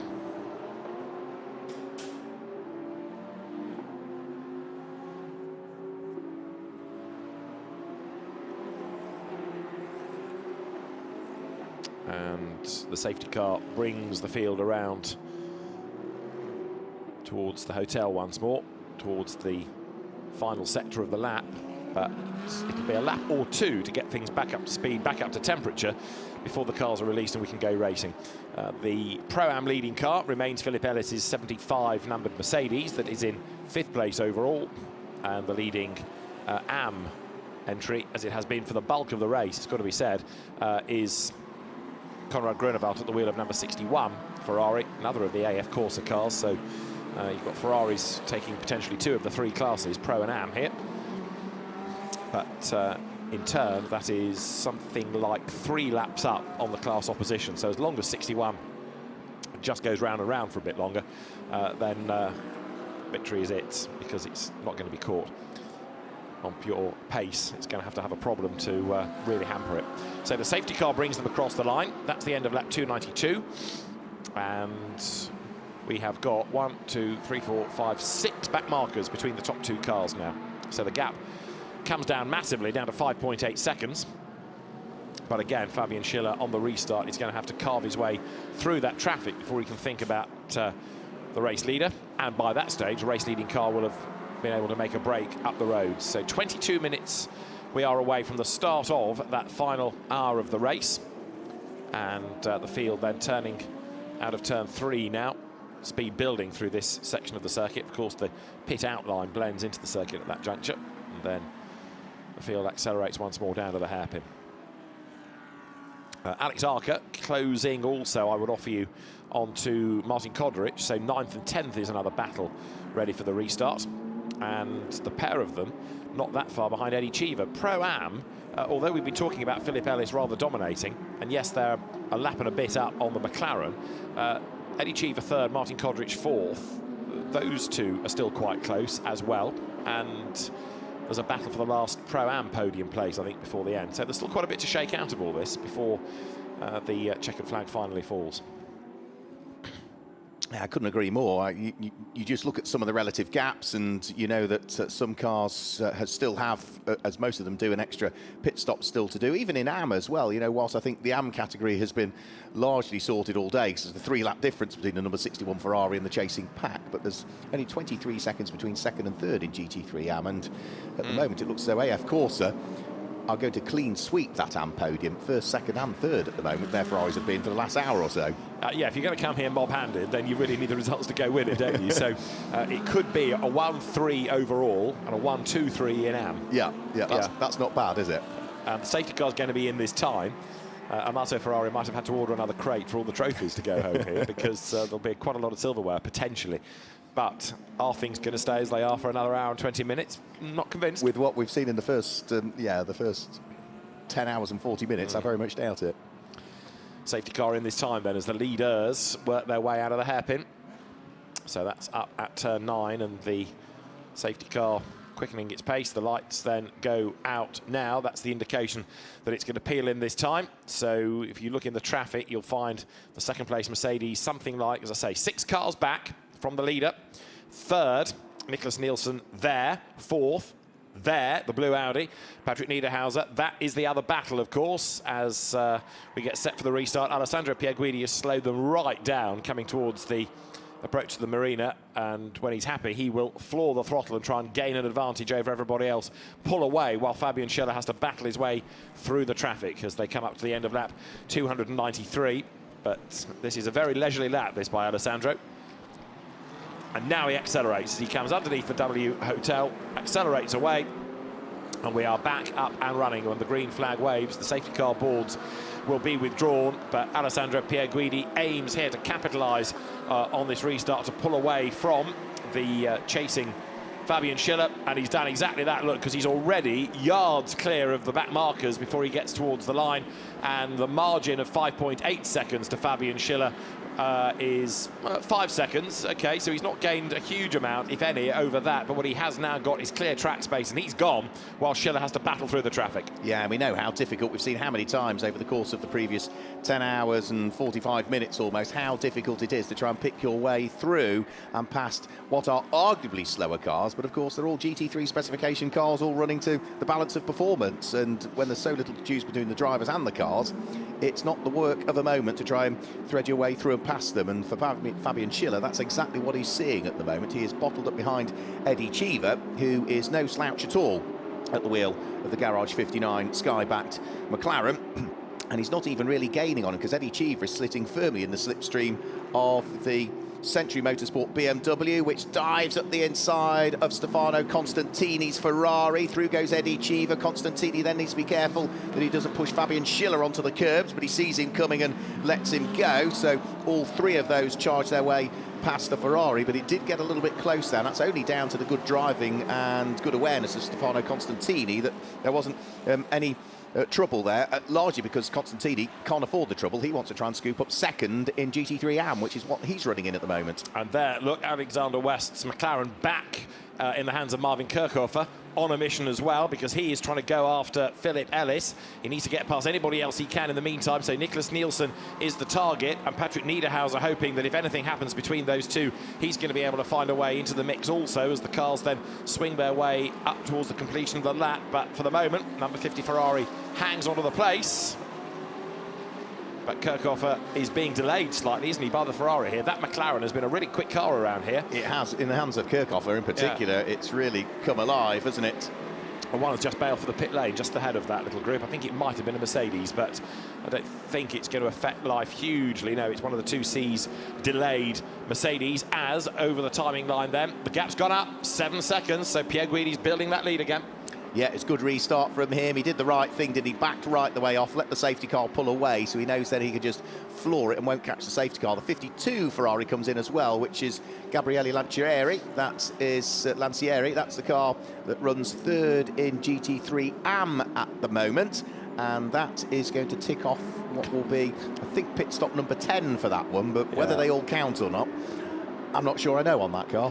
Santilot want a blue flag for 88. 88 wants to get past 50. So here you've got this dichotomy of people running their own races but trying to also be respectful of others. 42 BMW up on the inside of Morgan Tilbrook then.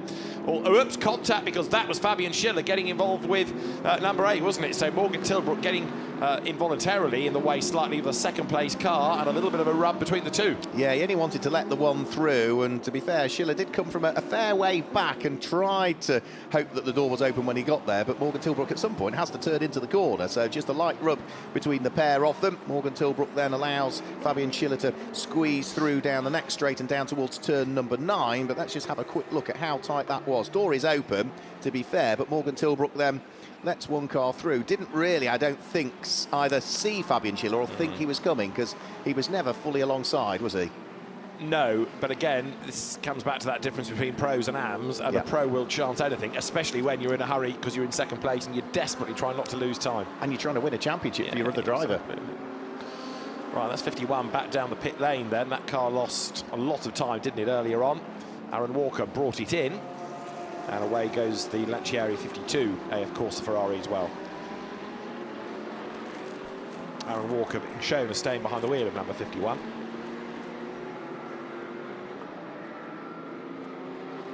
So back down towards turn number 1. There is the number 75 car in the hands of Philip Ellis. So that is the first of the cars that is off the lead lap at the moment, but is still continuing to lead GT3 Pro-Am at this stage. We've seen a good chunk of racing from Philip Ellis. He's had a lot of seat time in this race. The two 2Cs Mercedes have got themselves together, so there's not much defence put up. The door is left well and truly open to allow the sister car to squeeze its way through. So that delayed car of Aaron Walker not getting involved at all in the squabbles that are going on. But more cars have dived for the pit lane, and it includes Nicholas Nielsen is in at the wheel of the 4th placed number 50 Ferrari. The other car that's in is the number 69 Porsche of Herbert Motorsport as well. And again, this will be to tick off those final few pit stops that need doing. 10 imposed pit stops needing to be carried out. Most are in double figures now, but not necessarily all of those that are in double figures can count every single one of those pit stops, because some of them have been done under full course caution or safety car, so they will not count towards the tally. So we're still going to see a flurry of pit activity in what will be the remaining, well, hour and a quarter of this race, but only 30 minutes of which you can now conclude your imposed pit stop. So some of the teams will be trying to work out exactly when they want to do it. Are they going to do it shortly? Are they going to leave it until 15 minutes in? Or are they going to leave it another half an hour, by which time the window will be as good as closed? Yeah, indeed. And as we've been saying, were there to be a full course yellow or a safety car period just before those last 45 minutes, then you could extend that last stop.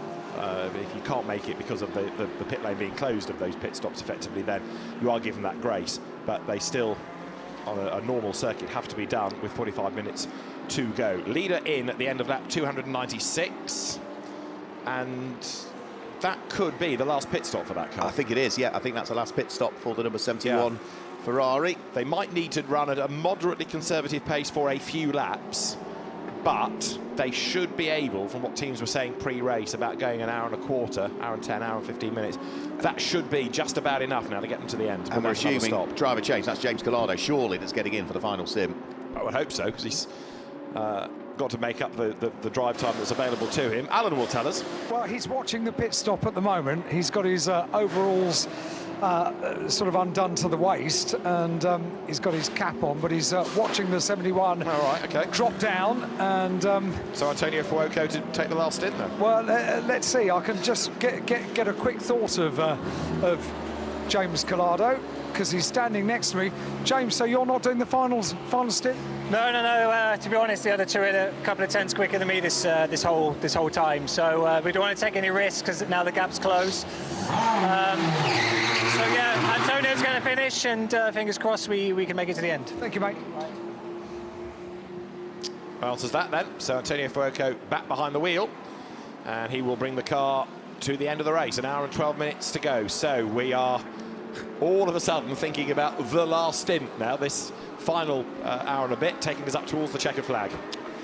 Yep, so are we going to see a Ferrari win? Are we going to see an Audi win? I think it'd be a very tall order to see a Mercedes or a McLaren win now, because of course those are Pro-Am cars, and it was always likely to be a full Pro car that was going to win this one. And is this also, potentially, if it is a Ferrari, is it the last hurrah for the 488 in the Gulf 12 Hours? Potentially, yeah. Yes. I mean, they will still exist, run by private teams, but they're not going to be the Pro cars anymore. Pro cars. No. I suspect it won't be the last hurrah for AF Corsa, but it could be the perfect send-off for the car, as you suggest, yeah, because the Ferrari effort's going to be concentrated on hypercar for the future. But equally, there are lots of enthusiastic AMs, as we have seen today, who want to race Ferraris.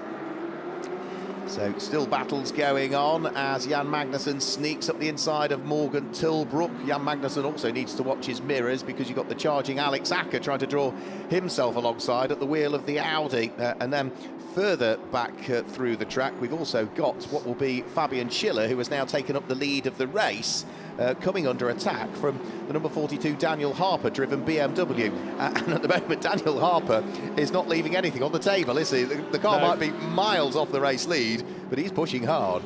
But again, comes back to what people have been saying during the course of the day. You don't give up. You are here to do a job. You are going flat out, and that's exactly what Dan Harper is doing. And of course, now that he's been elevated to the BMW factory driver ranks, up from being a junior, and BMW committing to IGTC next year, he might be here in a race-winning car in 12 months' time. Who knows?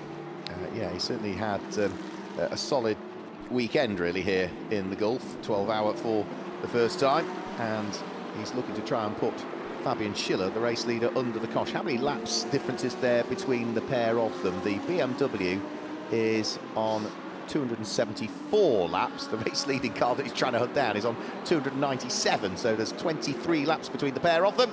And into the pit lane does come Fabian Schiller. So race leader into the pit lane this time through. It has already been in the pits on 10 separate occasions, but we know that one of those did not count because it was a puncture. And he's not the only car that's in, because Jan Magnussen is in as well at the wheel of number 43. So this is going to give the lead temporarily to Patrick Niederhauser, but he's got another pit stop owed. So it is going to shuffle around to put number 71 back into the lead. But were we to get another safety car after all of this, That would make life very interesting. It could make life very interesting indeed. In comes the 55 as well, so that's Stefano Constantini that brings the AF Corsa car into the pit lane, and also 48 is in as well, so Tom Bonan is in, and that's a spin, and that's Morgan Tilbrook that's had the spin, and is that coming out of the final corner again? I think it possibly might be, can't quite see out of the commentary box window, but it does look as though that's the final corner where Morgan Tilbrook has had the problem, stalled the car. Could be a safety car. Well, you never know. You can't get it fired up, but this could go against those that haven't made their last stop. Bit of rubbing there as Marvin Kirchhofer wriggles up past the Robert Renard Porsche coming out of the chicane. Got his elbows out there to make sure he'd made that move. The Mercedes has not yet come past the window. We're getting a replay of how it got there. It might have been a bit of a nudge from Aaron Walker behind, but certainly number 8 slides into view, rotates, and then as Morgan Tilbrook tries to get going again, the Mercedes slightly stranded, and the yellow flag is still out at that last corner, but as far as I can tell, it's not moved. That's 77 then, with Fabian Schiller out of the car, Lukas Stoltz in. You can see the distinctive pink helmet, the BV 10 coloured helmet of Lukas Stoltz. There is Morgan Tilbrook's car, which is bang slap on the apex of the corner, isn't it? And it is creeping, it's got going, so the race director giving him time to get the car started. It is off the circuit, and there's no need to neutralise the race, therefore. Yeah, and a few of the teams were banking on that going full course yellow and trying to get into the pit lane before that happened. Including Santalot, look, who've just brought Patrick Niederhauser in, but it wasn't to play into their hand there. So Lukas Stoltz has taken over the number 77 Mercedes that came into the pit lane. So that is Fabian Schiller done and dusted now for this one. So for Lukas Stoltz, now this is the number 77 Mercedes that needs to win the race if Lukas Stoltz wants to pick up the Intercontinental GT Championship title. Correct. And it's all in his own hands now. It is, isn't it? Yeah, so Lukas Stoltz will hustle on, but we'll see what the gap is at the end of this next lap. As down the, he's also, by the way, just had a driving standards flag, 77. Right. So one more track limit drama, and he's in penalty territory. Yes, Alan, sorry. I bet he didn't come into this weekend thinking that this would be the situation going into the final hour. No, I bet you're absolutely right. Well, we didn't, for sure. So I suspect he certainly didn't, but they've done a really good job, the Get Speed team. Patrick Niederhauser, I think he's going to stay behind the wheel, as 48 Porsche has got a problem, and that's parking by the side of the circuit. So the car of Tom Bonan peels off the racetrack with 1 hour and 6 minutes to go. Can you believe it? He's come so close, but something has hit, and the Porsche comes to a halt. Such a shame for Tom Bonan. That car's only just been into the pit lane as well, hasn't it? So is it related to maybe a drive shaft or something like that as he's come out of the pit lane? Can't quite tell what that problem was again. Let's just have a quick look in the background. Oh no, there's contact, and that was quite a significant impact there onto the side of the Porsche. And which car was it? It was the 43. Was it not? No, it's the 61. It's the 61. It's Konrad Grunwald. Wow. That's the leading GT3 AM car right into the side of the Porsche, which went right the way up onto 2 wheels. Yeah, that could have been quite nasty, couldn't it? So the good news is it was able to drive away and park, but the bad news is that, yes, the damage incurred with suspension has put it out of the race. It's not over till it's over, is it?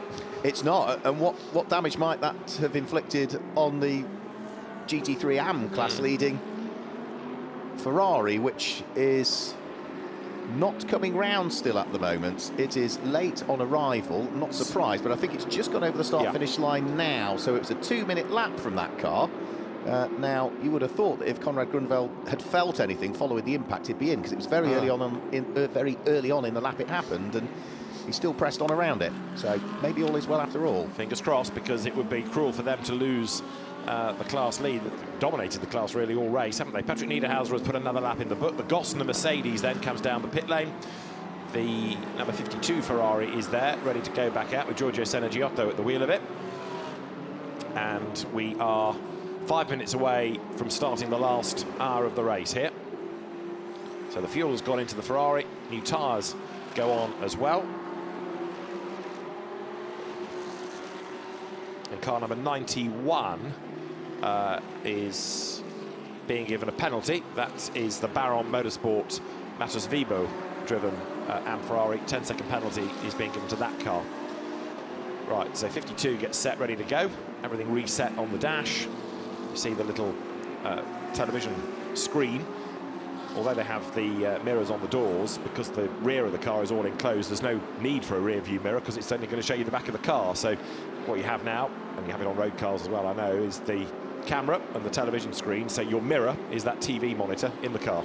And did you see the finger hovering over the launch button there as well on the Ferrari as Giorgio Senna-Giotto fires the Ferrari back down pit lane and into the race? That is 10 times that car has now been into the pit stop, so one can only imagine that is all of them ticked off now. But there are still the odd car circulating that hasn't quite got to double figures as yet, so we're not done with all of the pit stops yet, are we? And also just in has come Philip Ellis, the 10th pit stop. So I mean, that has kept out of trouble completely. 10 stops, not a drive-through, not a rogue pit stop anywhere, not a puncture, not a problem. Its last stop is its 10th. Tick, tick, tick, tick, tick. In it comes. Yeah, it did pick up a few time penalties on some of the pit stops, particularly early doors as well, wasn't it? That car was... Kenny Harble got 2 in quick succession, didn't he? But that's all right. He's the boss. He's the governor. But after that, it's been pretty clean all the way, hasn't it, for the 75? Not much was written down after that. Yeah. No, so Philip Ellis keeping out of trouble. So also Martin Conrad. And Kenny Harble got 2 early in the race. 2 in his first stint. Right, the Gosners are there. You can see the Sun Energy 1 Mercedes up on its jacks with that very charismatic livery.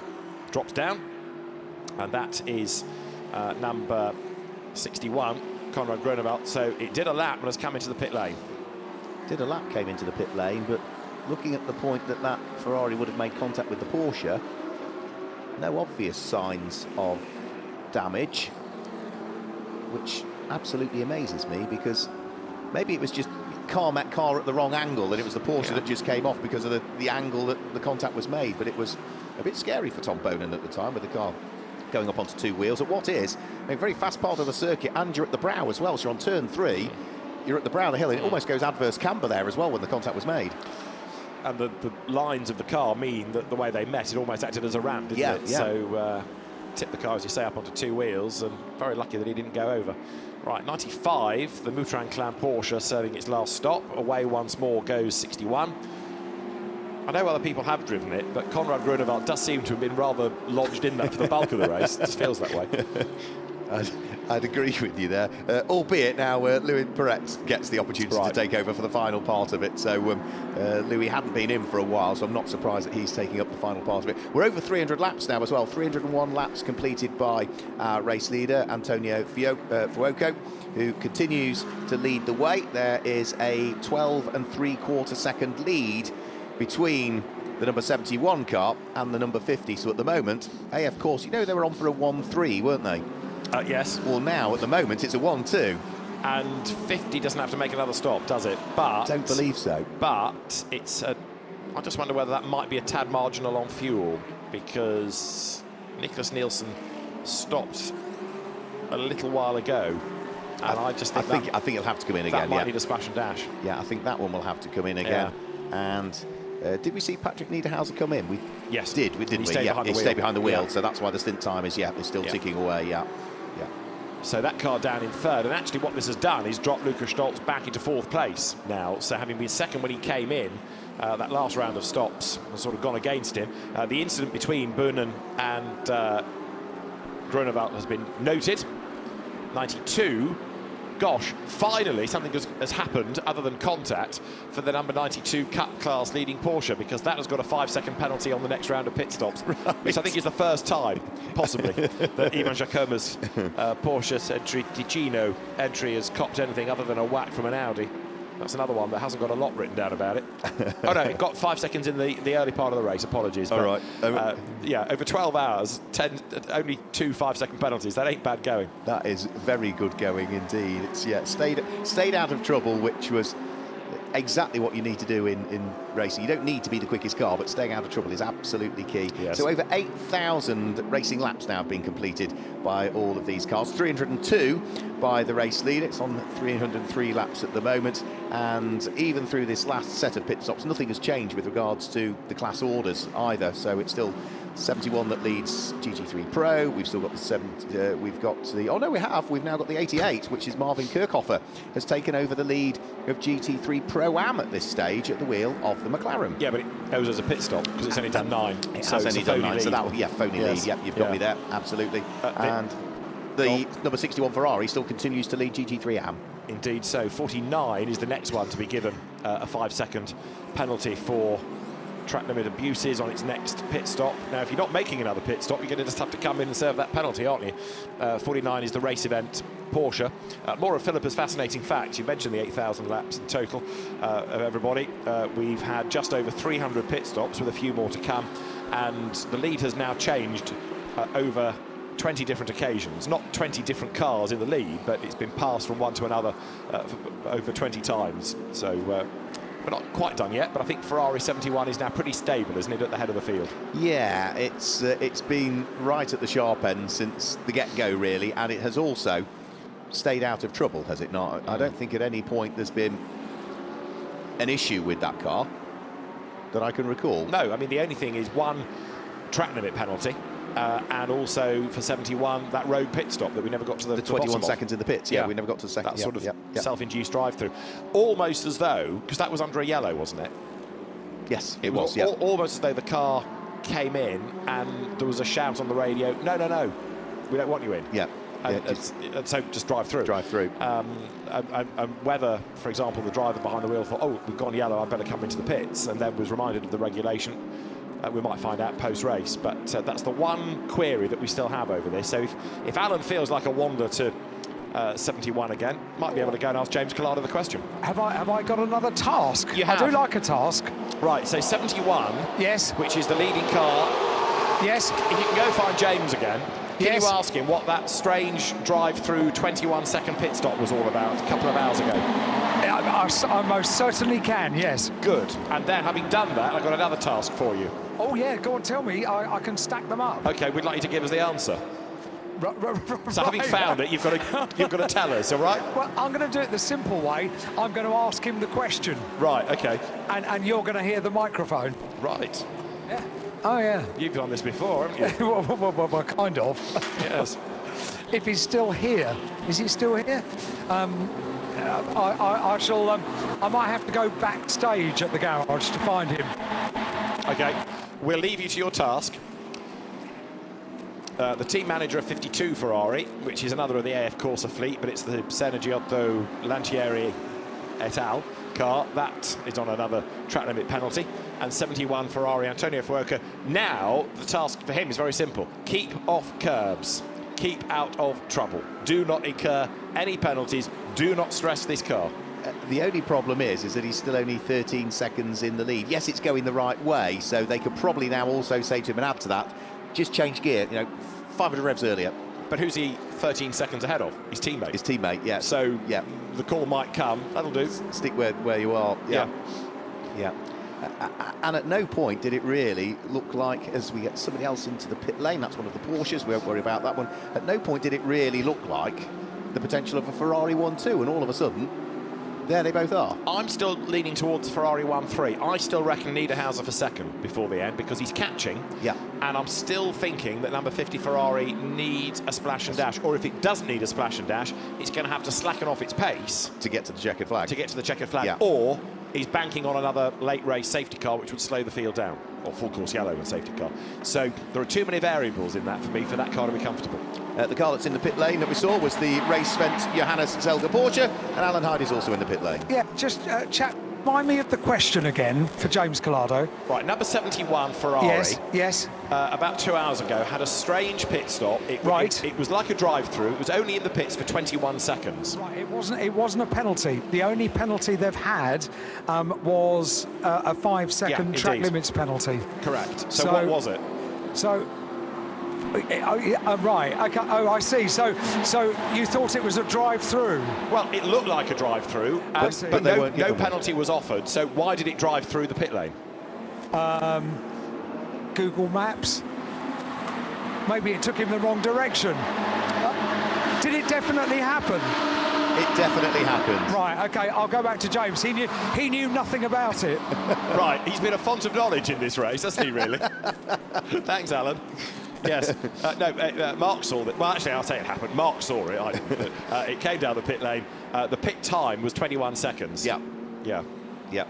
I mean, you know, we did think we were seeing things earlier when Grupper and Mercedes came back on track, so maybe it was another of those prefaberations. Another one of those moments, yeah, yes. Yeah. We just saw one car come into the pit lane. Eddie Cheever has come in at the wheel of the 6th place Garage 59 car. That's the car that's second in Pro-Am at the moment, so that is going to drop it back down through the order and reassert the correct order for the Pro-Am category. So in other words, Sun Energy, won by SPS, and Philip Ellis and the Mercedes go back to the lead of that once more. It's not the only car that's in the pit lane as well, because the number 99 Audi is in, so Alex Acker is also in for what ought to be the final pit stop for those.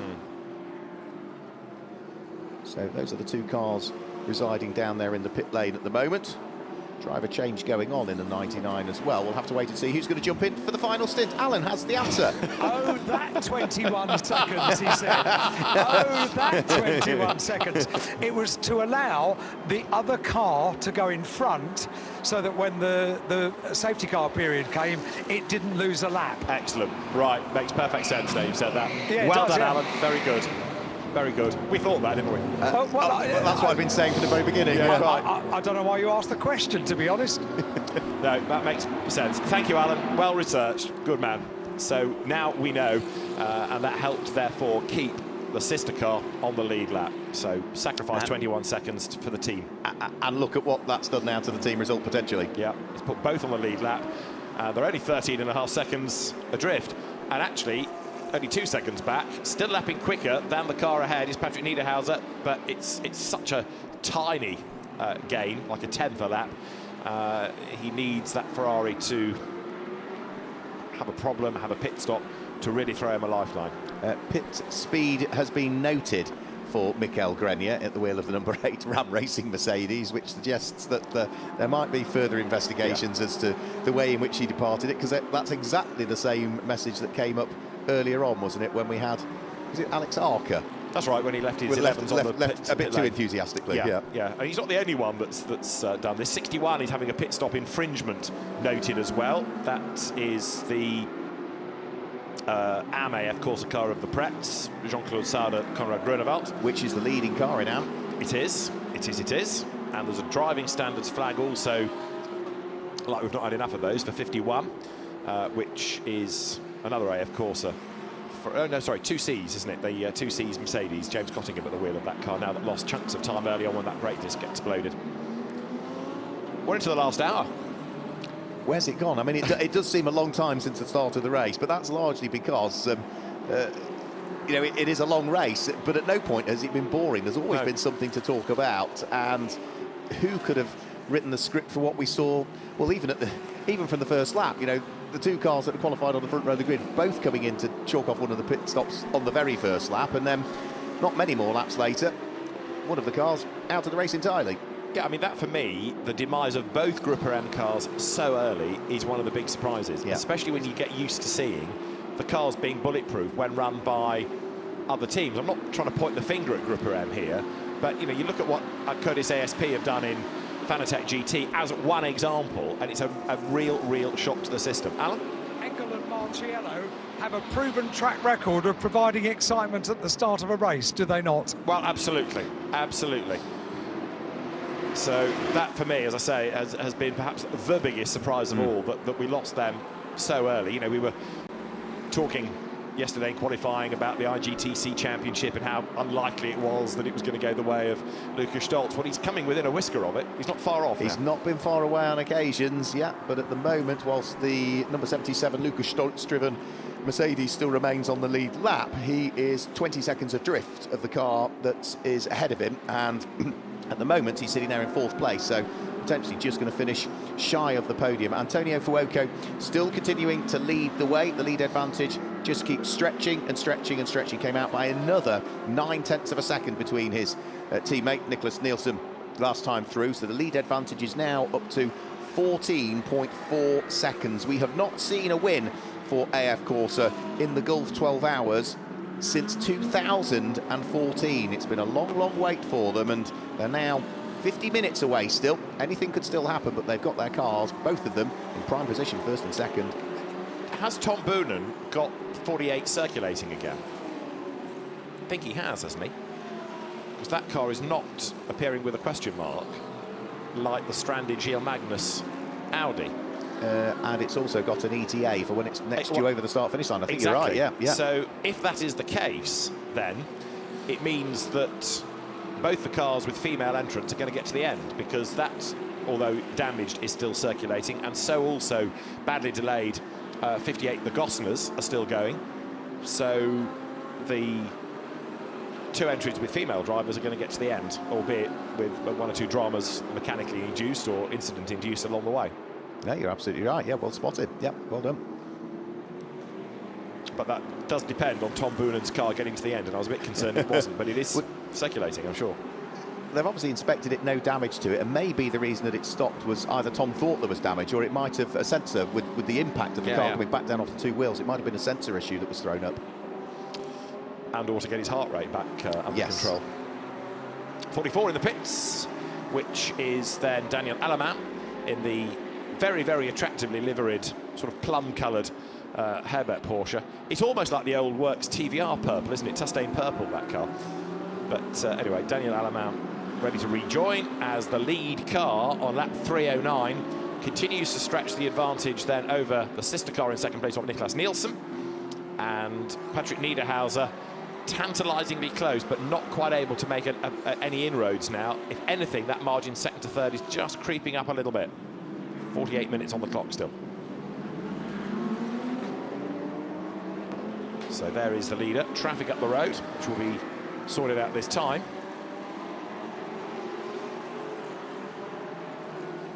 Yep, that traffic dealt with very quickly indeed. I think that was actually the Tom Boonen car, potentially, that was just carved through and passed. No, it wasn't. It was the... No, it was. Yeah, I think you're right. I think it was the Tom Boonen car that just managed to squeeze his way through and pass. So Antonio Fuoco back over the start-finish line and heading on to yet another lap. That is now 309 laps completed. The lead advantage, say, has been growing and growing and growing. Over the course of that lap, however, it came down by 0.3 of a second. So Niklas Nielsen having the better run on that lap. So it's now down to 14.3 seconds. But for Niklas Nielsen, he'll be more concerned about what's happening behind, because Patrick Niederhauser at the wheel of the sole remaining Audi Sport Team Santalot car is getting closer and closer and closer. And here they come now down towards the braking area for turn number 5. Ferrari just ahead of the blue Audi. The fight for second and third. Not fully formed, but it's not far away. He's only gained hundreds, though, in that first sector. Something like, what, 19 thousandths quicker is Niederhauser in that first sector. So it's barely anything significant. He needs the Ferrari to get caught up behind a back marker. That is Darren Lung, who is ready to get on board the BMW for the last stint. Then number 42. Yeah, they're going to tick this one off, aren't they, with literally the window, the pit window in reality about to close as well. So just squeezing in the final stop. So Darren Lung heads to the car. Dan Harper is going to help him in, strap him in, plug everything in. And you've got to be out of the pits for that car within 1 minute and 9 seconds. So it's got to be out before the 45 minutes. It's got to be done. You've got to cross the out line. Wow. Yes, not still be in the pits. You kind of started it. You know, sometimes you can, as long as you're in when the window closes, that's okay. But it has to be done and dusted. So if you start it with the window open, but you finish it with the window closed, it's a 3-lap penalty.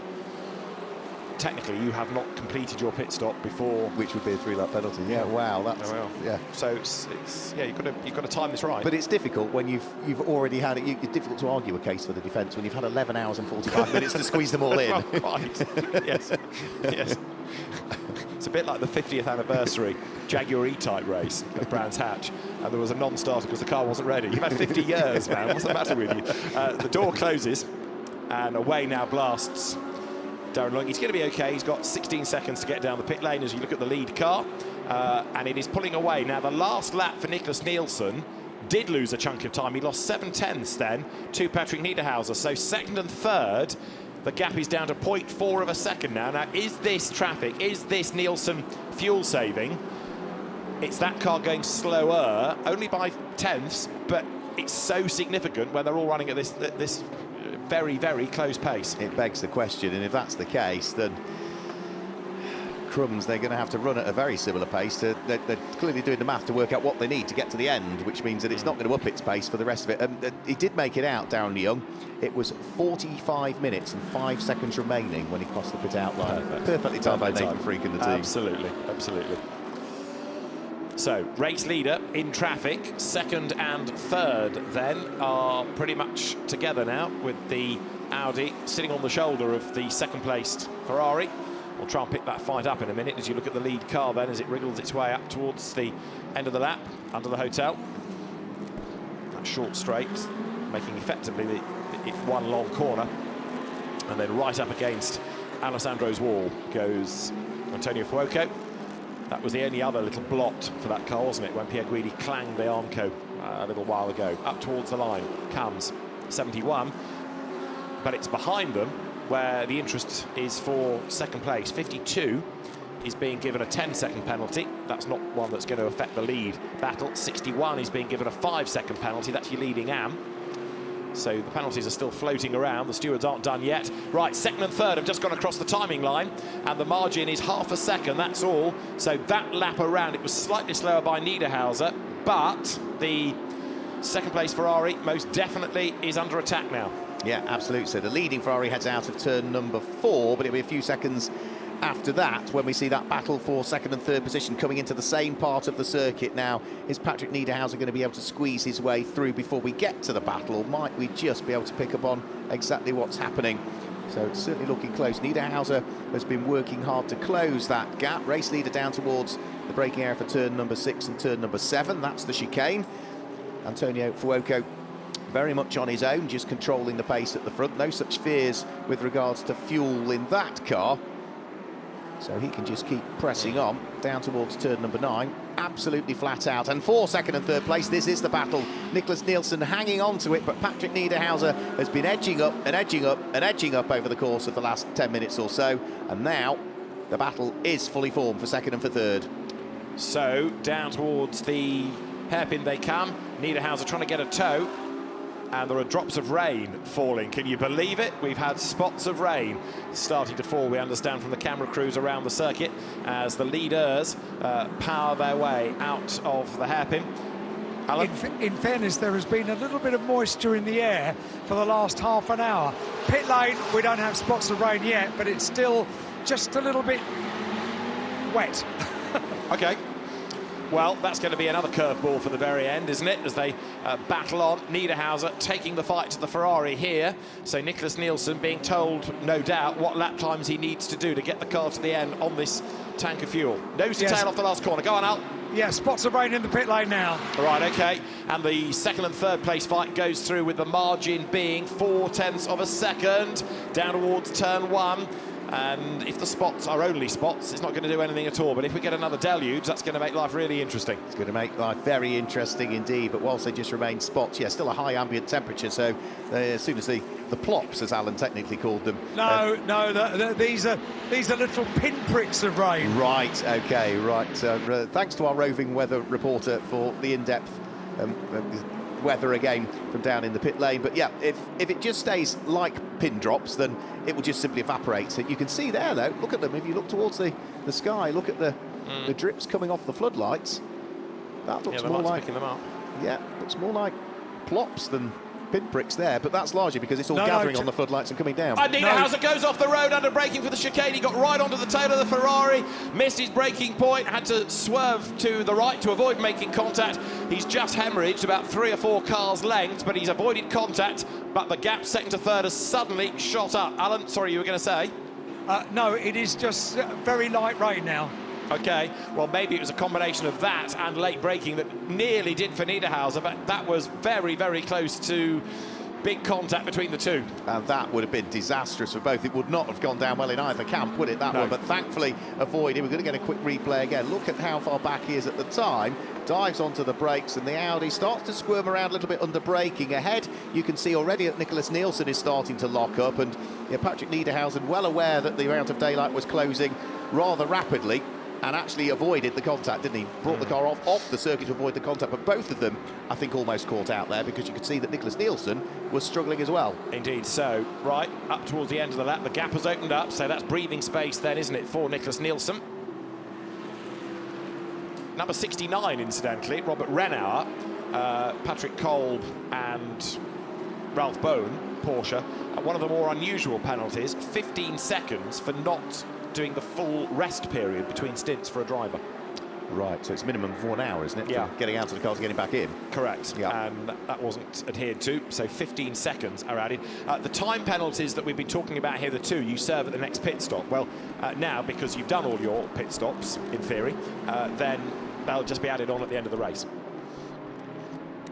So the gap, which was about 0.4 of a second, second to third, went up to 1.9.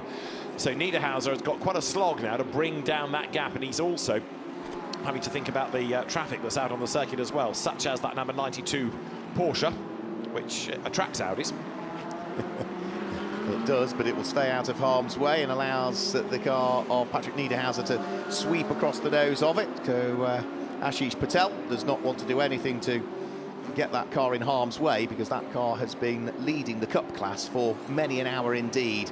So 313 laps completed, 38 minutes still remain. Antonio Fuoco now enjoying an ever-increasing lead, of course, as a result of the squabbling that's been going on and a mixture of fuel saving as well. So 16 seconds is now the lead advantage. Nicholas Nielsen is still 2 seconds up the road from the recovering Patrick Niederhausen, who over the course of the last lap was 1.5 seconds slower. Let's just have a look and see what the sector times are this time through. Slower through the first sector, slower through the second sector.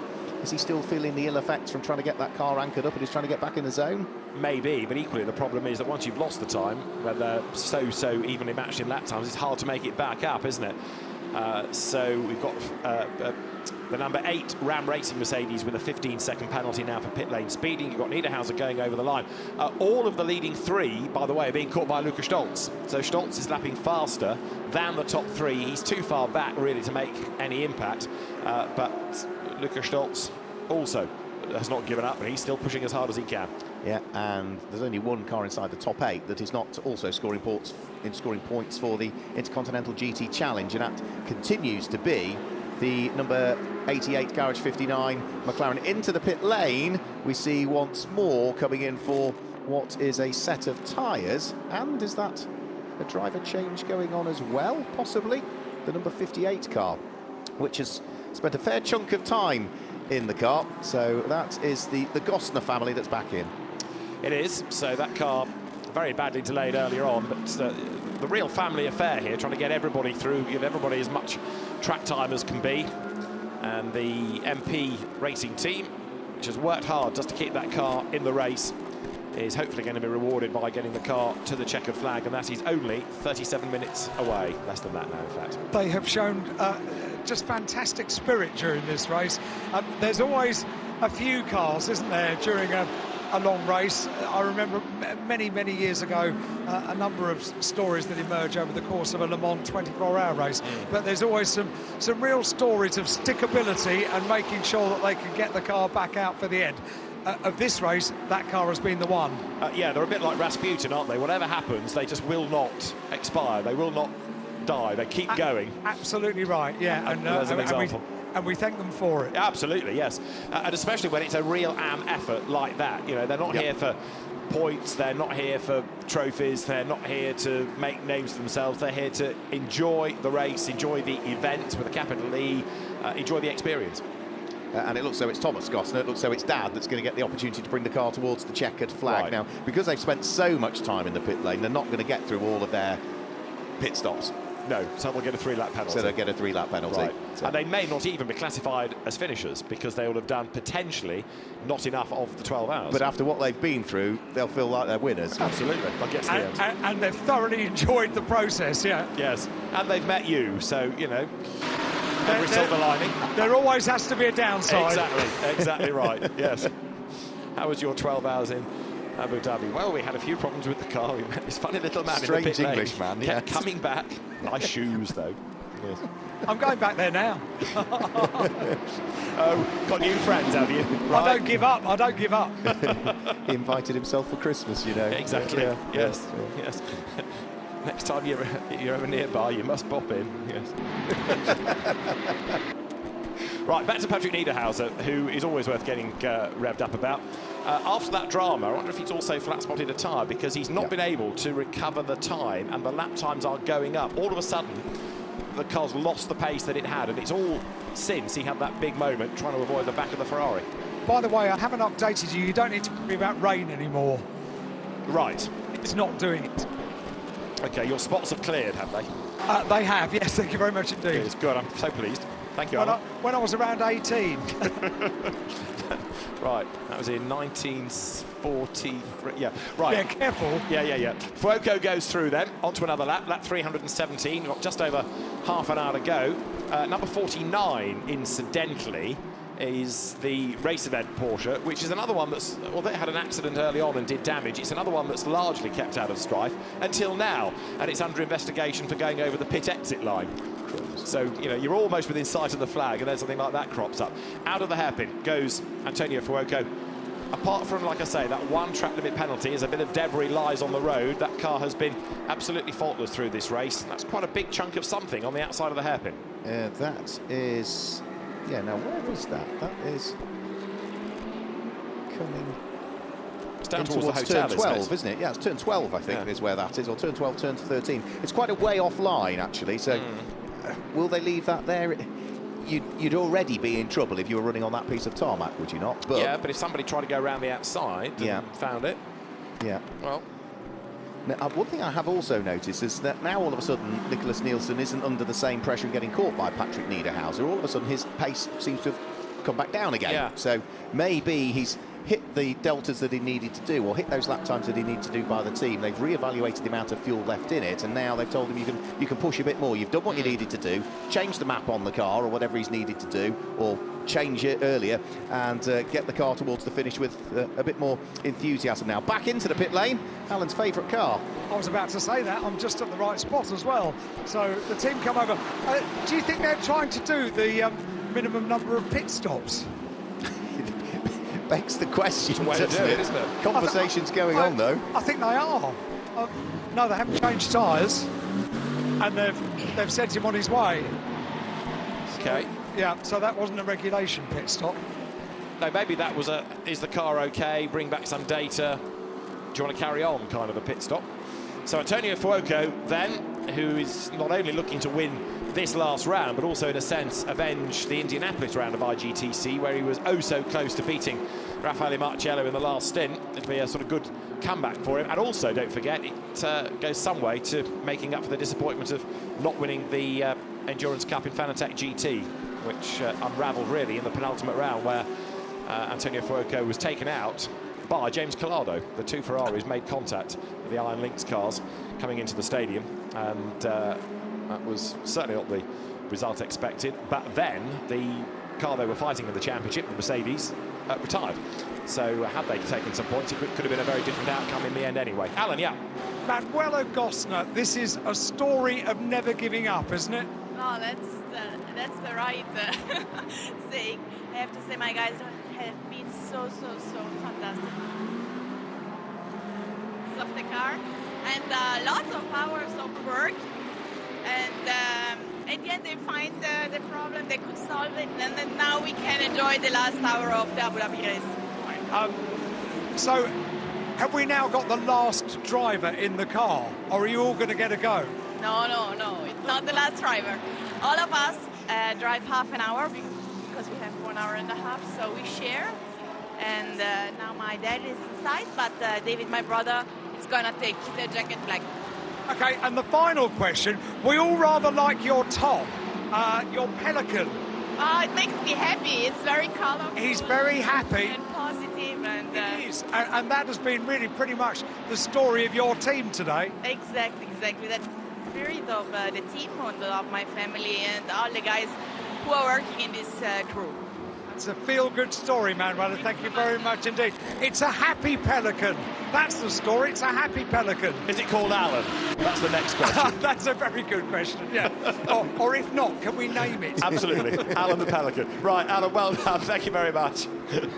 So let's hope the Gosners also come and... it's a toucan. Apologies, not a pelican, it's a toucan. I should have known that. Yes. Oh, I guessed it was a Pelican. I'm sorry. Sorry. Well, you know, you're knowledge of ornithology, Alan. No, you're right. Now I can see it from a distance. It was just, I thought impolite for me to air. Well, now she's a little distance away. I can see it's a toucan. Yeah, of course. Yeah, it was a toucan gesture, wasn't it? That. Anyway, back to the plot. Alan, thank you. I was heading to the point of saying, I think, let's hope that they are amongst those that come and do the Bahrain Pro-Am 1000, because they'd be a real asset to the grid. They are perfectly suited to it, aren't they? Yeah, indeed. That's exactly what that event is aimed at, isn't it? So, 14 seconds is the lead advantage for Antonio Fuoco, and he is comfortably in the lead of this race. The lap times are as quick as anybody else out there.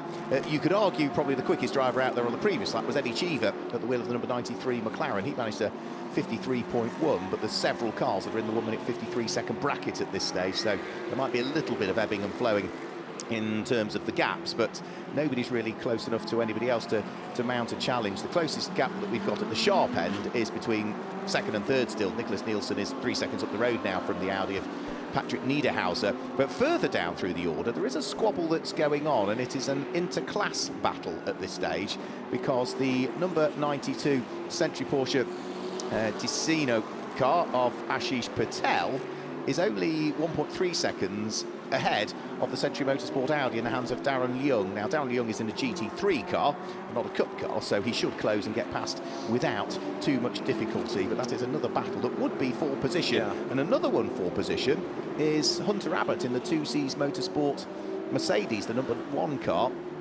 Is lapping at a similar pace and is only 0.3 of a second up the road from the number 99 Petro Deli Guanti Attempto racing machine. So, Antonio Fuoco, race leader, heads down that back straight towards the chicane. The other aspect to this, we haven't really touched on for a while, but the GT Cup, the leader of that, Ashish Patel, 17th overall. And the GT Cup class is purely for GT Cup spec, admittedly with a long-range fuel tank, Porsche Cup cars. And we've had, 4 or 5 of them entered. And it's been a big hit there. It's the kind of class that, I know there's a limit on numbers, but hopefully it might attract 1 or 2 more British teams. We've had Toro Verde, but we kind of need, I don't know, Redline Racing, Simon Leonard's crack outfit from the UK to come and have a go at that as well for either next year or maybe even the Bahrain 1000 next year. But that's exactly the right sort of class for the likes of, I don't know, Redline or a Team Parker Racing to come and do. And for AM drivers to go round and round and round in a well-run, durable car, it ticks the box. Yeah, as you were saying earlier on, they're pretty much bulletproof, the Porsches, and any issues that the Porsches have had have largely been as a result of accident damage, or in the case of David Fairbrother, just catching the white line when we had the rain earlier on. So, yeah, they have run, and mechanically, I think, pretty faultlessly, those cars. Flash of the lights for Antonio Fuoco as he looks to try and attract the attention of Giorgio Senegiotti, who moves neatly out of the way and allows him through. And why would he not? Because both of those cars are from the same AF Corsa stable, so sensible driving there just to let the race leading car through, particularly as it's your teammate, and you're going to be probably celebrating on the podium a little bit later on, because both of those cars look destined for podiums. One for the overall race win, the other one potentially that he's just got past, looking for 3rd place, the final podium spot in GT3 AM. Another Porsche for the pits. This was the one that started in the pits, wasn't it? It was, yeah. Brought this in at the end of the formation lap, and it looks like it's got more problems. Oh, it never rains but it pours, does it? We've got 26 minutes to go, and it looks like it's heading for the garage again. Who's behind the wheel of it? I've lost track. Alfred Renauer. Quirky, isn't it? 2 cars from Herbert. The twin Renauer brothers are in 1 each. Yeah. This one's had all the problems. 69, relatively speaking, no problems at all. Untroubled run, yeah, absolutely. So, such a shame for those 2 cars. Both of them running in the Pro-Am class as well. As you say, yeah, one's had the lion's share of the trouble, and for the other, it's largely all stayed away. There's been a few time penalties for the 69 car, but other than that, I don't think there's been a great deal else that it particularly is needed to worry about. So we're into the final, as good as 25 minutes of this race now, 320 laps completed by our race leader. Lucas Stoltz still trying to drive the wheels off what is the 4th placed number 77 Mercedes. He has been closing the gap, but as you alluded to a few laps ago, it's only by a few thousandth or a tenth of a second each time. So the gap is down now between himself in 4th place and the 3rd place Patrick Niederhauser Audi to 18.8 seconds. But it's probably only going to be down to about 15 by the end of the race, such has been the rate of close. So the Intercontinental GT Championship title looks as though, subject to no more twists and turns, it's going the way of Daniel Juncadella. Does, doesn't it? Yes. So I think that's where we're heading to, as you see there now the leading cars together. In other words, the GT Cup Porsche and the GT3 Ferrari. Got a little bit close there, but the Porsche, Ashish Patel at the wheel of it, steers out of the way. And as long as Lukas Stolz is not a race winner, Daniel Juncadella is a champion. Yeah. So come what may, this is the easy bit, if you like now. If Stolz does not win the race, it's a Juncadella championship. And ironically, he has not had to work very hard for it all afternoon, never got into the car, of course. Jules Gounon never even did a racing lap, at least he sat in it. But Daniel Juncadella didn't even get that far, came all this way, and was one of a number of drivers that was denied a race, in a sense.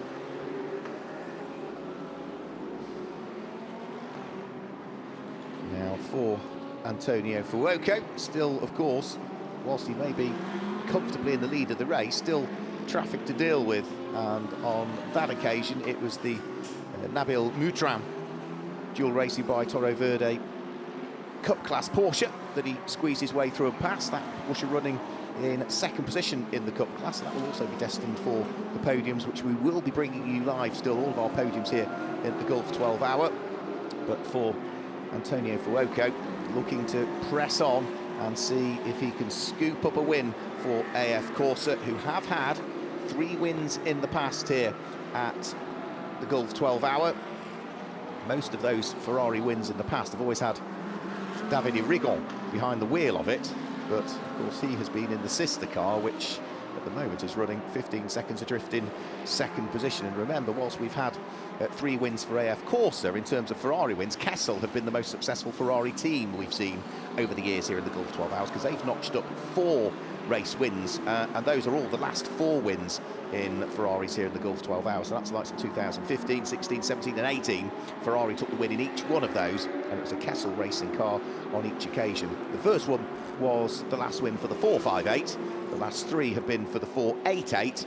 And of course, with what Ferrari are doing now with their sports cars around the world, this is highly likely to be the last hurrah and the last win in the Gulf 12 Hours for the Ferrari 488, which has run faultlessly over the course of this race. We cleared up the 21-second pit stop that we'd been scratching our heads with, the self-enforced drive-through for a period of time, and that was the strategy by the team, the tactic by the team, to ensure, whilst we were under full course caution at that stage, not safety car but just full course caution, that it allowed the 71 car to give up 21 seconds. But what it did do is put the 50 car back onto the lead lap once more and ensure that they didn't lose a lap, and that strategy certainly seems to have played out beautifully well. You also need to remember that at the very beginning of this race, what AF Corsa opted to do was split the strategy on these 2 cars as well. One pitted very, very early on in the race, which was the number 71 car. The other car, which was the 50 in the hands of Davide Rigon, stayed out much, much, much later. So we said that these strategies would converge towards the tail end of the race. Well, we're now 20 minutes away, and it looked as though no matter what AF Corsa did, either very early on in this race, 12 hours ago now, left one car out for a long period of time, pitted the other one straight away, the strategies converge, and here we are, 11 hours and 40 minutes later, and they're only 14 seconds apart from each other. It's extraordinary, isn't it? But it also illustrates just how good a team AF Corsa is. You know, they've covered off every base. Let's go early, let's go late. We can't lose. We know what we're doing. Let's pit one car under full course yellow and do a self-enforced drive-through to get the other one back on the lead lap. You know, a proper team effort. Absolutely. And that's experience. You know, there is barely a GT championship in which we've not seen AF Corsa. You know, even down to British GT, for example, national championships as well. One mate racing through Ferrari Challenge. You know, they win classes at Le Mans. They win in the World FIA Championship. They win wherever AF Corsa has had success, and all of those lessons learned and being able to understand the regulations and think about different ways of interpreting them. How can this work in our favour? How can we try to make it work in our favour? And staying cool when things go wrong. Yeah. Because the race does come back to you on occasions, doesn't it? It does. It does. It does. A drive-through for a refuelling infringement now for number 61. Your AM leading AF Corsa run, Ferrari, we're just saying how good they are. A penalty comes. Alan, don't have a nap because your favourite green Mercedes is back in the pit lane. They were I know, I saw it. They were under investigation, weren't they, for a pit lane infringement, and clearly that must have been what they were looking into, the refuelling aspect. Yes. What part of it, whether it's too many people or doing something while the refuelling is going on, we'll have to wait and see, but the car has been given a drive-through penalty. Now, it's not going to affect it much. It's already, what, 3 laps to the good in class. Yeah, but that is, something to worry about, but as I say, because they've got that significant advantage, it won't worry them too much. So back marker lappery, Patrick Niederhauser still needing to deal with the back markers. Back into the pit lane comes the Gosner family Mercedes for yet another driver change, and this now surely will be the final one. David Gosner, okay. I think so, yeah. Right. So this is how can we get everybody through in the last 20 minutes? Yes, they're showing us 9 pit stops at the moment, so they might get there, you know. Well, the difference between pit stops and regulation pit stops. Yes, so they'll still get the 3-lap penalty, but they're trying their hardest. Come on. So if you don't do enough laps to be classified and you get a 3-lap penalty on... Oh, never mind. Look, it's good to have them on the grid, and they could easily have given up on this hours ago. Or because you get the 3-lap penalty, it just means that you do less laps, and that 3 less laps means that you then don't get classified. It would be the double whammy, would it? Because you've got to do a certain number of laps from the race leader to be classified. Indeed. Yeah, indeed. So take 3 off, and all of a sudden, if you're the wrong side of the line... You're cruel, you are, even thinking No, that would about be it. horrible. Yeah. Right, Patrick Niederhauser presses on. But no, fair play, joking apart to the Gosners and to MP, because they could have given up on it, like I say, a long, long time ago. 55 is being given a 10-second penalty. That's another pit stop infringement for another AF Corsa car, interestingly. So that's 2 in quick succession. Yeah, and that car has a lap in hand over the next AF Corsa car, so that is going to be the 55 car that Stefano Costantini is behind the wheel of at the moment. It's running second in the GT3 AM category, but still has a lap in hand over Giorgio Senegiotti's car. So despite these penalties coming up for first and second place cars in GT3 AM, it shouldn't affect ultimately the steps on which they will stand on the podium. In what, 20-25 minutes time we'll be cracking on with the podiums. As the race leader emerges behind the Sky Garage 59 McLaren, Edward M.T. Cheever, Eddie Cheever the third, is at the wheel of it, and that car is good seemingly for 8th place.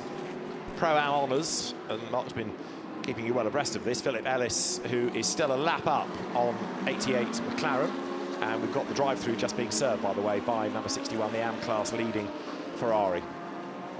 So there it is, down the pit road. We are 17 minutes to go. The leader has just gone out of turn 2. So how many more laps are we looking at here in 17 minutes? Another 8 laps? 8 or 9 laps potentially, yeah, subject to where the race leader is at the moment. The number 71 car, there he is, heading down through turn number 5. Yeah, out of the hairpin.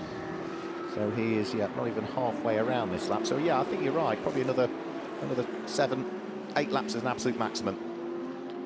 So there is the leading Ferrari, now 16.3 seconds to the good. And I know I've said it already, but just to reiterate the point, Patrick Niederhauser has never looked as racy since that lockup, has he? That seemed to be the tipping point.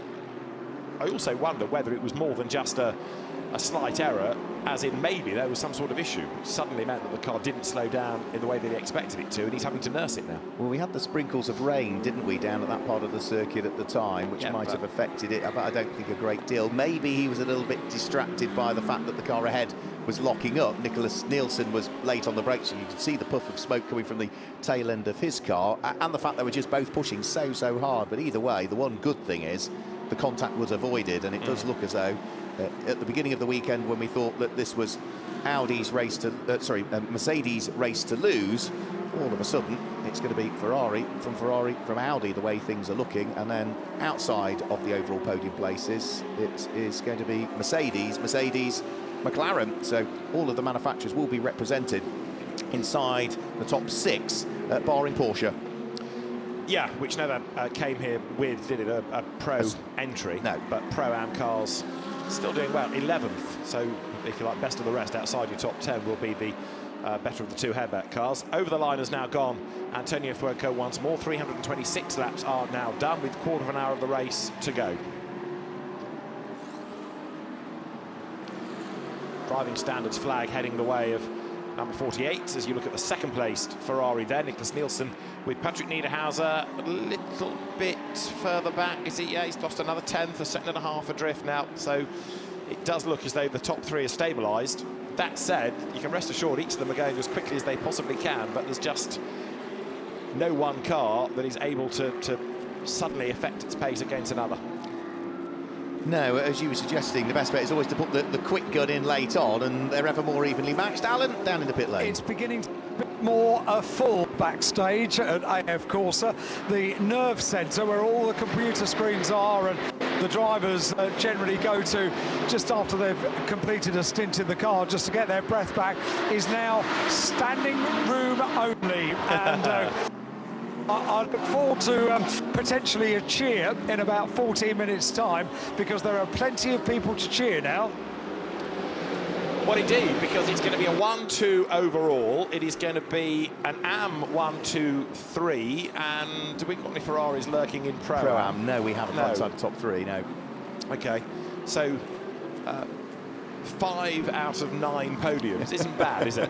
In fact, I don't think they had a Ferrari entered in Pro-Am, and that's probably the reason why we're not going to see them on the podium, because had they have entered one, which they haven't, have they? No, looking through.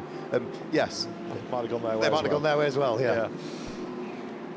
Number 51, another 10-second penalty for track limits being added for James Cottingham, as there is Patrick Niederhauser, who, as I say, hasn't given up, but he's just not able now to match the sector times, certainly in Sector 1 of the Ferrari. But now the Ferrari has got itself through the traffic past the BMW. That might just have affected things ever so slightly. A second and a half the gap was. 8/10, it's come down, but the traffic that got in the way of the Ferrari, namely Darren Lung, has now got to be negotiated by Niederhauser. Yeah, but he should be able to pick that off as they head up towards turn number 2 and turn number 3. So Niederhauser squeezes his way through and up the inside of the Century Motorsport BMW. So turn 3 down towards turn 4, the little kink, and then in towards the heavy brake here at turn number 5. You can see that Patrick Niederhauser is quicker. He was 7/10 of a quicker than Nicholas Nielsen last time through. That's largely because of the traffic. Already over the course of this lap, the car of Nicholas Nielsen is well aware that the gap came down, so he's pushing through the first sector and has got about half a second quicker than the chasing Audi has done. So he has responded to the fact that he lost time there through the traffic, and of course Niederhausen had that little bit of traffic to deal with, but he wouldn't have lost that much working his way through and past the Century Motorsport car. So they will still resume, I'm sure, what will be a battle for the remaining 12 minutes of this race. Nearly 17 seconds up the road now is this car, though. So Antonio Fuoco looking absolutely supreme, isn't he? The car just looking as though it could do this all over again without any issues whatsoever. And his lap times just haven't dropped off. That car, no matter who it's been in the hands of, has been 1 minute 53, 1 minute 53, 1 minute 53 for hour after hour after hour. And that, again, is the mark of the pro driver. You know, the team say, right, we need you to do these lap times, and you do them. Tick, tick, tick. The car's not been locking up, it's not been off the road, it's not been ragged. You know, we're not getting track limit warnings. Fuoco is just doing an absolutely perfect job. He will go through now with 11.5 minutes of the race to go, and an advantage that is going to be north of 16 seconds. So really, the only black mark was a 5-second pit stop penalty for track limits. That was it. Yeah, that's it. That's it. That's the only black mark. About the only thing I think we've written down about that car. Yes, and that was relatively early on. So it was one penalty that went its way, and then the only other quirk we had was that drive-through. But we now know the reason. It was to give the lap back to the sister car. So yeah, perfect team effort.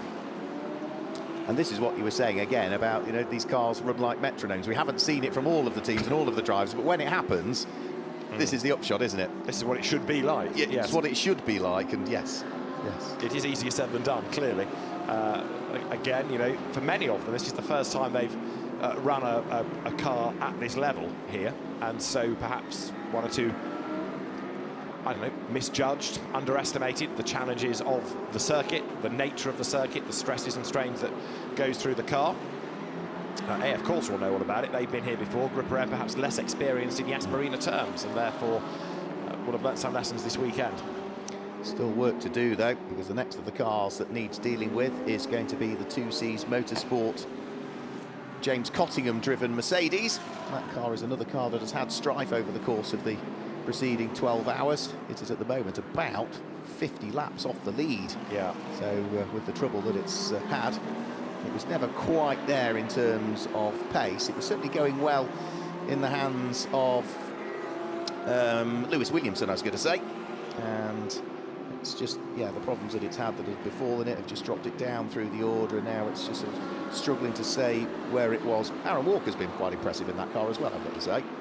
James Cottingham, the AM driver, lets Antonio Fuoco squeeze his way through, so Fuoco can concentrate on what now would appear to be a fairly clear track ahead of him. In fact, a very clear track ahead of him, because he's only heading through turn number 3, and it's part of the way down between turn number 5 and turn number 6 where the next little car is that he'll meet. So probably a couple of clear laps here coming up for the race leader. And therefore doesn't have to stress the car too much. Behind there, look, is 55 Ferrari. That's hustling on in the hands again of Stefano Costatini, but second in AM beckons.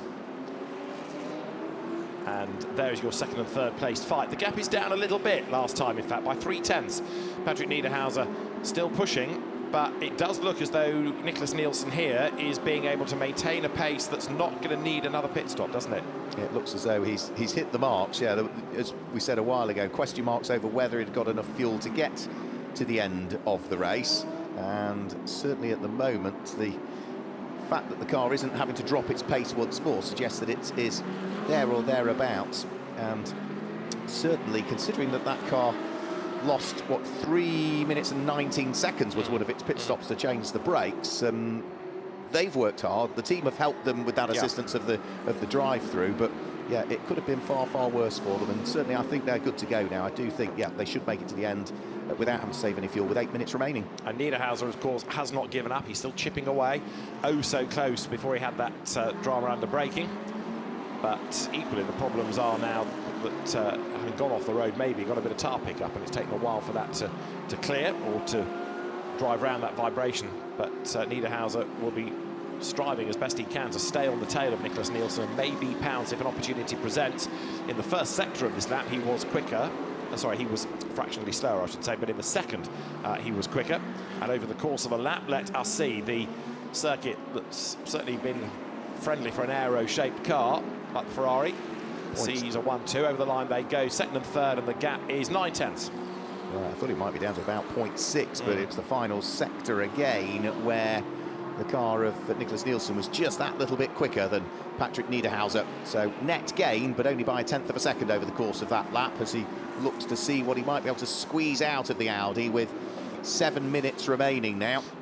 So they're heading down in towards the braking area at turn number 5, and over the course of this lap, it looks as though Nicholas Nielsen is about 0.2 of a second quicker through the first sector of the lap. So the gap is coming out through the first third of the lap. It's the middle part of the lap, though, where the Audi seems to have the upper hand. Agree, yes, and that's got a fast section and then some twiddly bits, hasn't it? Because you've got the hairpin here, then the fast back straight, and then the chicane, out of which you get to the end of the sector. So that's your twiddly bit, but the turbo Audi versus the turbo Ferrari, accelerating now down towards the hairpin, but no, Niederhauser again here, just that little bit too far back. Yep, so he was 0.2 slower through the first sector. He is 1/10 of a second quicker through the second sector, so a net loss of 0.1 of a second over the course of this lap. And let's see what the final sector looks like. If it's going to change, it's, if anything, I would say, going to go out on this lap. So it's exactly 0.9 of a second. So through turn number 14, up towards turn number 15, 6 minutes to go, with 330 laps already completed by Antonio Fuoco. Make that 331 as he heads over the start-finish line this time through. But through the third sector, has there been much of a net gain? To the naked eye, looks about the same. Sliding hard, though, and sideways coming out of the final corner is going to hamper Patrick Niederhauser, not just on that lap, but on the next one that he's about to start. And did the gap change? Yes, it did, by 4 1/1000ths of a second.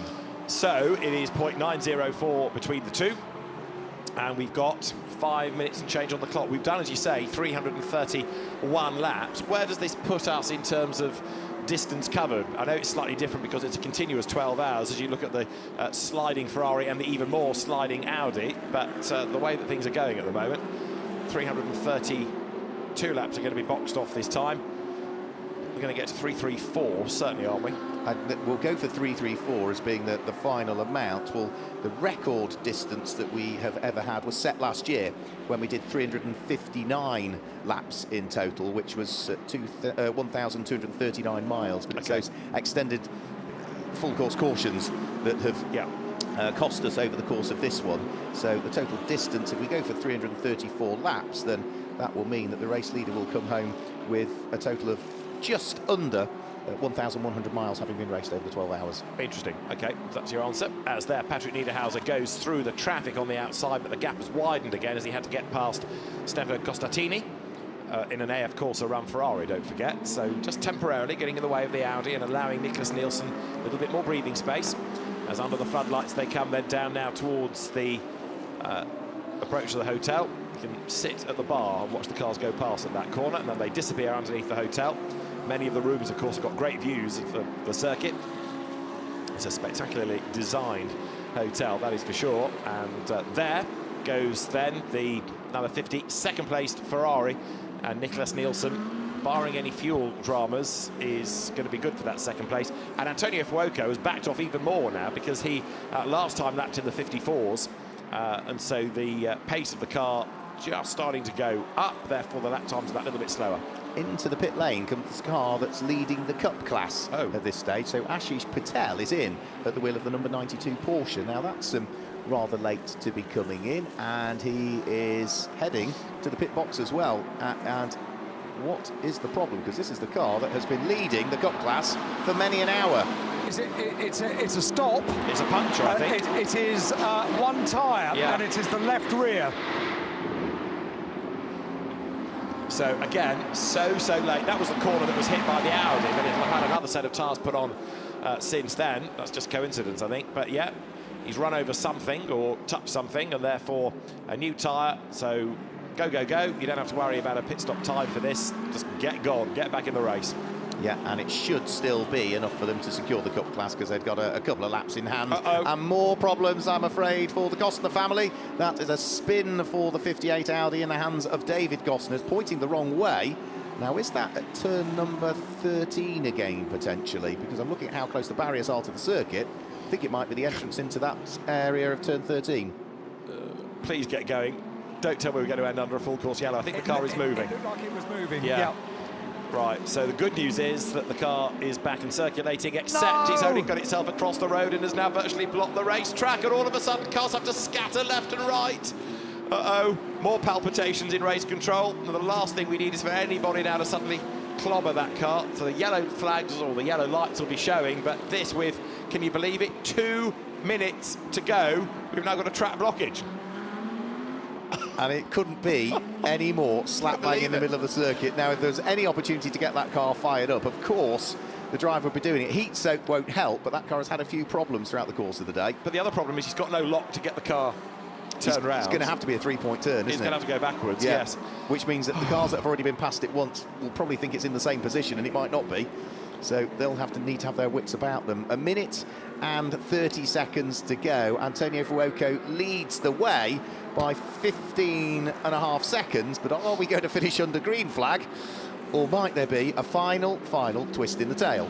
If you cover it with a waved yellow, the car's reversed, good, out of harm's way, a yellow flag should suffice, and I think the car is going to get going again now. So bravo, David Gosner, with 69 seconds or thereabouts. The car is mobile again. Right, the leader then is on his way down towards the hairpin at turn 9 with under a minute to go. He could back this off, couldn't he, make this a last lap, but I think he's going to squeeze one more out of this. Yeah, I think so. Yeah, I think it's going to be 335 laps that will be the finish duration of this one. So up towards turn number 12 and turn number 13 for the final, or for the penultimate time, goes our race leader. It is going to be, go on.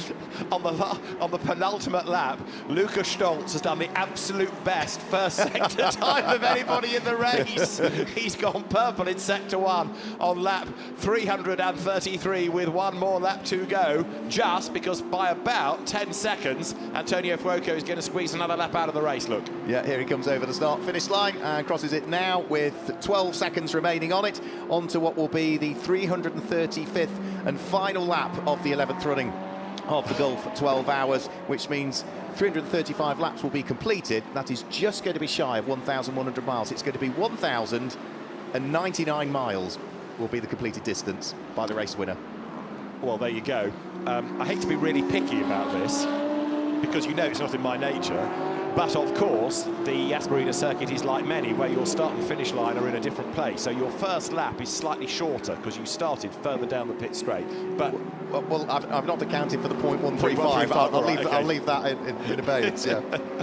So for the last time, then, this AF Corsa Francorchamps Motors steamroller continues with 15.9 seconds between Antonio Fuoco in the lead, Nicholas Nielsen in second place. It's going to be Audi third, it's going to be Mercedes fourth and fifth, and McLaren sixth, Ferrari seventh, McLaren 8, Audi 9, and Hunter Abbott is going to be 10th, in fact, in number 1 Mercedes.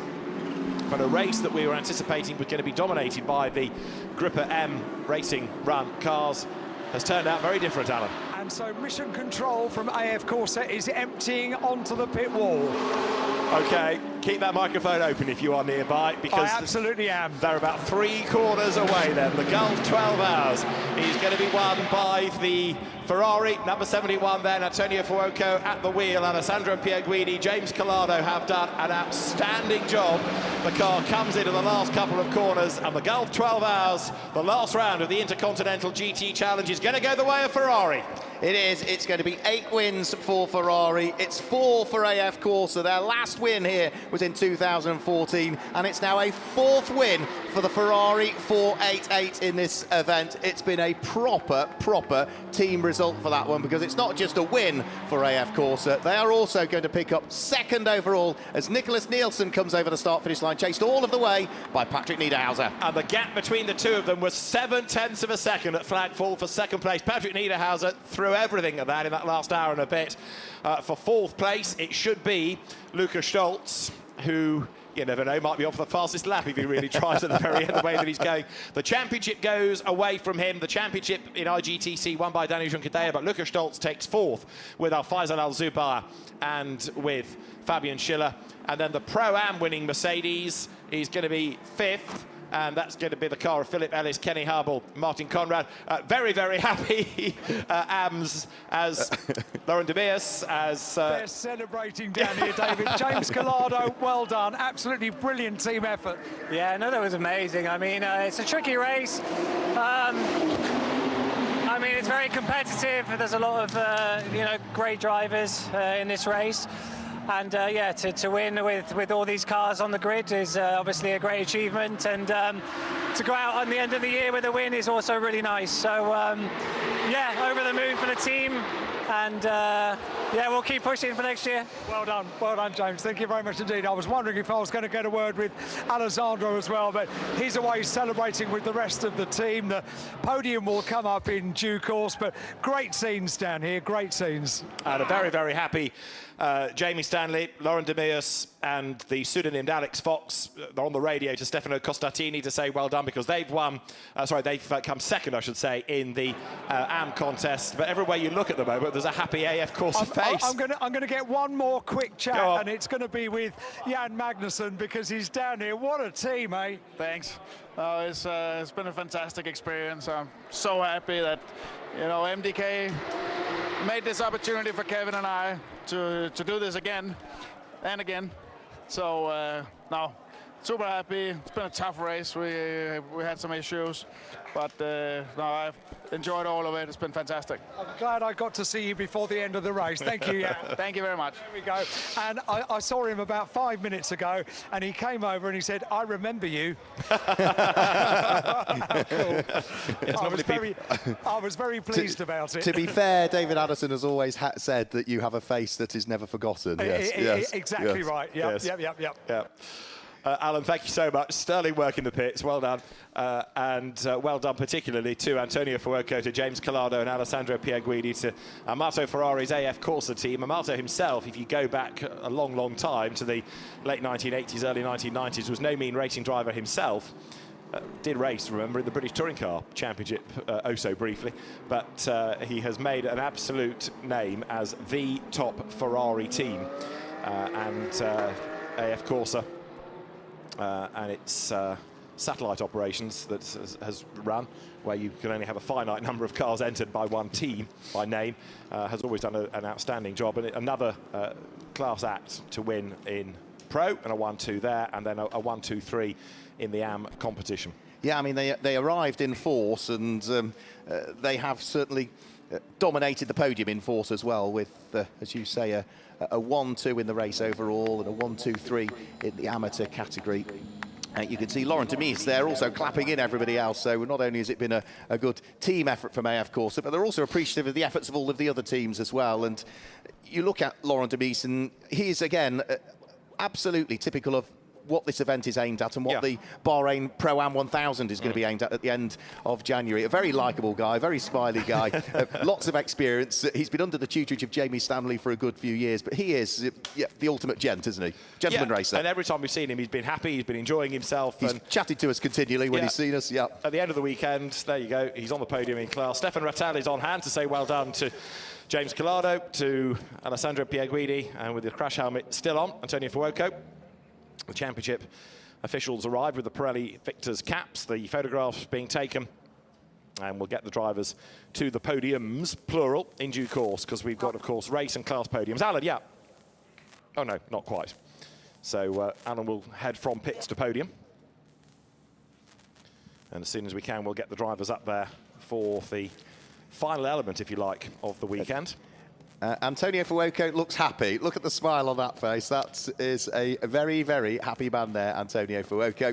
And had to just make sure that he didn't do anything wrong in that final stint. Kept the gap where he needed it to be as well.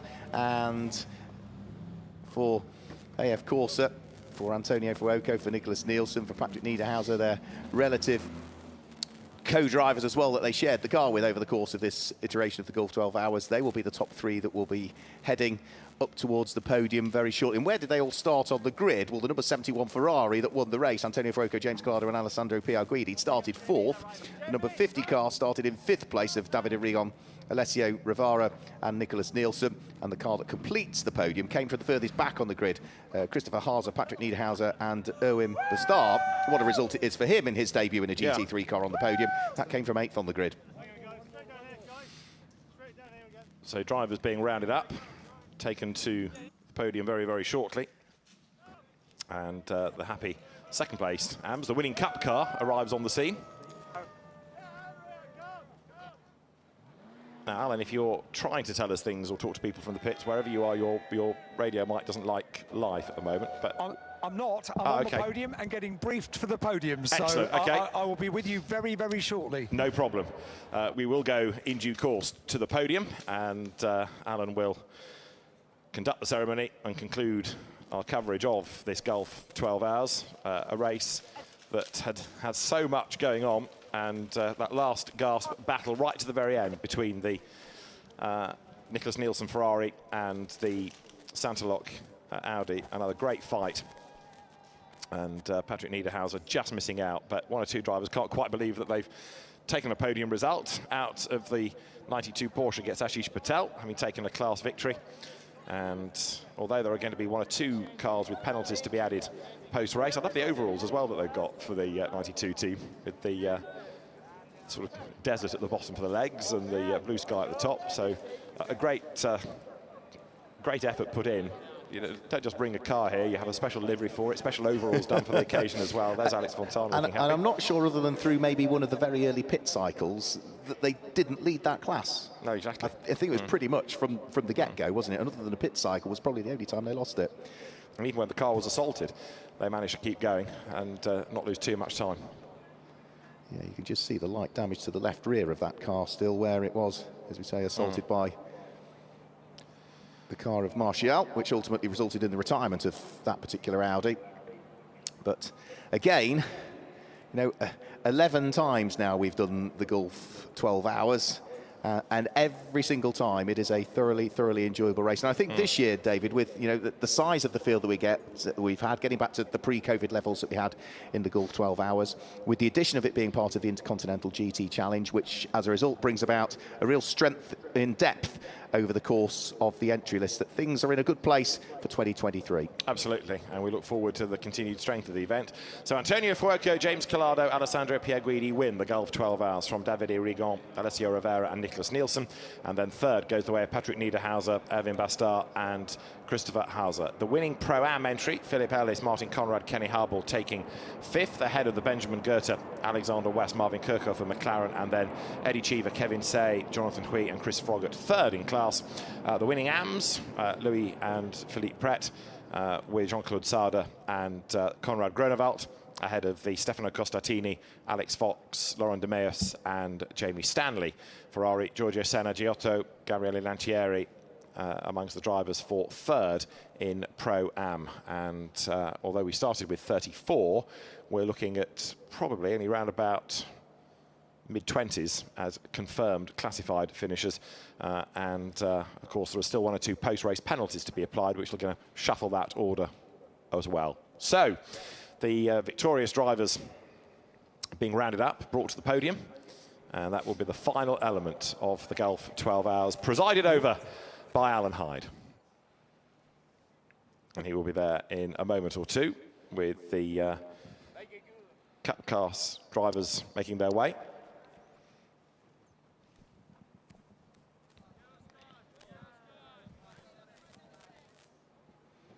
And also, as well as the drivers, there'll be team representatives as well. So we are almost there. Martin Conrad heading up the stairs as the Gulf 12 Hours team make sure they've got everybody that we need. And they'll make their way to the podium. The team's already gathering. The cars are in Parc Fermé, those that are in the top three in the classes. The technical checks. So although for some the race is over, for the technical team now it starts. Because I've got the post-race checks to go through as well. Yeah, and certainly for the mechanics, it doesn't just stop tonight as well, because we've got all the pack down to do as well, and get everything back in the crate for all of those that are shipping them back abroad again. And as soon as the cars land back in the UK or in Europe, subject to where they're heading to, then of course the job starts with re-prepping them for pre-season testing for next year. Yeah, I mean, some will just go straight to the next venue. Alan, we can hear you on the podium. Okay, thank you very much indeed. I was just doing a quick mic check. What you don't know is how many podiums we have, how many trophies we have behind the podium. There are two tables, and you can't see the table anymore. They are full of quite wonderful Gulf 12 Hours trophies. There is also, of course, two extra special trophies that we will give at the end of the podium celebration. That's for the Intercontinental GT Challenge. Now, as you can imagine, it takes a little while to get all of the drivers here. The first podium will be for the GT Cup, the top three in GT Cup. Second podium for GT3 AM. The third podium for GT3 Pro-Am. And then we have to move on to the second page of our podiums because we have so many. We then have podium 4, which is the IGTC Powered by Pirelli Silver Cup winner. Podium 5 is GT3 overall. Are you still with me? And podium 6 is the Intercontinental GT Challenge Powered by Pirelli, the champion. So the champion manufacturer and the champion driver as well. Now, as you can imagine, it takes a little while to get all of those drivers together, but when we do, we will get our first podium underway, which will be for GT Cup. Okay, Alan, splendid. So we'll be back to you in a few minutes' time. That GT Cup, of course, won by Ashish Patel, Ivan Jacoma and Alex Fontana in the very charismatic colour scheme of the Porsche. And that Porsche Cup, I know we've been making the point, it's not had a mega entry in terms of the number of cars in the class, but there is a limit. We didn't want 30-odd of them in that class. Andrea Teccarelli, the man behind the event, making the point to journalists yesterday that, you know, we've got 34 cars. We could only accommodate another 2 or 3 because we just don't have enough pit garages. Yep. You know, this is a Formula 1 circuit. So it's designed for the number of cars really in a Formula 1 grid and then a few spare. You know, you'd never be able to run a 60, 70 car GT race like this comfortably, because you just would not have the space. You can share garages maybe like at the Nürburgring 24 hours, but then it becomes difficult because of all the kit people need, and sharing garages just doesn't really work. The teams don't particularly like that. So, you know, there is a limit on the entry, and while you want some of those AMs to come and race and have that subordinate class, you can never have too many of them. Right, Alan, are we ready for a podium? We are. I've just been told we're ready for our first podium, and we have a huge crowd underneath the podium, so you can all be as loud as you like, everyone. Podium 1 is for the GT Cup, and we will get the drivers onto the podium in reverse order. The trophies are going to be presented by Matteo Braga, Pirelli Racing Manager, and we will have, first of all, our third place team, number 49. Well done to Race Event onto the podium. Let's have our drivers out to Marco Casara, Davide Sinicchio, Johannes Selger and Pablo Bioglini. Well done. Congratulations to third place in GT Cup. Second place is car number 95. A 95 onto the podium, dual racing with Toro Verdi, with Ramzi Moutran, Sami Moutran and Nabil Moutran.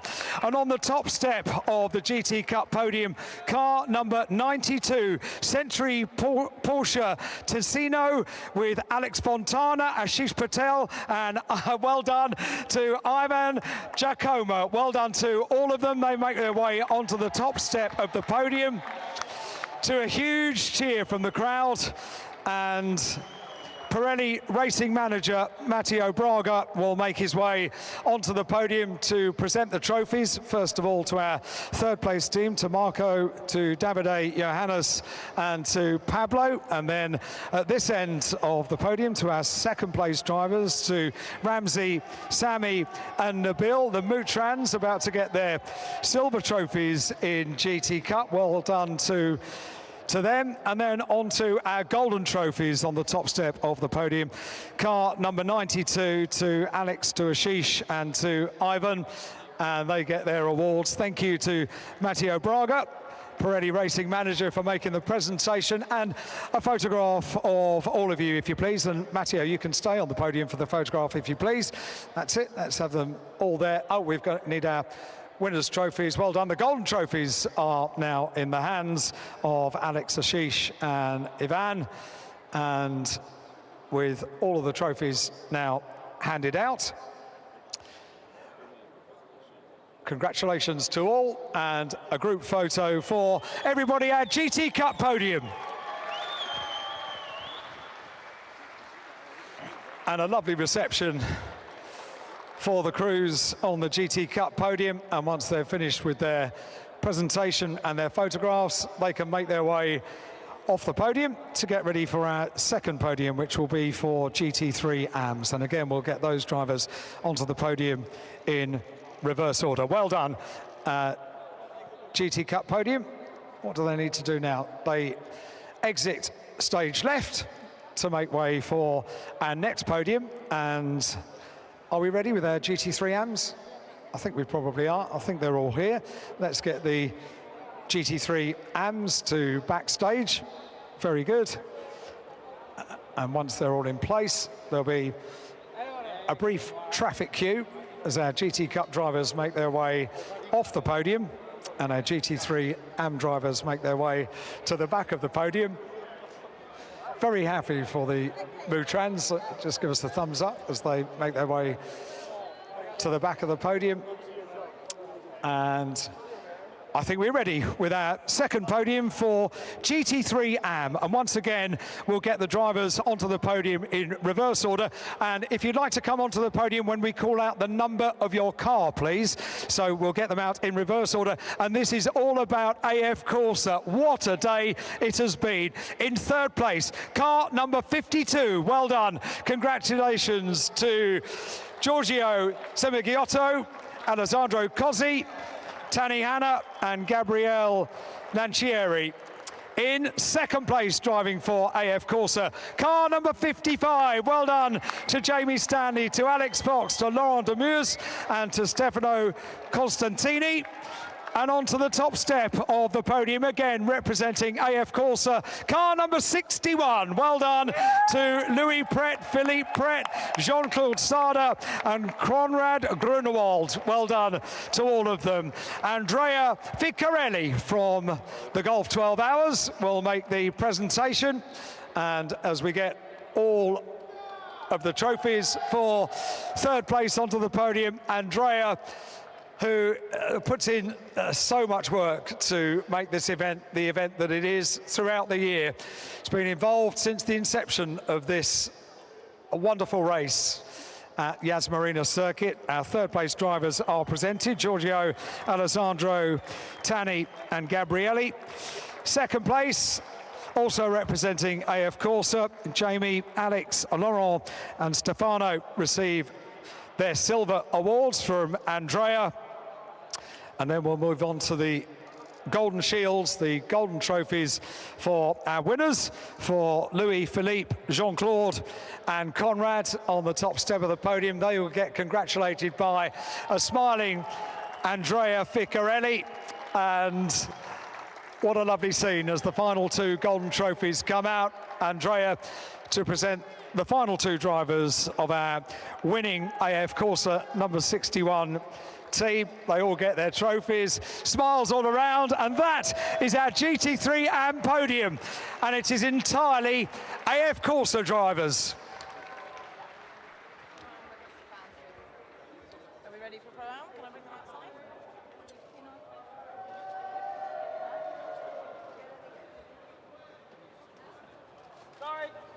And that completes our second podium for GT3 AM. Happy drivers with their trophies make their way off the podium to cheers from the crowd. Super to see. And well done. Congratulations, Jean-Claude. Well done. They're all terribly polite, all posing for photographs, all thoroughly enjoying the moments. Our third podium, when we've got our GT3 AM drivers away from the podium, we will populate backstage of the podium with our GT3 Pro-Am drivers, which includes our Intercontinental GT Challenge powered by Pirelli Pro-Am winner as well. And have we got all of the drivers? So if you'd like to make your way onto the podium when I call out your car name, please. Our third podium is, our presenter is going to be Stefan Rattel, and Stefan Rattel from SRO will present the trophies. Let's get the drivers onto the podium in reverse order. Starting with third place in GT3 Pro-Am, Garage 59, number 93. Well done to Edward Cheever, to Chris Froggatt and to Jonathan Hugh. And onto the podium they go. Wave to the crowd. Second place, also Garage 59, number 88, Marvin Kirchhoffer, Benjamin Goethe and Alexander West. Well done to all of them. And onto the top step of the podium, the Sun Energy won by SPS, car number 75 onto the podium to Phil Ellis, to Kenny Habel and to Martin Conrad as well. And they get huge cheers. And we have, of course, the SRO medals, and Stefan Rattel is about to hand out the trophies. The girls from SRO, Lauren and Abby, will present the medals, and the medals are in place, the SRO medals, and Stefan Rattel handing out the bronze trophy first of all to our number 93 car, and then we'll make sure that Stefan has the silver trophies for our second place car, for car number 88, to Marvin, to Benjamin and to Alexander as well. Well done to car 88 in second place on the GT3 Pro-Am podium. And then to our winners, Philip Ellis, Kenny Habel and Martin Conrad on the top step of the podium. We're waiting for the golden trophies to make it out, to make the presentation. Stefan Rattel is, I think he's got all of the trophies. Just about he's got all of them. And there we go, onto the podium they go, and handing out 3 golden trophies to Philip Ellis, to Kenny Habel and to Martin Conrad as well. So huge congratulations to all of them, including our winning team. Thanks to Stefan Rattel for making the presentation. And now the photographic opportunity for GT3 Pro-Am.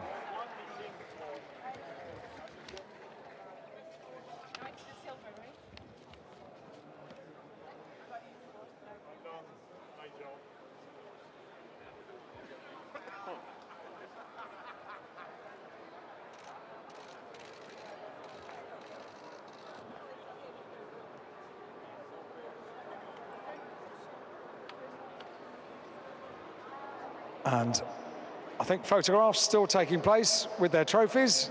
And that's it. Hold your trophies up, guys. Hold the trophies up, and we'll have a photograph of all of you on the podium before we move on to our fourth podium.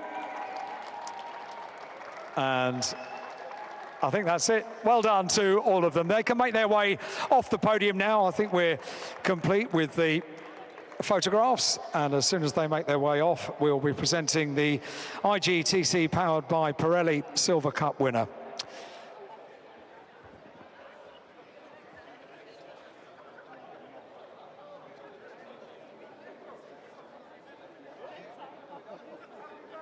There we go, they make their way off the podium. Well done to all of them. And they come forward with their trophies to great applause from the crowd. Super to see, great atmosphere down here at Yas Marina Circuit. And they can make their way off the podium now. The next podium is for the Intercontinental GT Challenge Powered by Pirelli Silver Cup winner. Our presenter is Ali Al Marzouki, Sales Director of Yas Marina Circuit. And the drivers soon to make their way onto the podium after we finish with podium number 3, and we do. Drivers making their way off the podium at the far end of the podium, and opportunity for a selfie to remember as well. And there we go, super stuff. Enjoying every moment of being on the podium here at Yas Marina Circuit. Well done to all of them. I think we're ready with our next podium, which is for the IGTC Powered by Pirelli Silver Cup winner.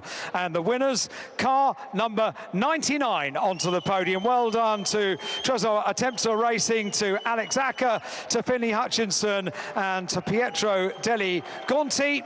And Ali Al Marzouki, Sales Director of the Yas Marina Circuit, will present them with their awards. Well done, winners in the Silver Cup. And Nikki from Golf 12 Hours is going to assist in taking the trophies through for our winners. To Trezor Attempter Racing, Alex, Finley and Pietro receiving their awards. And well done, congratulations. A round of applause, please. They are our winners of IGTC Powered by Pirelli Silver Cup. And thanks to Ali Al Marzouki, Sales Director of Yas Marina Circuit. And thank you for having us back once again. This is an amazing event. We love coming here, absolutely superb. So they'll just pose for their photographs. And as they make their way off the podium. Well done, Alex. Congratulations to Finley as well.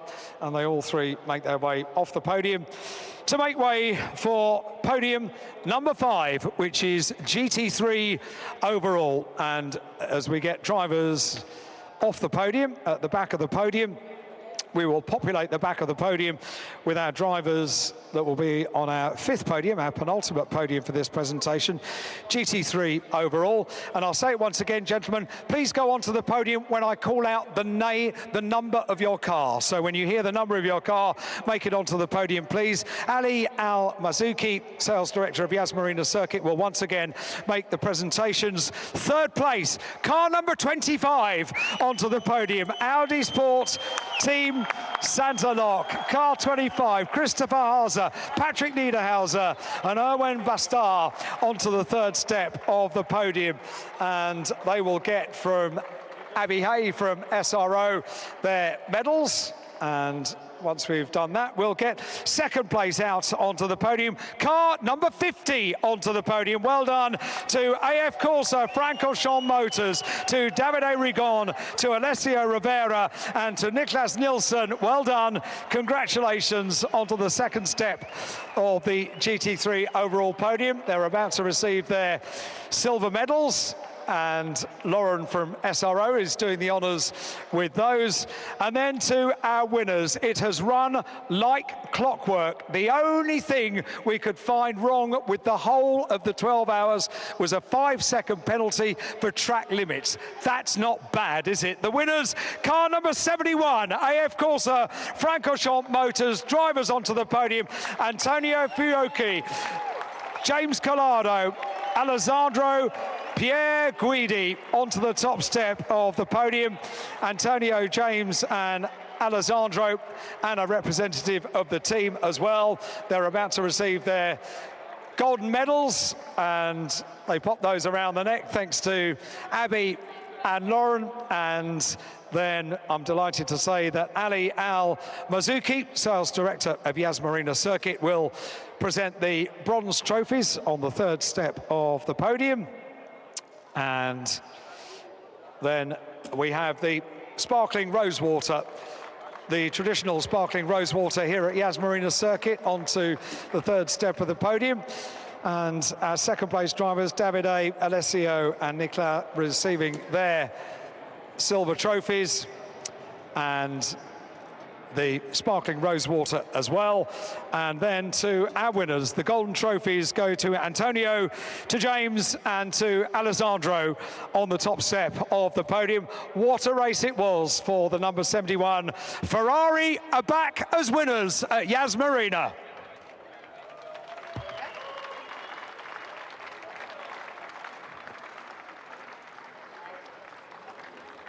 So now, with the trophies handed out, we will have the national anthem for the winners.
What a wonderful moment, hearing the national anthem for the team. They now are about to celebrate with the sparkling rosewater that we have here on the podium at Yas Marina Circuit, and the celebrations they will enjoy well into the evening, I have no doubt. Fantastic scenes.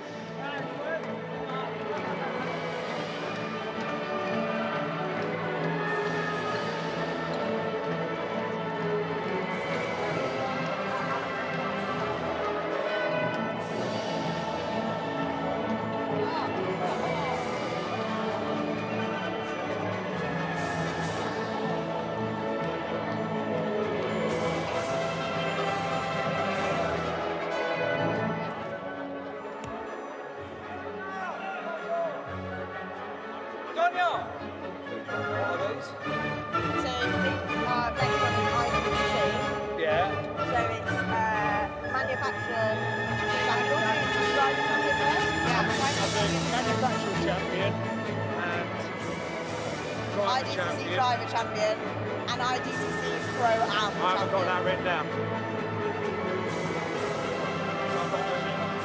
It's not written down. Who is it? Kenny. Okay. Yeah. So it's just yes. Manufacturer, Kenny, and then drivers champion. Danny. Manufacturer Pro-Am. Stoke. And wonderful celebrations on the podium. And as they make their way off the podium,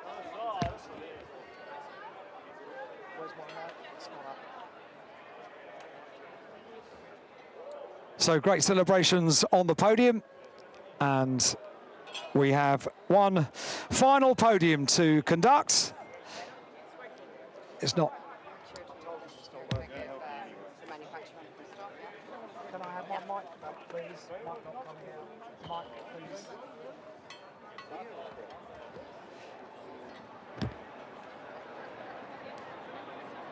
Needs to be on the PA. Needs to be on the PA. Let's see if we've got a speaker on the microphone on the podium, and hopefully in a moment we'll have the microphone back on the PA.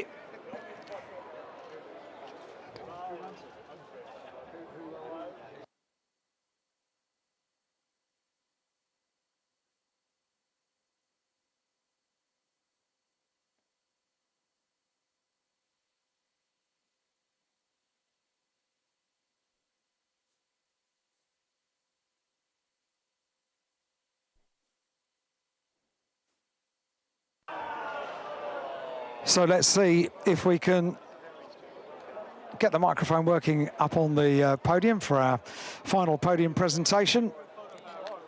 And that needs to be coming out over the PA system. And at the moment, it is not. So we're coming out on the television, but we're not coming out on the speaker.